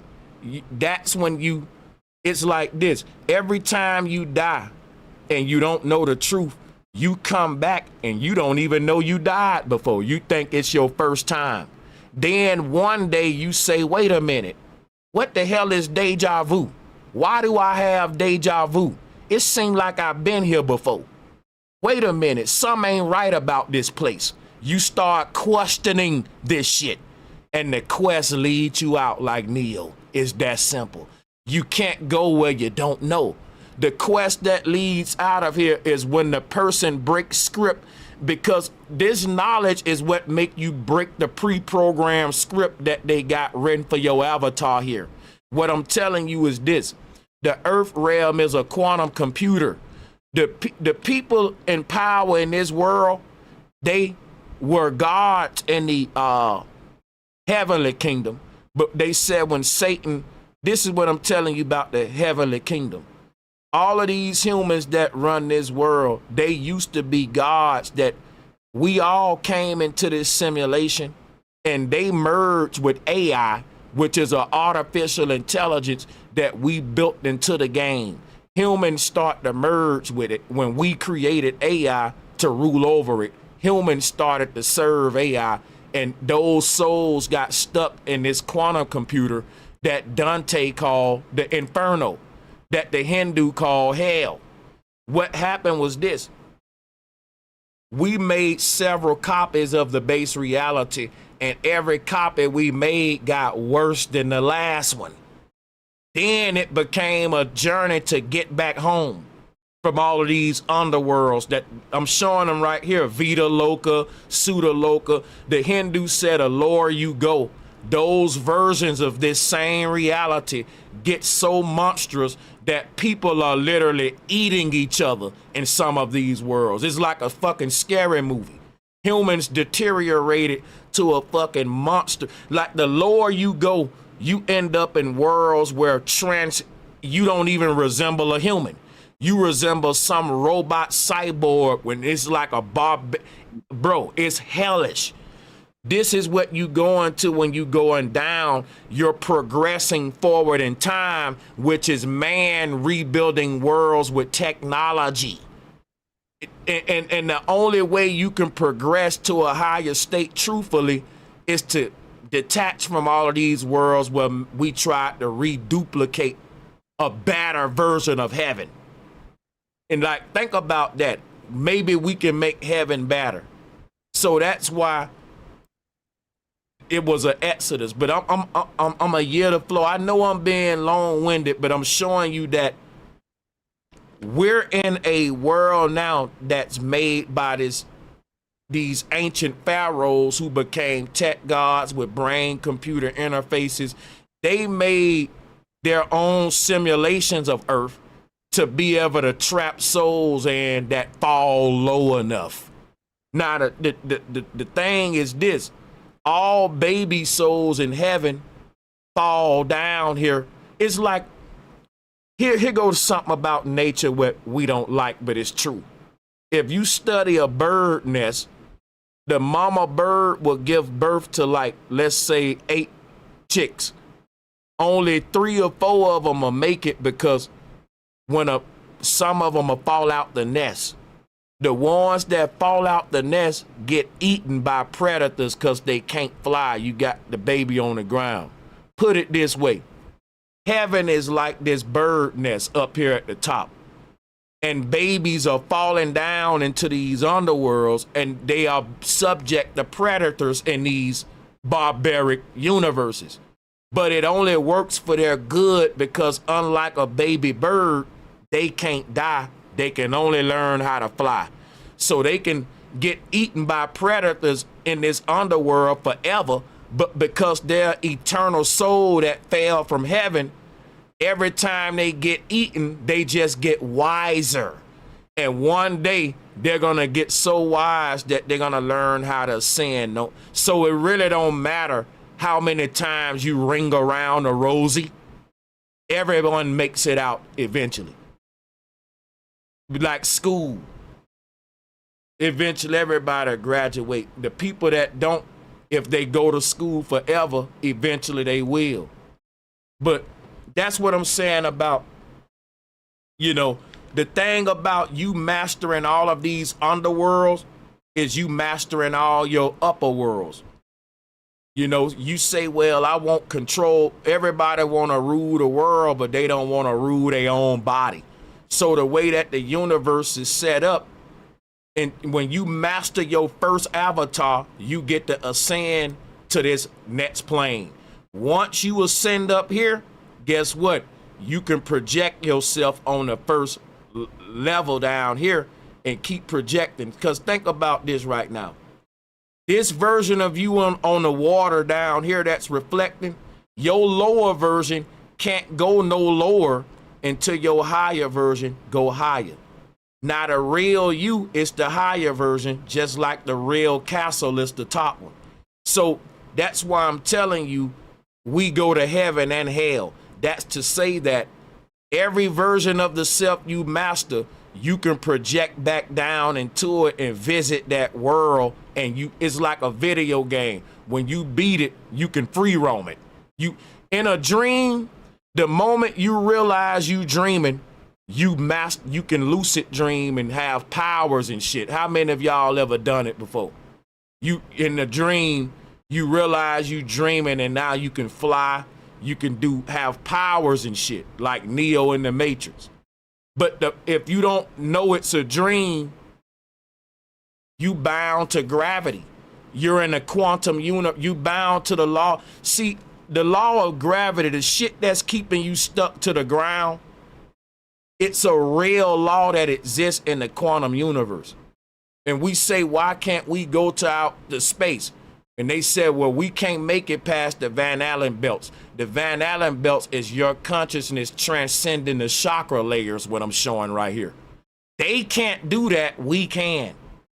The devil is tricking everybody like nobody can go to heaven because he can't.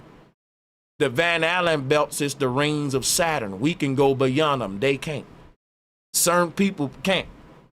Meaning our consciousness can ascend out of the quantum computer. And this quantum computer is literally the stairway to heaven. Your consciousness is at the bottom level according to the ancestors. And what the powers that be did, they basically, you had these ancient pharaohs, right? They was able to time travel. Now y'all gonna think I'm tripping, but let me give you this story. The ancients learned how to time travel. When evil men start to time travel, I believe that they went into the future and started cloning future souls in simulations. And I think that when the Bible say what the devil meant for bad actually worked out for good, That's what happened to these bastards. They created something way more dangerous than just an angel in heaven. So think about this. Think about what Neo is in the Matrix versus what some pretty little cute angel is in heaven. At first, we was innocent, beautiful little angels. But when we got something happened to us to get us in this simulation, it's gonna activate something else in us that the angels in heaven ain't got. And that's the knowledge of evil, the knowledge of how to kick your ass. When the Bible say vengeance is mine, vengeance is God's, whatever it was that's responsible for trying to keep us in this simulation, when we rise above it, we're gonna crush it to shreds like Neo did in the Matrix. What I'm saying is this, and I can be wrong, I got several theories. I believe that the corporations own our sleeping corpses. I believe if you go to the North Pole right now, you will see some sort of representation of where your real consciousness is. They don't own that, but they've trapped it in some sort of mechanism to make it be inside of this avatar. But they ain't trapped us here. The moment we know what's going on, whatever mechanism they using it can only work if we don't know that it's working.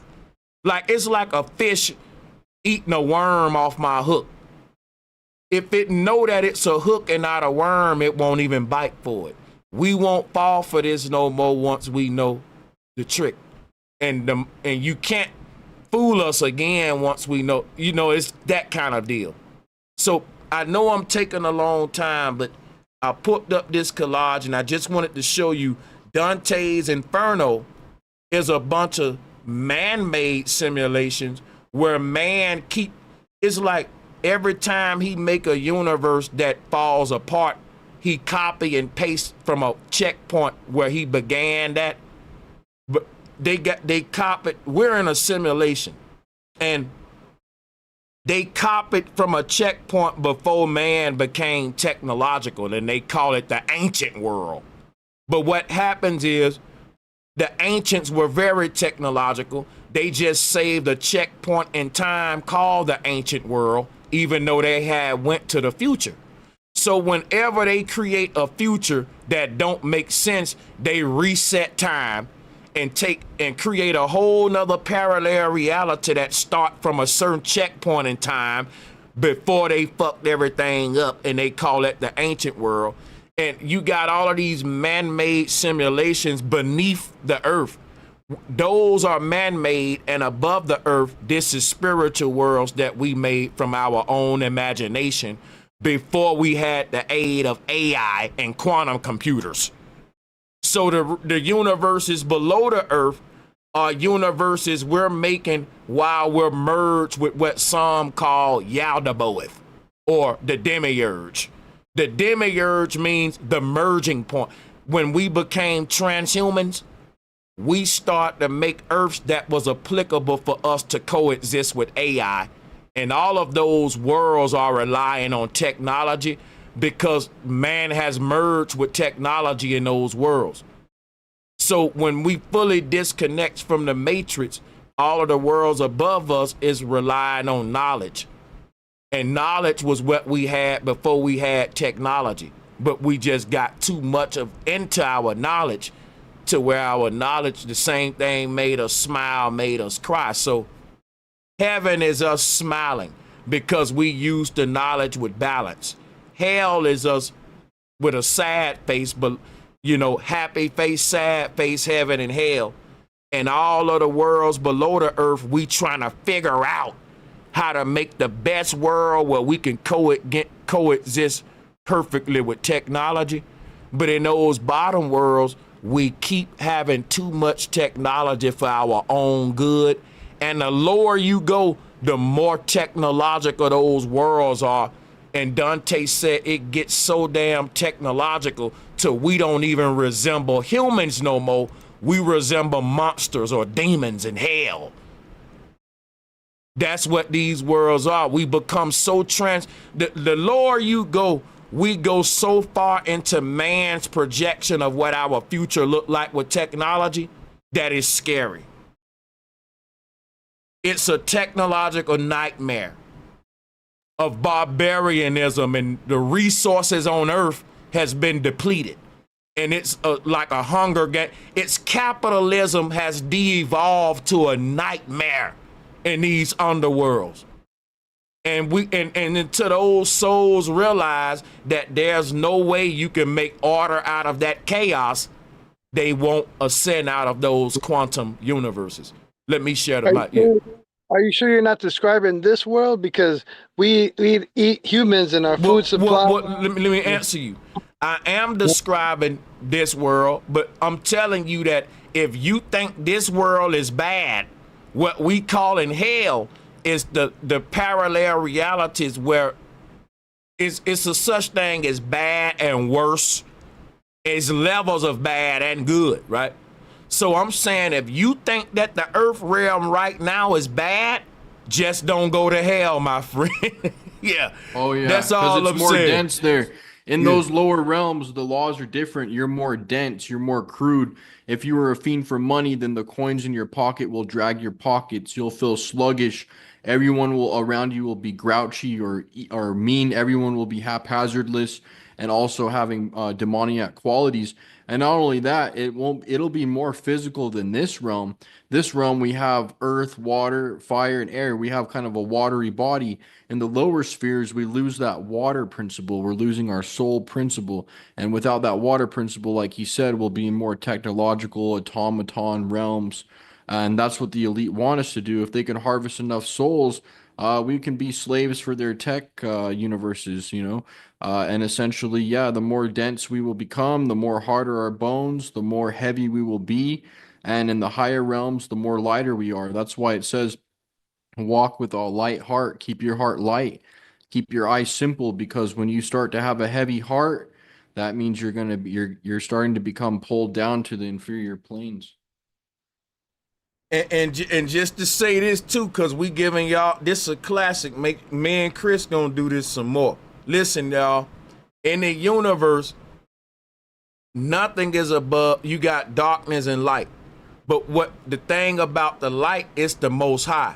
So the thing about density is that the further away you get from the highest, up and down, right? The lower you go, these worlds are called dark worlds. The higher you go, these are worlds of enlightenment. Why though? Why is light above us and dark below us? And what that got to do with weight, heavy stuff and light stuff? If you look at when light shine, darkness can never rise above the light. So like the brother was just saying, the more technological we get, the more buckier we get. The more weight we put on, because we would now think we need to merge more with technological. The technological world of bulkiness and metals that the consciousness is cloaking itself on, that's what they say in the Garden of Eden. We fell from the garden because we put the clothes on. The first technology that we built was the body. Then we started to build layers on top of that.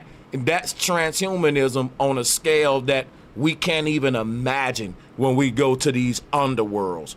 We don't resemble humans anymore because we've put on so many layers of technology. We're transhuman monsters, what they call demons or damn mans, a man that is buried in darkness, a damn man, not a bright one, a dim one, demon.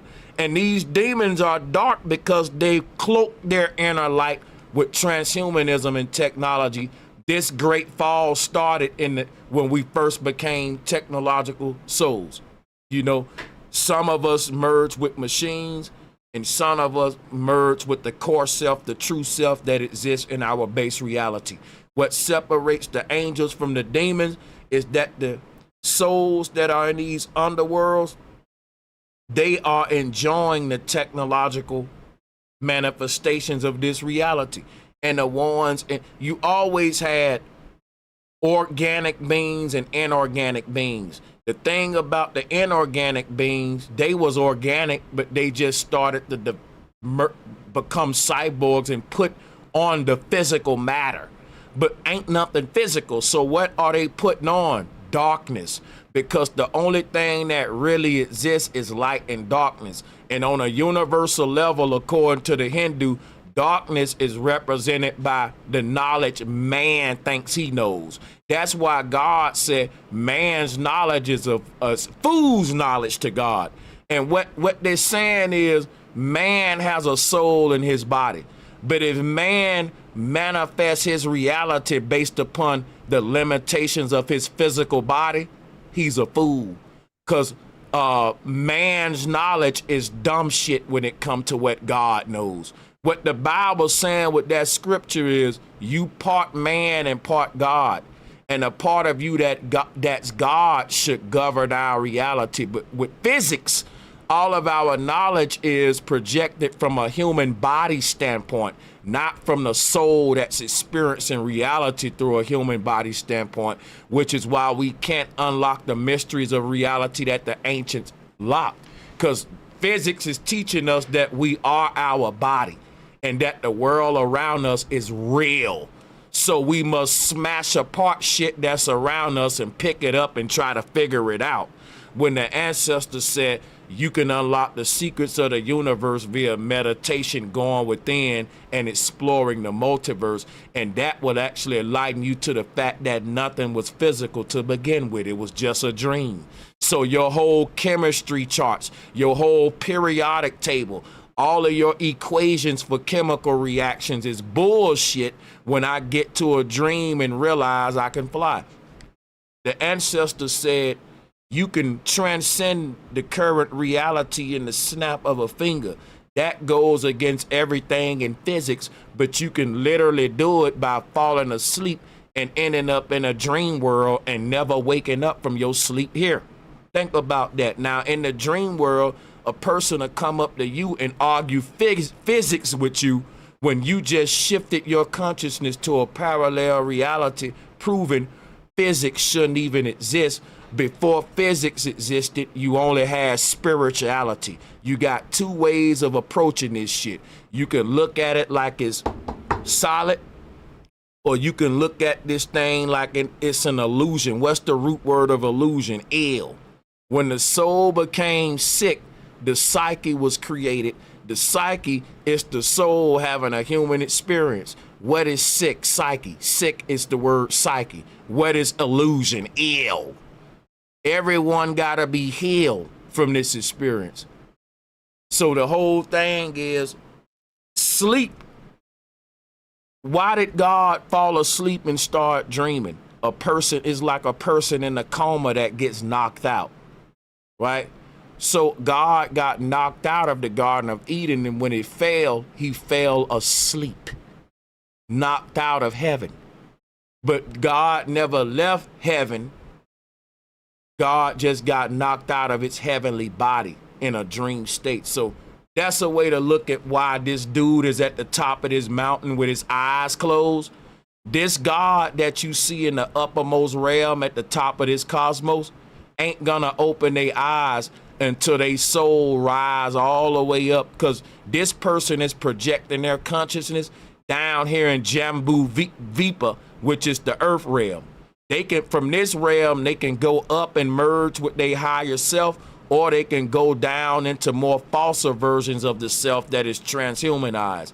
But the thing is, once their consciousness, which is spending its time in a false avatar in the earth realm exploring, once it rise up and awaken to its next version, and that one wake up, you're in a dream within a dream within a dream. These are the layers of the dream. The more sleep you go, the more dreams you fall into another dream. And the more dreams you fall into, the more horrible these dreams get. They turn into nightmares. So, but the thing is this right here. And I yield the flow. Once the consciousness of God rise up from this world right here and merge to his highest self up here, then this sleeping Buddha will wake up in heaven, and everybody will be waiting there congratulating you that you just beat the fucking game. That's what I'm saying. So the whole journey of this Buddha withdrawing his consciousness from the underworld because he projected himself down. That's the great fall. Fall asleep. And check it out. The decline of him coming up here is your consciousness rising up your spinal cord. What am I teaching you? The entire universe is the central nervous system, which is why this universe shaped like the spinal cord. And when they talk about the kundalini rising up the spinal cord, that's what this whole thing is. Your soul, this version of you is in your God body's root chakra. That's a whole reality. The whole world you in right now, you're a sleeping God whose consciousness fell to the base of its own spinal cord. And when that God's consciousness rise back up its spinal cord to seat itself at its brain in the real reality, it won't wake up in heaven. Did y'all get what I just said, or is that too complicated or whatever? You're a sleeping God and your consciousness fell to the base of the spine. So this the kundalini rising. It's the soul ascension up the stairway to heaven. All of that is the same thing. Big fact. Yeah, bro. And that's what I was bringing up. That's the main reason I was asking y'all both about the 7 churches of Asia. Because, I kind of broke down already. Asia, we know that the sun rises where? In the east, right? The land of the rising sun is always supposed, China, right? Literally, that's the same energy we're talking about, right? That snake kundalini, serpentine energy, but it's light. And we got to start thinking about machines in divine realms that are built of different materials than we use here. Like y'all were talking about the senses as well. We have a certain amount of senses that they quantify and qualify, right? And categorize here. But imagine a realm where you have 11 senses, more than just 5, right? And so imagine the type of pain, imagine the type of joy, it's all going to be amplified. You know so what's spirits for sure do feel, but go ahead. Yeah, I got No, I shouldn't be cutting nobody off after how long-winded I was, brother. Finish your spiel. That's pretty much it, though. I was just going to, in Asia, one of the 7 churches in Revelation is named Philadelphia, Smyrna, etc., right?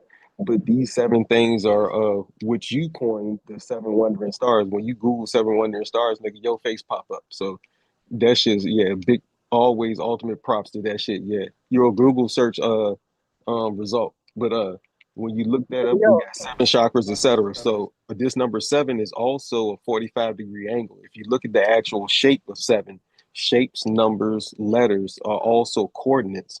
Parables are constellations. These stars are actually signs, like we're on a highway, to guide us back and forth through our conscious imagination realm. Oh, and faith is a substance, tangible. We're just starting to figure that out. That's why I want to keep pushing that scripture. I'm glad it's catching on everywhere, right? But it's like, it's an actual substance. Just like imagination is a substance, just like thought. But we're used to working with different things here. But it's levels to light.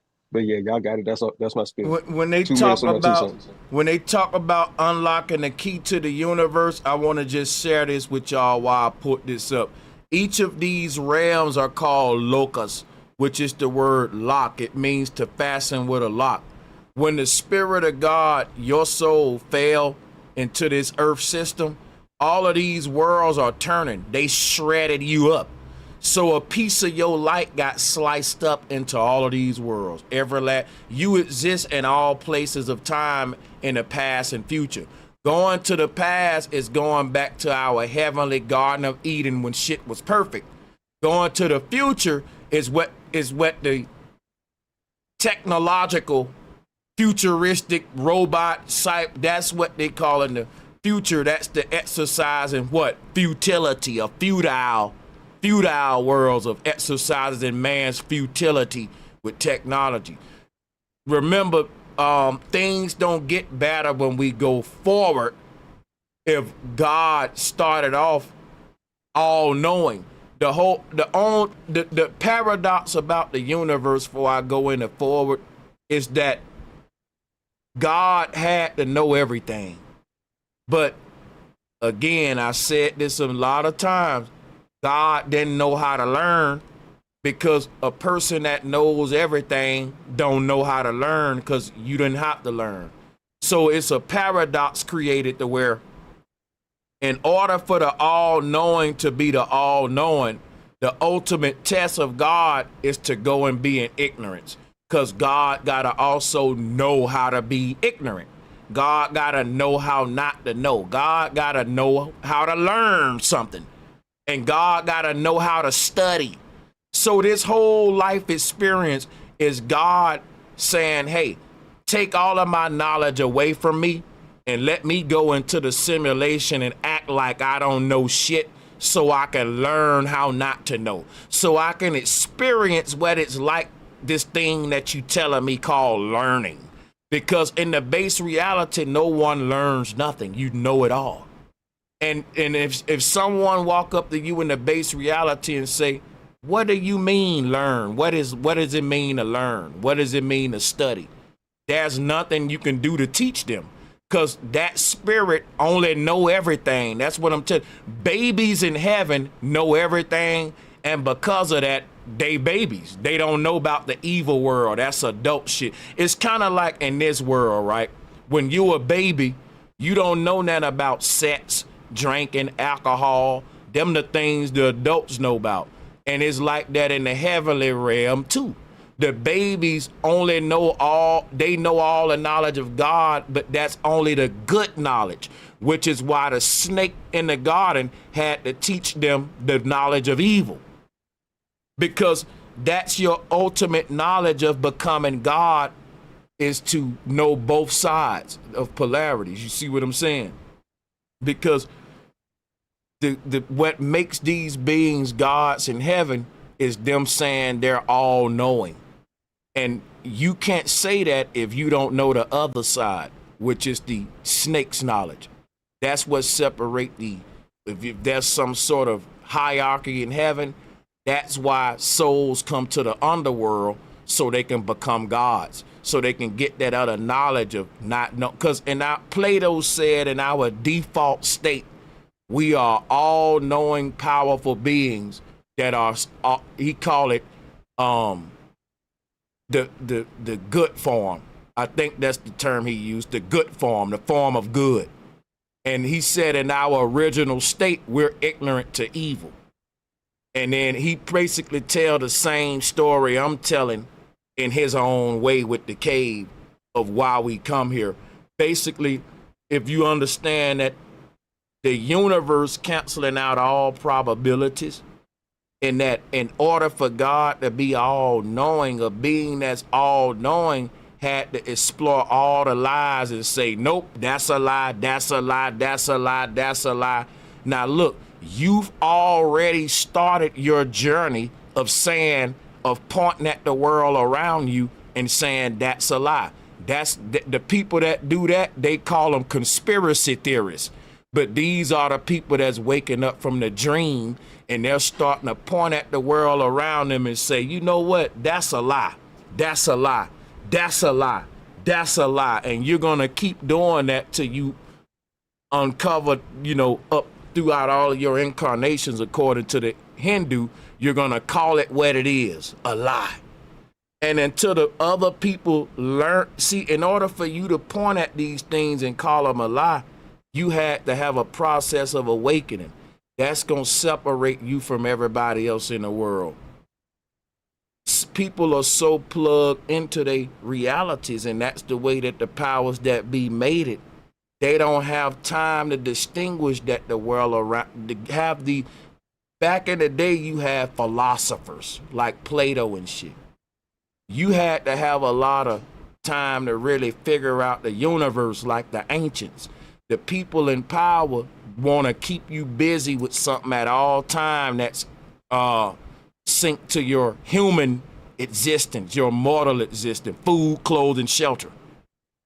So the average human never dwell on nothing as deep as this to unlock these sort of mental paradigms. Remember what I said, you can only go to what you know. Knowledge is power. Most people don't got the luxury to figure this shit out. Yeah. Can I share something quick? I want you guys know why the W is a W? Because here's the thing: the W is shaped like a brain wave, because, and that's why it's a double U, because everything that requires thought is readable, measurable by the quantum computer, the AI. So like when we think, when we formulate thoughts, and that's when we're using our little mind, right? And so what they're saying, what the gurus are saying is that these heavens that you're speaking of aren't the highest liberation, because I don't know, it's a temporary heaven. Like no, they ain't the highest ones. They're late. Right. The highest one is Brahma Loka. That's when you That's when escape reincarnation. Yeah.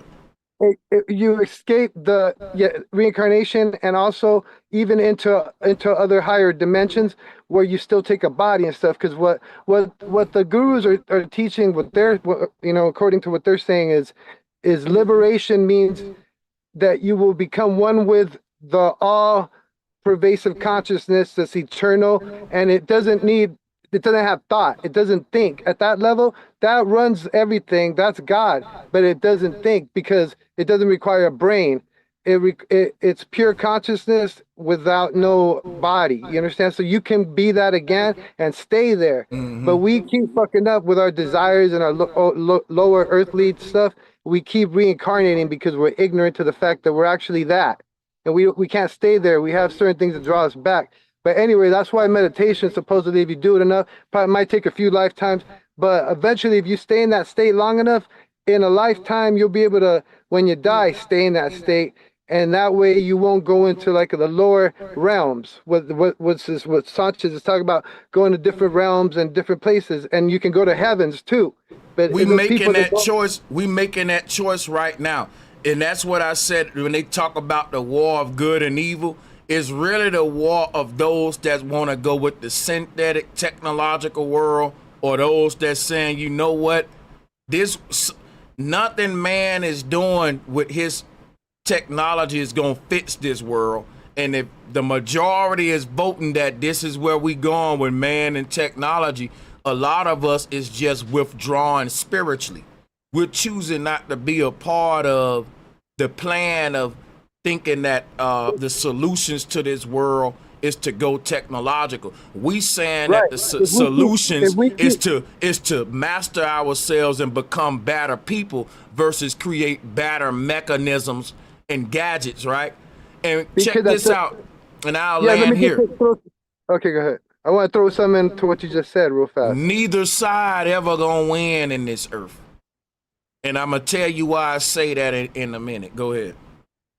Just that I was going to say that the W, because at this level, they're trying to make a digital model of your soul, of your intellect, will, and emotions of your soul. They double you in this realm. In these realms, the computer is able to make a double of you using trauma. And so it's measuring all your brain waves. And that's why you don't want to keep coming back, and you don't want to be in the little self, because that's all controllable. But when you become the higher self, the highest self, that's some outside of the realm of all AI and all physical things. It's outside of time. I'm going to say this about coming back, right? Coming back ain't as scary as a lot of people make it. You've been here a couple of days. Like, you've been here so many times that one more time ain't going. When you understand that what's happening in this world is the version of you is being born and recreated over and over and over again. It's like a movie that's playing out, and when it get to the end, they rewind it and play it again forever. But you ain't watching it no more. Your life has been playing out from beginning to end like a movie before your soul showed up into this avatar and became conscious of it. That's what deja vu is. It's the subconscious memory that this happened before.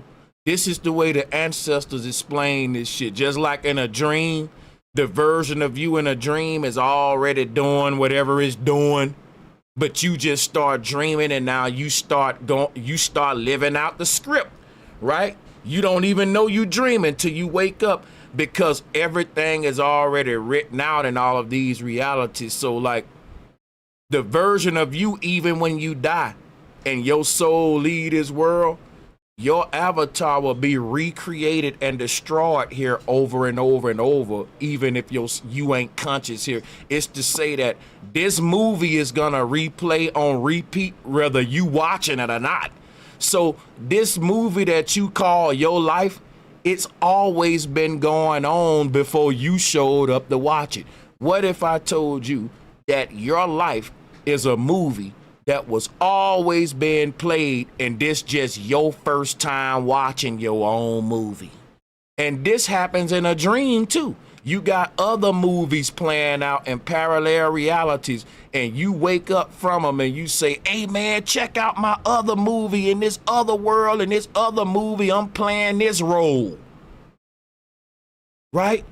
You got all of these roles that the soul is playing, and this image that I'm showing on the screen is the Mayan showing you you're gonna rip off all of these costumes and expose the naked, real core self at the end.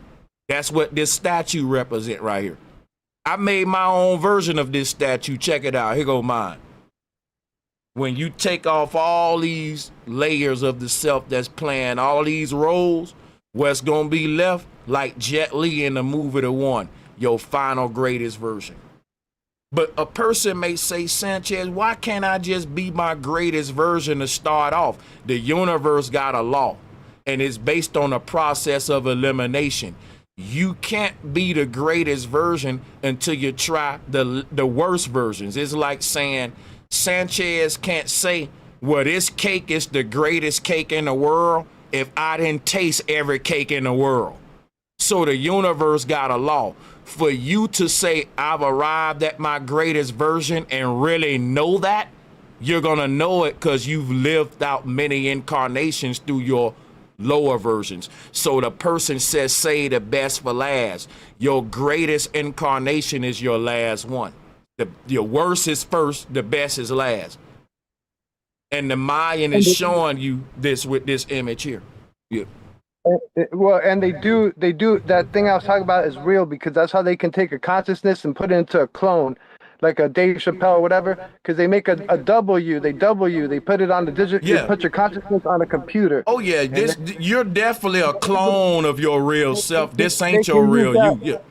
They can use that model to manipulate the person, because it's all through the implants and through the king of the prince of the air, through setting frequencies. They can hit you, they can manipulate the model, manipulates your actual brain, because they have a model of your brain on the computer.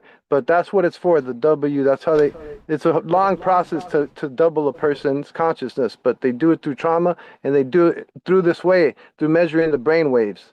But yeah, it's all crazy. This realm is not safe for advanced souls. You got to be more advanced than the machine.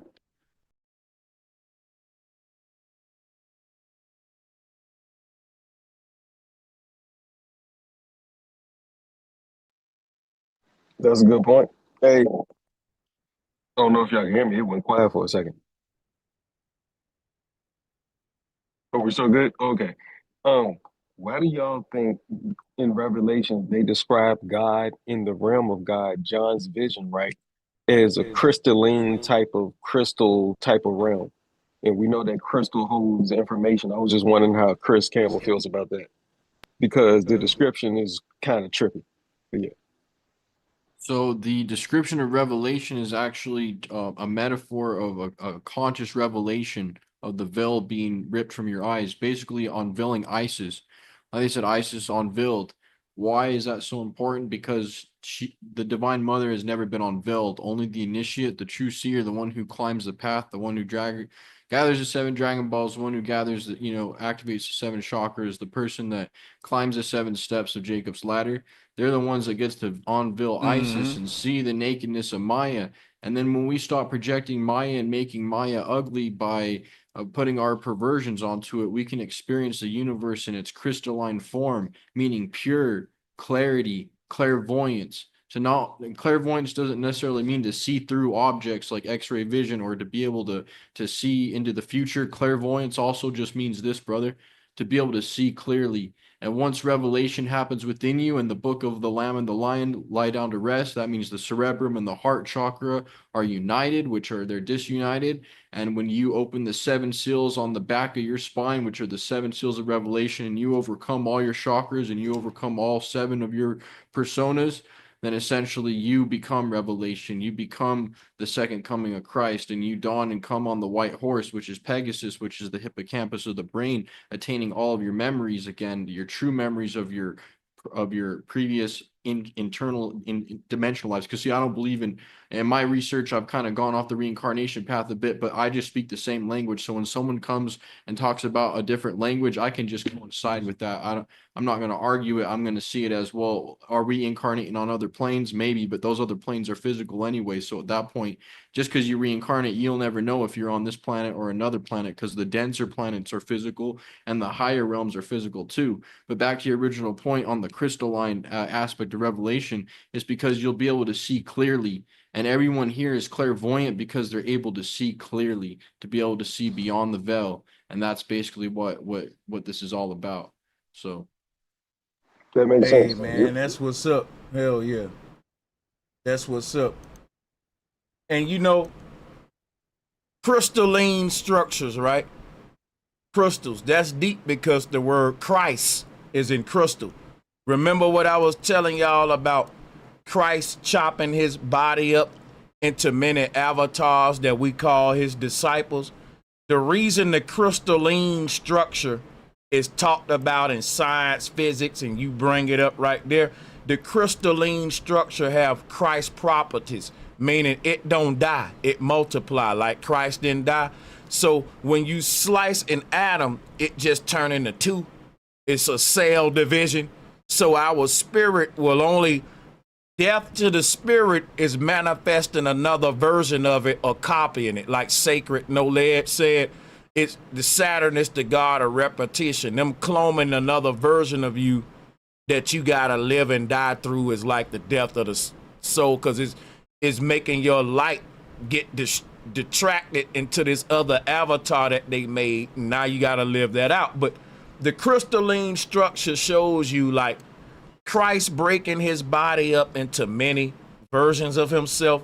It's like I said, it's like going in a mirror house, just like this artwork I'm showing now. When you in the mirror house, right? Every version of you in the mirror house gonna do what the real version did, but it's not gonna be a representation of truth, because every mirror got a false angle. So when they talk about the fallen angels, the angles of the mirror in the mirror house, the angles of light that are raying from the source light, none of the rays of light represent the truth, because the truth is in the middle of all the rays. Let me show you this. The Egyptians call it Atonism. Check it out. None of these rays represent the true location of this source of light, but they all lead to it. But the thing is, if you was looking at one of these rays of light and you thought that the ray of the light was the real light, you will never find a true source of light.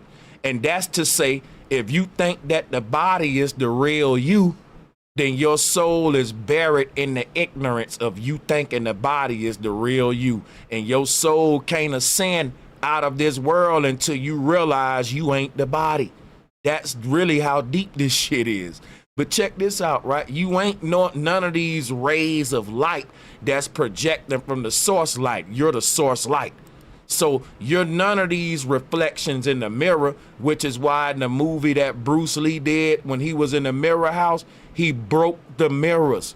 That was a spiritual message that Jordan Peele did for the cover of Get Out. Get out mean get out of what? The simulate. They speaking to us in code. They break in the mirror. Check this out, right?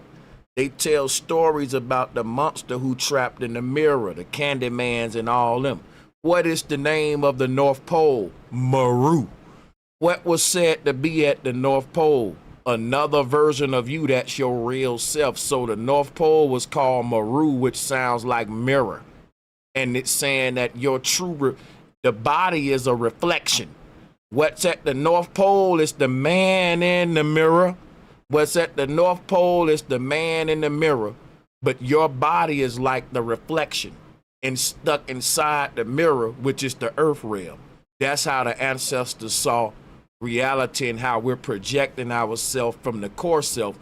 But every other self that's projecting outward is doing the same action that the real self is doing, but what make the action a false action is the angle. The angle, which is where you get the word angel. These fallen angels represent the false names of God, and everything the real God do, they're gonna mimic it, but it's like somebody telling your story, but they ain't telling it the right way. They misrepresenting it. They telling it what we call from the wrong angle. If somebody say, bro, you coming from the wrong angle, that's what all of your many alternative selves are doing. They're reflecting God from a false angle, though, where you coming from a wrong angle perspective. And that's what the alternaverse or multiverse is. You multiplied by infinity. Multiverse. Don't let that scare you, though. We gonna break this shit. Like, we gonna crack the code is what I'm saying. But that's what I was saying about the crystalline structure, because if you look at a crystalline structure, you'll see anything that steps inside of this structure will be reflected on all of these balls like a mirror house. And that's how you get optimism. That's how you get Christ right there breaking down the table at the Last Supper. Crystalline, right? And it's showing you how duality is created. And that's why Christ breaking the bread. But that's something deep for y'all, if you want to. The bread is basically, of course. Yo, you know what I was thinking about that Jesus story with the fish? I think that's just fake, because if it was real, he would have taught them how to plant. He would have said, God gave us a system where you just plant the seed, he'll give you food forever. It's a real story. It's a real story because check it out. What makes it fake if you don't know how to interpret it? What makes it real if you can break down why Jesus fed the crowd with fishes and loaves? When you for example, when you talk about the fish symbolism, and it say Jesus fed the crowd with fishes and loaves, watch this right here. I'm just saying he probably would have taught them to grow food. But I know in a real setting it don't make no sense. I'm with you. But they didn't intend for the Bible to be read literally. So let me show you something real quick. If you look at this image right here, right? Let me show you. Oh, how do I make this? There you go. Check this out. When they said Jesus had fishes and loaves, that's a fish and a loaf of bread. They was giving you secret code for the Taurus field. If you look at this Taurus field, right, the fish is in the middle and the bread is the arch. Can we all see this, what I'm sharing? Yes, sir. When they said Jesus fed the crowd with fishes and loaves, all of your avatars are connected from the inner to the outer based on this toroidal flow. Let me show you something real quick. Watch this. Hold on, damn. Check this out. So the chakra layers, right? You are your own Taurus field. In the middle of the Taurus field, the energy is flowing from the in to the out. And when they get to the 7th layer right here, it recycles and go back in the middle again. And it looks like this image right here. Imagine 7 of these layered inside of each other. And when the energy flow out of the first circle bubble, it flow into the second bubble, to the 3rd, 4th, 5th, 6th, 7th, and then they flow back into the inner one again. So it's a 7-layered Taurus field system. And in each of the layers is another version of you. Let me show you this real quick. When they said Jesus fed the crowd with fishes and loaves, Jesus represents the most central, most self, the core self, the you that's in the middle. And that's the you that started the ripple effect. So that would be the smallest one, right? Would be what? The bliss body. Look at the 5 koshas. Look at the chart. I didn't make it up. Look at this. It's called, let's read it. It's called Anandamaya, and it's the bliss body, and it's the one that's in the center, which is why what did Christ say? The kingdom of heaven is within, right? So your bliss body, your ultimate reality is in the core self. And then the outer you go, it start to get what they call the fits, all of that stuff, the other bodies. But check this out right here. Like, because the thing about this Taurus field right here, Jesus feeding the crowd with fishes and loaves, all of the other chakras are being fed from the center one outward, like a Taurus field. So this middle one in the middle, the smallest one is the strongest one. The smallest one in the middle is like the seed of an apple. It's the seed is more dense and stronger than the apple itself, and you actually put the seed back in the ground to make more apples. So the core of anything is the seed that creates that thing, and it emanates from in to out. And that's why if you look at this chart, the bliss body is the centermost one that all the other ones emanate from. And that basically that bliss body, when its energy project outward, it feeds all of these other bodies, which is why we see Christ letting the disciples eat his body. It ain't cannibalism. See, if you take this literally, a person can say, man, Christians partaking in cannibalism. And you got people debating that right now, that the Last Supper is cannibalism, because we're not in deciphering these coded messages the right way. And this was showing that Jesus was basically the same thing of him feeding the crowd with fishes and loaves. Jesus represent your central self, which is why he's in the middle of the table. That's the bliss body. Energy flows from in to out. So when they say he fed the crowd with fishes and loaves, the multitude was his avatars. I keep telling you that. The crowd that's following Jesus is his own reflections, like the mirror house. When they say Jesus fed the crowd, right? What's happening in this image right here? The real self that's in the middle of all these mirrors is feeding the false selves, because they can't do nothing till he do something. That's saying that they don't get, energy is motion. Your reflected selves that's on these mirrors, they're getting their power from God, which is the real self in the middle of the mirror house. They may think that they're moving under their own volition, but their movement is just a reaction that already happened in a higher plane. Y'all getting what I'm saying?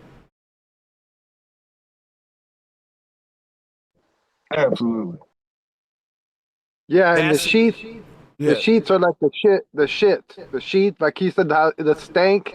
Remember the stink, the sheath, the shit. Yeah, It's funny. instinct is, yeah, you right. That's, you got it. Instinct is instinct, literally. You got it.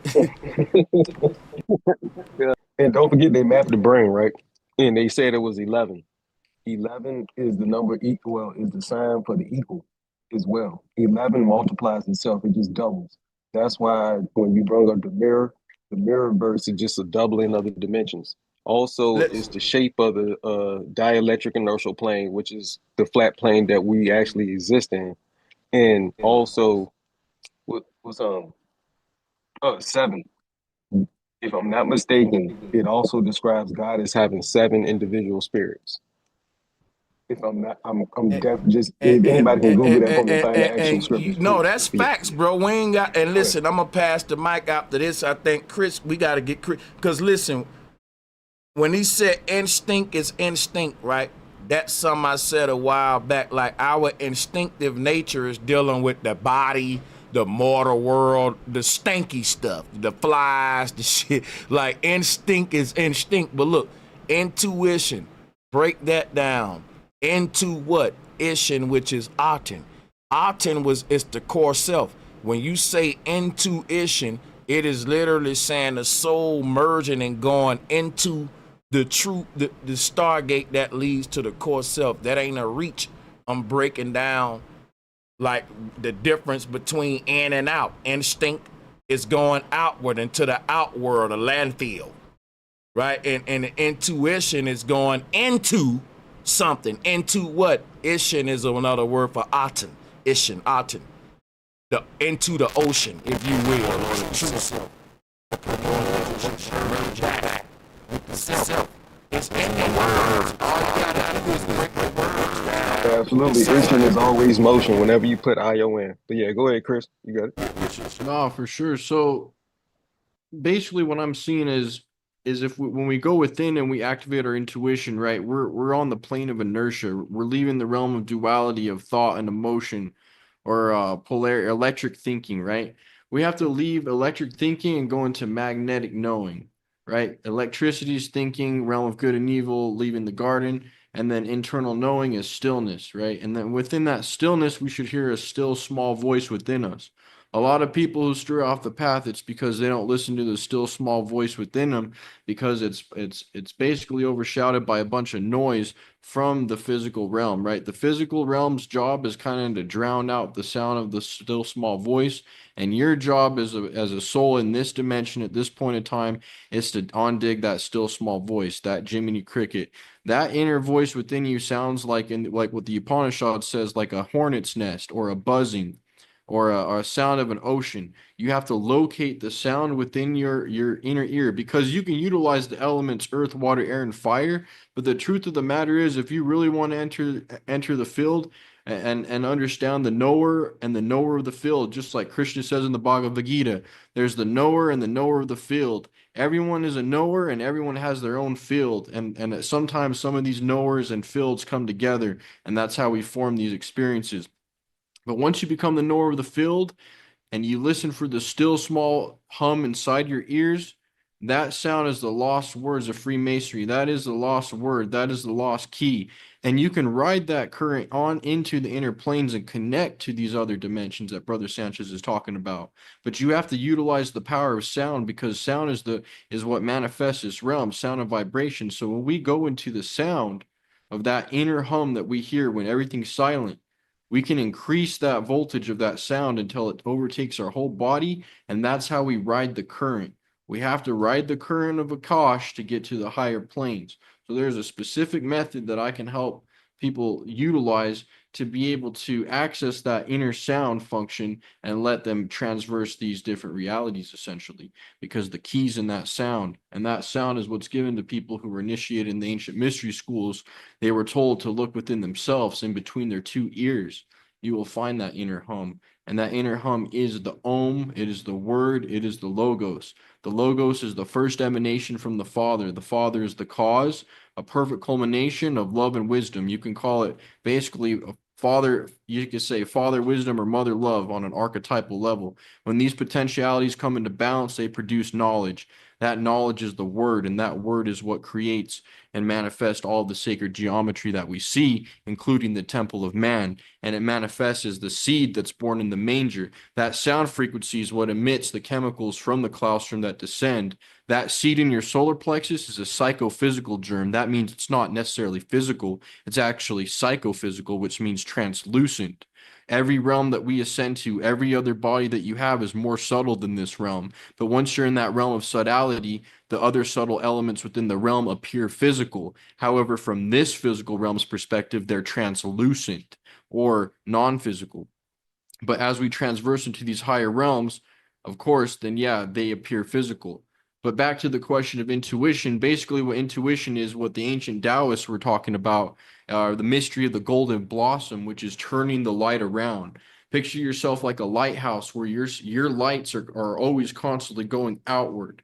These lights are outward to analyze threats or physical realm, the sight of the senses, touch, smell, etc.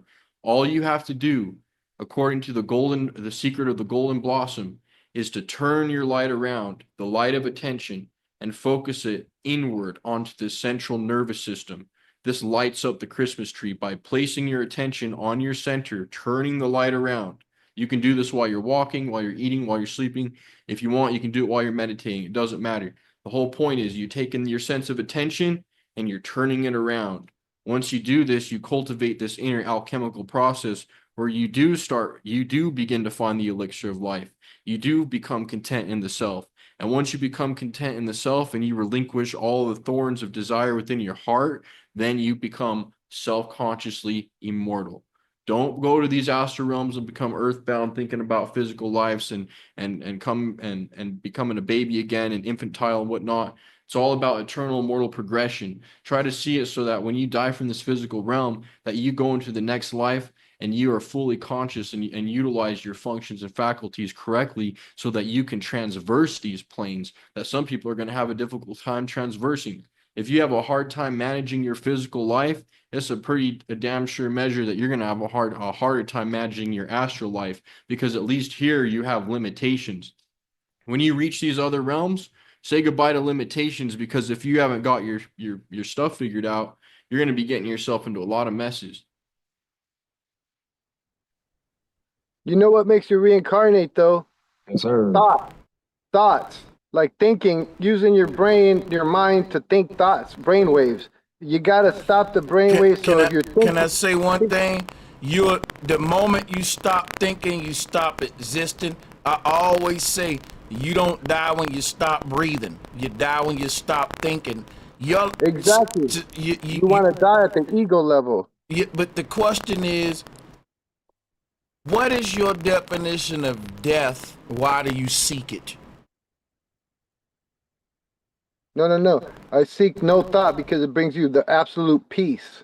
Why do your brain, okay. Our minds are tormenting us. I'm gonna say this, right? You can't stop your light from shining, and as long as your light shine, it's gonna display a series of events in front of you. Heaven ain't stopping thinking. Heaven is to control your thoughts. I'm trying to show you what becoming a God is. God ain't, I don't like this movie, turn it off. God is, let me get control over my character in these scripts. God isn't, stop thinking. God is, hey, I just started to think for myself and I like it. I love critical thinking. It's awakening. Hold on. Hold 1 second. I get what you're saying. You're right. But I'm telling you the way you're wording it, you're looking for this peaceful place. That ain't a place where thoughts don't exist. That's a place, listen, that's a place where heavenly thoughts and pure thoughts exist. I've experienced it though, but in order to experience it though, you already have to take care of your character. You have to purify a lot of shit before you can actually attain that state of no thought, where you're in communion with the divine, eternal bliss. You know, we're trying to obtain a state of no thought. You can't get there without doing a bunch of purification first. So it's not that you're just not thinking. You can't stop the mind from moving if you haven't purified. You know what I mean? That's all I was just saying with you, like, because a lot of people will say, let's go to a place where thought don't exist. And you know, to me that's like a misinterpretation. Now that ain't what you saying, but you know, yeah, what I'm saying is basically the point of rest allows. So this is a good Brother Sanchez 100%, right? Because I believe in instantaneous transference after this life. So I believe in the next realms, of course, in the higher realms, we're going to be thinking makes, that's how everything stays in motion. Like we're going to have divine thoughts, light thoughts, not all these heavy thoughts. But the thing is, a lot of times people in this realm, they have thoughts that aren't theirs. They're under the impressions of others. They have thoughts that they can't control. They've never entered the silence to actually hear the impressions from the higher realms in their soul. So the whole key is to, I believe that you do have to take no thought and enter into silence so that you can perceive your true thoughts. Because in esoteric training, what I've come to realize is that that ain't that thought. Again, you agree with me. It ain't about going to no thought. It's about true thought, the good thought. True thought. That's all I'm saying. You gotta quiet. You gotta clean up. You gotta clean out your house. You gotta outweed the garden. Because when you first start this path, hold on 1 second. Here's what I'm saying. When it's time to clean the house, you don't empty the whole house and put shit back in it. You keep what's in the house there and just clean it up. So what I'm saying, your house will never be empty. You will never reach a place where there's no thoughts in this house. You're just gonna clean them up. It's what's gonna happen. That's all I was saying. A lot of the masters, they go in a state called samadhi, where they go into rigor mortis. They don't move for like 2 days. They're in a state so high that like thought. There's no regular Ain't no human place thought exists. there. Ain't no place exists where there's no thought. And if somebody telling you that, they're lying, because consciousness will never shut off. That's just a fact. They go into a state of pure bliss, though. So what I'm saying is, there's thought, but it's God thinking now. So it's not really thought. Guess what they do? The Buddha will go and listen. The Buddha goes into meditation and projects into his own inner heaven. That ain't a place of no thought. That is an abode that exists within Buddha that he can create and project to at any time. You know what I'm saying? That's an inner space. But I'm telling you, I don't believe you can just stop thinking, and I ain't debating y'all. I'm introducing a very exciting conversation. I want to salute to you. And Chris, I think we going very deep tonight. This joint should go viral, and we're going to have Chris back for more, because Chris, I'm gonna be honest, the chat can agree, we haven't been this deep in a while till you came, bro. So that's why I'm gonna turn the mic over a minute too. Love it, brother. Hey, I appreciate it. I appreciate what we opened up. This has been, like we said, we've been at it for 6 hours, and it's like we could just keep going. I think we definitely need to do another collaboration. I think in the future, I mean, what I've kind of developed on my end is just like, in the past couple of years, I've been, working with Santos, trying to help him with the book of syncretism, doing the 12 stages of the alchemical process as well on my YouTube channel, Eclectic Mysteries, and on innermysteries.org. I got a bunch of books that I've been writing for the past. Some of them are manuscripts. I've written them, all kinds of books showing basically how different shows could be gospels, as well as just the divine mysteries of existence on Amazon. You can just type it in, the Divine Mysteries of Existence on Amazon. I'm trying to get them published in other places, but right now that's the best I could do. But yeah, go over to Eclectic Mysteries and see what I'm working on, and we can just plan the next show, because I want to go through the 12 stage of the alchemical process, kind of talk about how we can train in the astral plane, how we can utilize it. There's some techniques of the masters that you can actually use to provoke epiphanies. We can actually show you how to download. We can talk about how to have an inspirational thought. How do we make it so that we fall asleep in the right type of mode and wake up at the right time to have the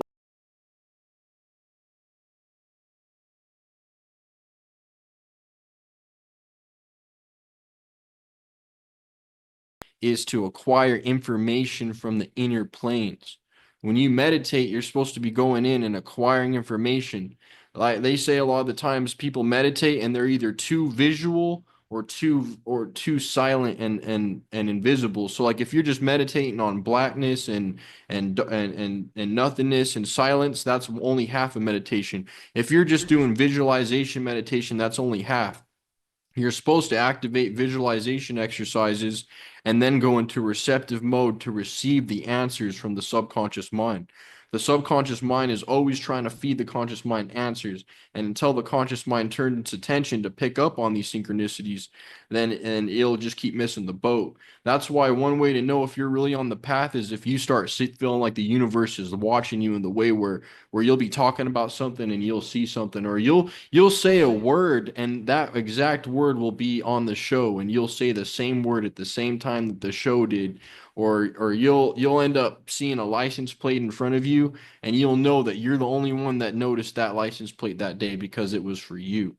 Because this universe is all consciousness, it's all conscious. And that just happened we can go into it. Go ahead, let's get some questions. Can I clear something real quick? When I was saying no thought, it's more like when you're in the zone, like when you're doing something, like maybe you're a musician or you're an athlete, and you're in that zone and you don't have to think who's controlling you, what's controlling it. It's a higher mind. It's like it's your mind, but it's your subconscious mind, which is connected to the God mind, to the universal consciousness. You see what I'm saying? So it's best not to think, really. I got a question for you. So Chris, I would ask you, Do you think? Well, I'll propose the question this way: what do you say to a person that says, "I am God. I created the universe. There's no higher power than me"? Do you think that's blasphemous? Where do you stand on that kind of ideology? I All am right. God. I'm the creator of the. Yeah. All right, I'll say how I do it, and it takes a very mature esotericist and mindset to understand the ancients, and I have a love for Advaita Vedanta, and I also like Dvaita Vedanta, and I think they're both our ability to transcribe truth. Do I believe at our substratum we are that? Yes. Do I believe on our soul level of separation? No. And how I can kind of say that is there is a part of me that is merged and still in the highest dimension, right? We've never left heaven. We've never moved, the point of stillness. But there's also a part of me right now that I'm just like, I don't know if someone's breaking into my car right now, right? In this time slot of the realm, the part of me that's limited doesn't know. Now, I might get messages from my higher self that's connected to what you just said. And if I get the message correctly, I might say, you know what, I'm gonna go check on my car. I feel like something's up. But if that message didn't get through, then I just kind of put on my shoes in the morning, go out to my car, and I'm in shock. Or I could say, oh, I had a feeling that this was going to happen. Or, oh, look, didn't I have that dream that one time? Like there was times where my omnipresent self did know something. But this part of me that isn't the omnipresent self, I can't say that it's God, the creator of the universe, because there's sometimes where that part of me that's in that aspect of the separate self, where sometimes it's like, you know what? I can't control exactly what's going to happen right now. For example, if I'm driving down the road and I get pulled over by the police, you know, my higher self wants to get like, I want to just turn invisible, dip or whatever, get out of that situation. But I know my limited self is somehow arranged or manifested or attracted this event to me. So you could say that, yeah, I if I'm the Almighty God, I even create negative events. I even create positive events. But if you say, yeah, a part of me is that higher self and does try to warn me when it happens, but the part of me that I'm developing, the developing soul, because remember, even in Kabbalah, you have the higher self, and then you have the animal soul, and then you have the human soul. And the Well, human soul, no, that ain't how. What the animal soul threw me for a loop, but I know about the higher self and lower self. Yeah. yeah, you got the human soul, the spirit, the spirit soul, but then you have the animal soul, which is basically it's like the live organism, it's this meat suit, it's the biological entity essentially that is kind of self-sustaining. And it is kind of true, like a video game, you're not that creature. You're hovering above the creature, just like in the Old Testament it says hovering above the waters. We hover above our central nervous systems. Can I ask you a question? Yeah. Are you your reflection in the mirror? Am I my reflection in the mirror? No, we're not even in this physical realm. Hold on, slow down a second. Here's what I'm trying to get you to see, right? If you move from in front of the mirror, your reflection moves. So what that move? That means you are your reflection. What I'm trying to say here, the creator can't be separate from the creation. This has come into string theory, the interconnectedness of all things. Your soul is your body is your soul. There is no separateness of the two, which is why God came in the flesh. That's what your body is. So only thing I'm trying to get you to see is that your body is a reflection of your soul. And when your soul get out in front of the mirror, your reflection leave the mirror. And when your soul get out in front of the waters of the earth that is hovering over, your reflection gonna leave the earth, which is your body. Your body gonna fade away the moment your soul or your real you step out in front of the mirror, the reflection step out in front of the mirror. Your body ain't gonna leave the earth till your soul leave the earth, because it's a reflection of your soul. I want you to just meditate on that. Just, sometime. Yeah, for sure, brother. Always down to learn new insights. Like I said, I've been on this path for 10 years and all the twists and turns and trying to discover new things about the self. I've been through a lot of paths from we got the Western esotericism, Eastern esotericism, you got all kinds of stuff, and it's a winding staircase, right? And when you find truth in the central column, it's like, yeah, We have to understand the truth of appearances and the truth of causes. Like Thomas H. Burgoyne said, there's a lot of things that appear true and are true on its level, but when it's transcended by a higher truth, then it usurps that lower truth, and that lower truth is now a lie, and that higher truth is now the truth. But it could have appeared that it was true. And essentially, I agree with what you're saying, that, yeah, like it says, I've read the Advaita Gita and the Advaita Gita and the Ribu Gita, and I understand the aspect of the true, sublime, pure self at one. But I've also like to perceive that in the beginning, it decided that, hey, I'm going to make myself into a unit. So you could see a circle, and that circle became a dot. I'm with you. It's just not separate Yeah. from that. Just like Yeah. a puppet master ain't separate from the puppet. If they take their hand out the back of the puppet, then the puppet ain't got no life. So when your soul take its life force out the body, same with the body. It's just a puppet, and the soul is a puppet master. Yep, and I believe we're going to take on other puppets too. Like we're going to have a similar upgraded puppet.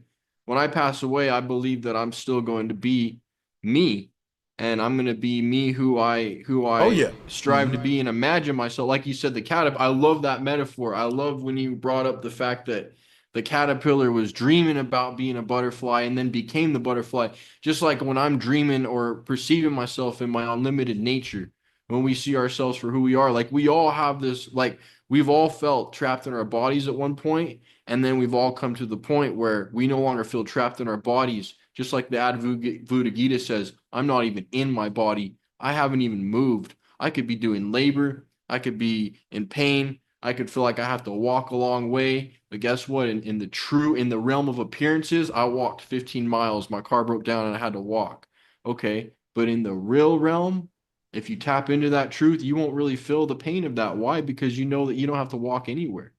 Maybe your body has to walk, but you ain't walking. You're stillness. You never move. And one thing, I think that the soul came to feel love, hurt, pleasure, pain, and that a combination of these right combination of reincarnations and love and pain, like sour and sweetness make good lemonade. Just the combination, if you get it right, not too sour, not too sweet. Like the soul is trying to balance out and find this perfect version based upon its exposed to evil. Like the soul only knew its greatest version in heaven. It knows its greatest version, but it's trying to extract all of the things that, to me, I look at the soul like this thing that exists in heaven. It has all of these copies of itself in hell. And a person may say, why will it go to hell, right? To experience struggling and pain and all that, because it gives it character. The thing is, all of the angels in heaven act the same. They don't have no individuality. They're just all good, right? A soul by default has no individuality. According to my research, our soul is going through this whole life experience to learn who it is and carve for itself a person, you ain't who you are, you're becoming who you are, right? When people say, yeah, I'm just am who I am. You ain't who you are yet. You're still becoming that. You know what I'm saying? That's why people never transform to their greatest self. They say, I ain't changing. I've been this way since a child.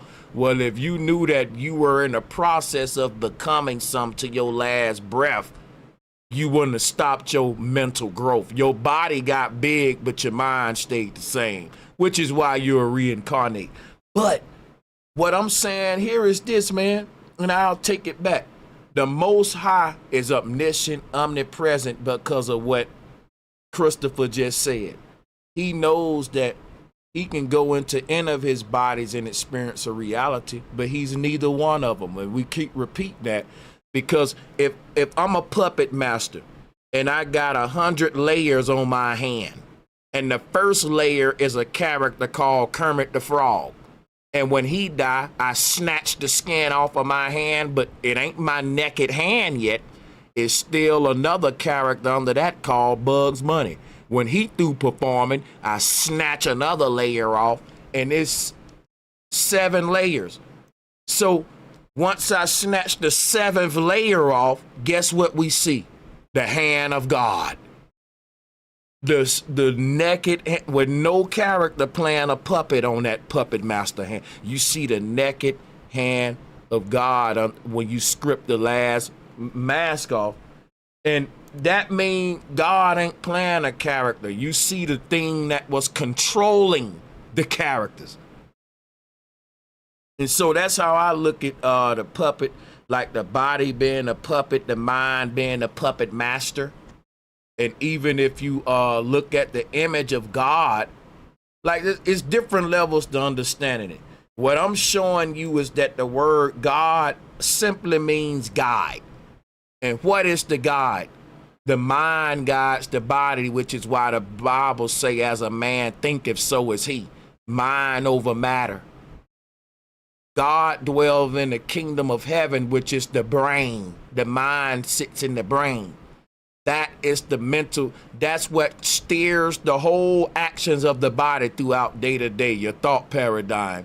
The ancestors weren't praying to nobody in the sky sitting up there in the clouds. They was telling people to get right with their mind, get their mind right. They weren't telling them to get right with God.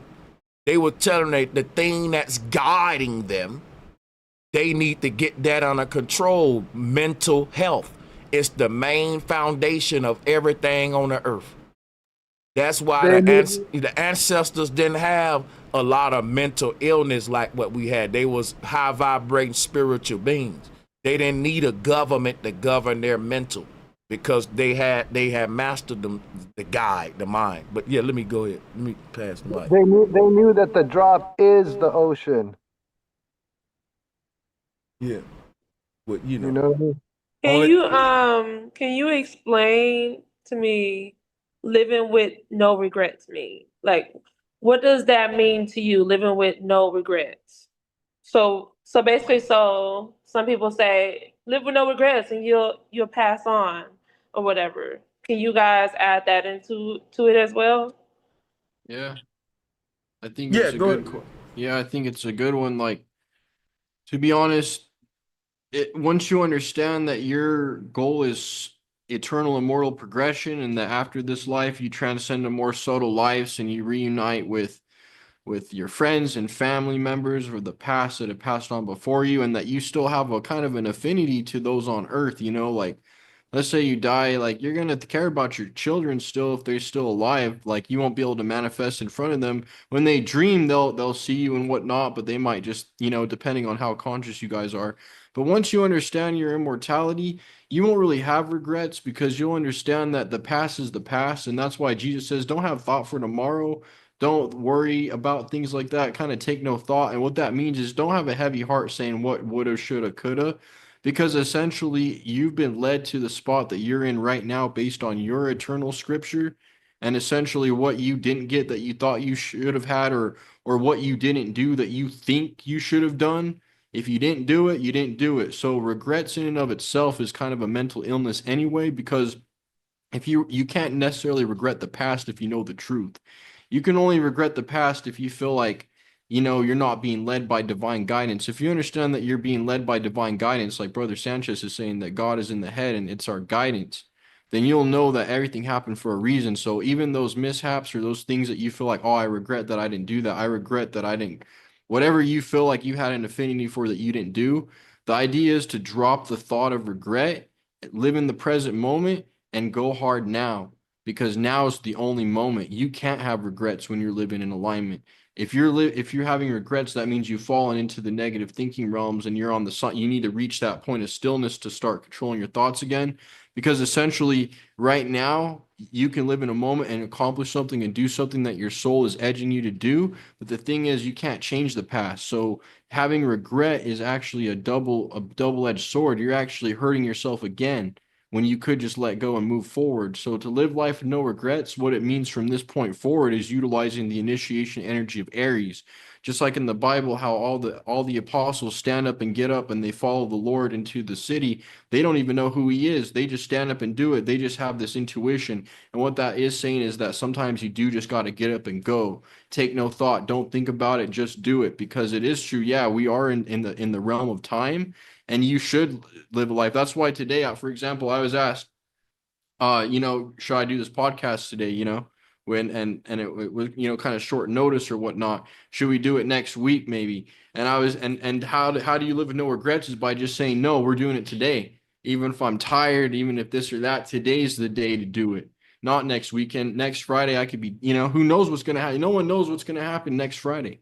So I'm just like, if the opportunity, take that opportunity, take that risk. If it's worth it, take that risk, because that's how we grow. We don't grow by just sitting around saying, don't do anything that you don't regret. By living in the moment, you won't do anything that you would regret. But if you're not living in the moment, then of course you're going to do things that you regret. So I would just look at it as a concept and not necessarily a thing, and just know that everyone has their own purpose for going through what they did. And in that knowledge in and of itself, you shouldn't have any regrets, because essentially you were being guided the whole time.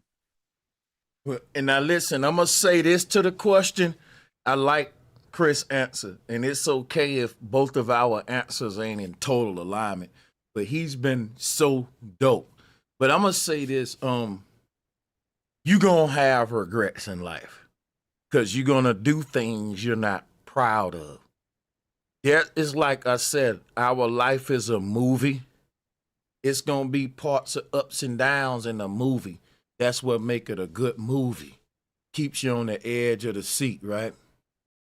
The whole thing is, you're going to have regressions and progressions, but the way that the universe works is you want to have more things that you did that were of spiritual, good, positive vibes than evil things you regret.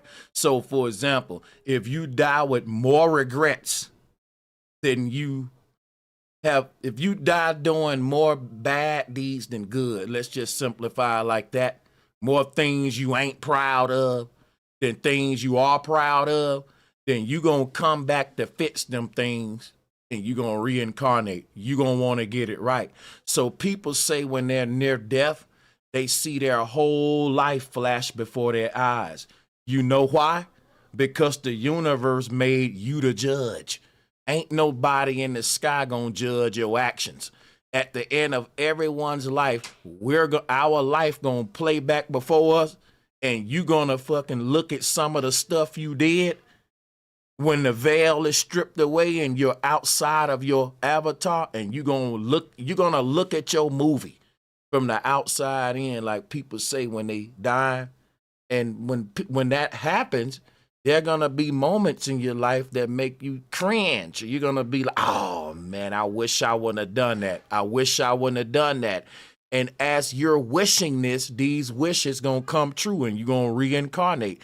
And your next lifetime, you ain't gonna do none of that. So I think that we're not editing time, because you can't edit the script.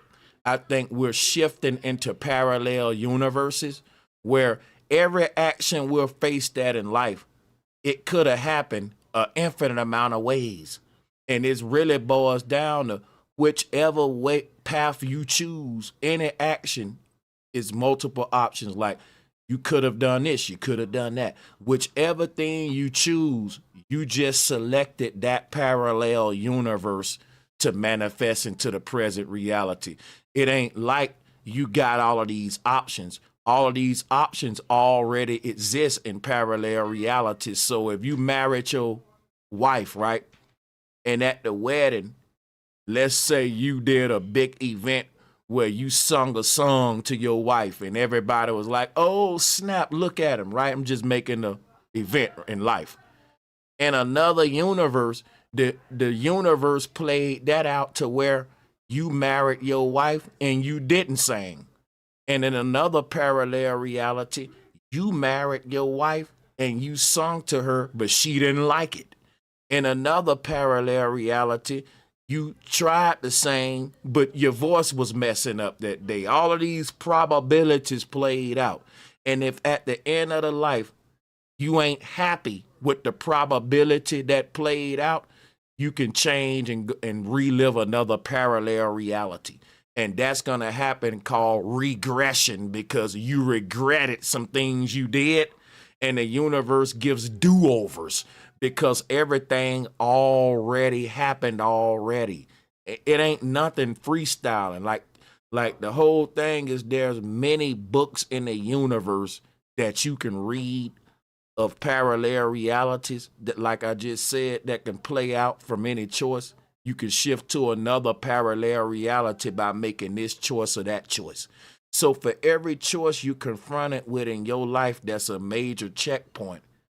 If you would have did this or did that, it would have led to many alternative realities. But the truth is, they already happened, and you just chose one of those parallel realities to manifest into the present. This is how the ancients saw reality. So because from their perspective, everything already happened, and all of the parallel universes and all of points in past and future, and these realities are just shifting back and forth from the present based upon what we doing. You know what I'm saying? So what I'll leave you with this. Ain't nothing wrong with reincarnating. Ain't nothing wrong with it. What I don't like about us gods, us fallen gods, us humans, we know better than to think that the human body is going to get some right the first time. Another name for the human body is Satan or Saturn. Saturn is the god of repetition. Why? Because the human body have to be trained to learn stuff. The soul don't. For the human body to learn something, it got to practice it over and over and over and over and over again. That's because the human body is Kronos or Saturn, the Lord of the Rings, which is why I keep showing you these chakra layers that's around you. We are Saturn or Satan. And the way that Satan learn is different than the way that the real you learn. Satan is the false god, not the real God. This God learns in repetitive patterns. So with that in mind, keep in mind that this lesson ain't just for God. It's for Satan to learn his lesson too. Both halves of you are learning here. And what the lower self got to learn is how to master itself, just like the higher self. And when they do, they both emerge. Because the higher self can become a master to it, knew what the lower self know, and vice versa. But just to sum all of this up, right? You talking about coming back, repeat, regression, and all of this stuff, right? The Hindu said, "Don't die with no regrets," because the ultimate goal is to, like you were saying, Chris, don't do nothing that make you say, "Man, I shouldn't have done that." Because ain't nobody in heaven gonna judge our actions. Our own consciousness is going to convict us of guilt. And that's going to happen when we, ascending, when we out the body. We're going to be our own judge. And that's going to dictate whether we decide to come do it over or not. And ain't nothing wrong with doing it over. The reason I say that is because with anything in life, practice makes perfect. So if we're trying to master ourselves, you ain't gonna get this life thing right the first time, which is why the Hindus say you actually gonna live 7 lifetimes before you master this shit. Yep, and I believe that's allegorically interpreted as the 7 realms of the astral. But everyone, we're all on this journey trying to figure it out. But yeah, essentially, you're right. I mean, law of repetition, you're going to be repeating the same behaviors you are, whether in this life as an infant and growing up again, or in the next life in a subtle realm where you're going to be repeating it. So if you've always kind of, if you're a curious person and you've wonders never cease and you stay wonder and alive and like childlike, receptive and basically that's exactly where you're going to go. You're going to continue on your investigations. If you're interested in learning about the truth and exploring, just think about how much access you're going to have to truth and explore in the next life. Like, we're on a good point. We're all focused. We all are going to probably go to a place and be able to understand it pretty well. And of course, because of that, we'll be able to help others who might get lost in some of the lower realms. You know, help some of the lower Denzians out of their soul entrapment. Because the last thing you want to do is become an earthbound soul who is basically wandering the lower astral planes, thinking they're still in the physical realm when they've died long ago. So stay illuminated, stay watchful, keep observing, you know, practice, pay attention, right? That's one of the most important things that I've learned in esotericism is that to pay attention. If you're not going to do anything else, pay attention. Hey, man, listen. I don't want to hold you too long. You gave us 6 hours, and you, of course, you know I've enjoyed myself because I don't normally. You probably the longest collab I've done. But man, salutes. I look forward to more of them. We gotta save some for the future. Yeah, Cause y'all know we can keep going. But yeah, I just gotta say, man, clap it up for Chris. It's been 6 hours of nothing but enlightenment for sure. Man. Real talk. wonderful, bro. I really appreciate it. And I learned a lot from you as well. I really appreciate being here. If everyone can show some love, my channel's been kind of lagging. It's Eclectic Mysteries. I don't know what's going on. I'm trying to get more subscribers to it, but it seems like something's up with it. Some of Santos's stuff's on there if y'all want to check it out. And then hopefully, you know, we'll catch you guys next time on the Brother Sanchez TV show. Oh yeah. I really appreciate you, brother. Thank you so much. Listen, I got a lot of good stuff in mind, man, and I just subbed to your channel. I didn't even know Eclectic Mysteries. I just got you. So look, I'm gonna be sharing it. I got a lot of good stuff in mind, man. If I can get, I'm gonna try to get you on with like you know, Lindsay Hunter and like have some power panels is what I'm gonna call them in the future, where I bring a bunch of bright minds together on my platform, something that ain't really being done right now. So yeah, you gonna be part of that, Chris. I appreciate you, man. Amen, brother. Likewise. And I appreciate y'all to everyone else who supported the show via Super Chat, Cash App, and salutes to my panel. I'm gonna really end the call. So yeah. And then I'll see here, make sure I read all of these. The shout out to Dolph Obama. Salutes, thank you for the super chat. Shout out to Lewis Russell. Thank you, bro. As always, for the continued support to all of y'all. Shout out to Dan Tanner for becoming a new member, man. Peace and love. Appreciate it. And shout out to Von Hall. Amazing stream as always. Thank you. Leonard Robinson says salutes to the show. Oh, yeah, that was from earlier. Mobile, Alabama in the house. Yeah, I'm going to get up out of here and I'll see y'all on the next one. Peace and love.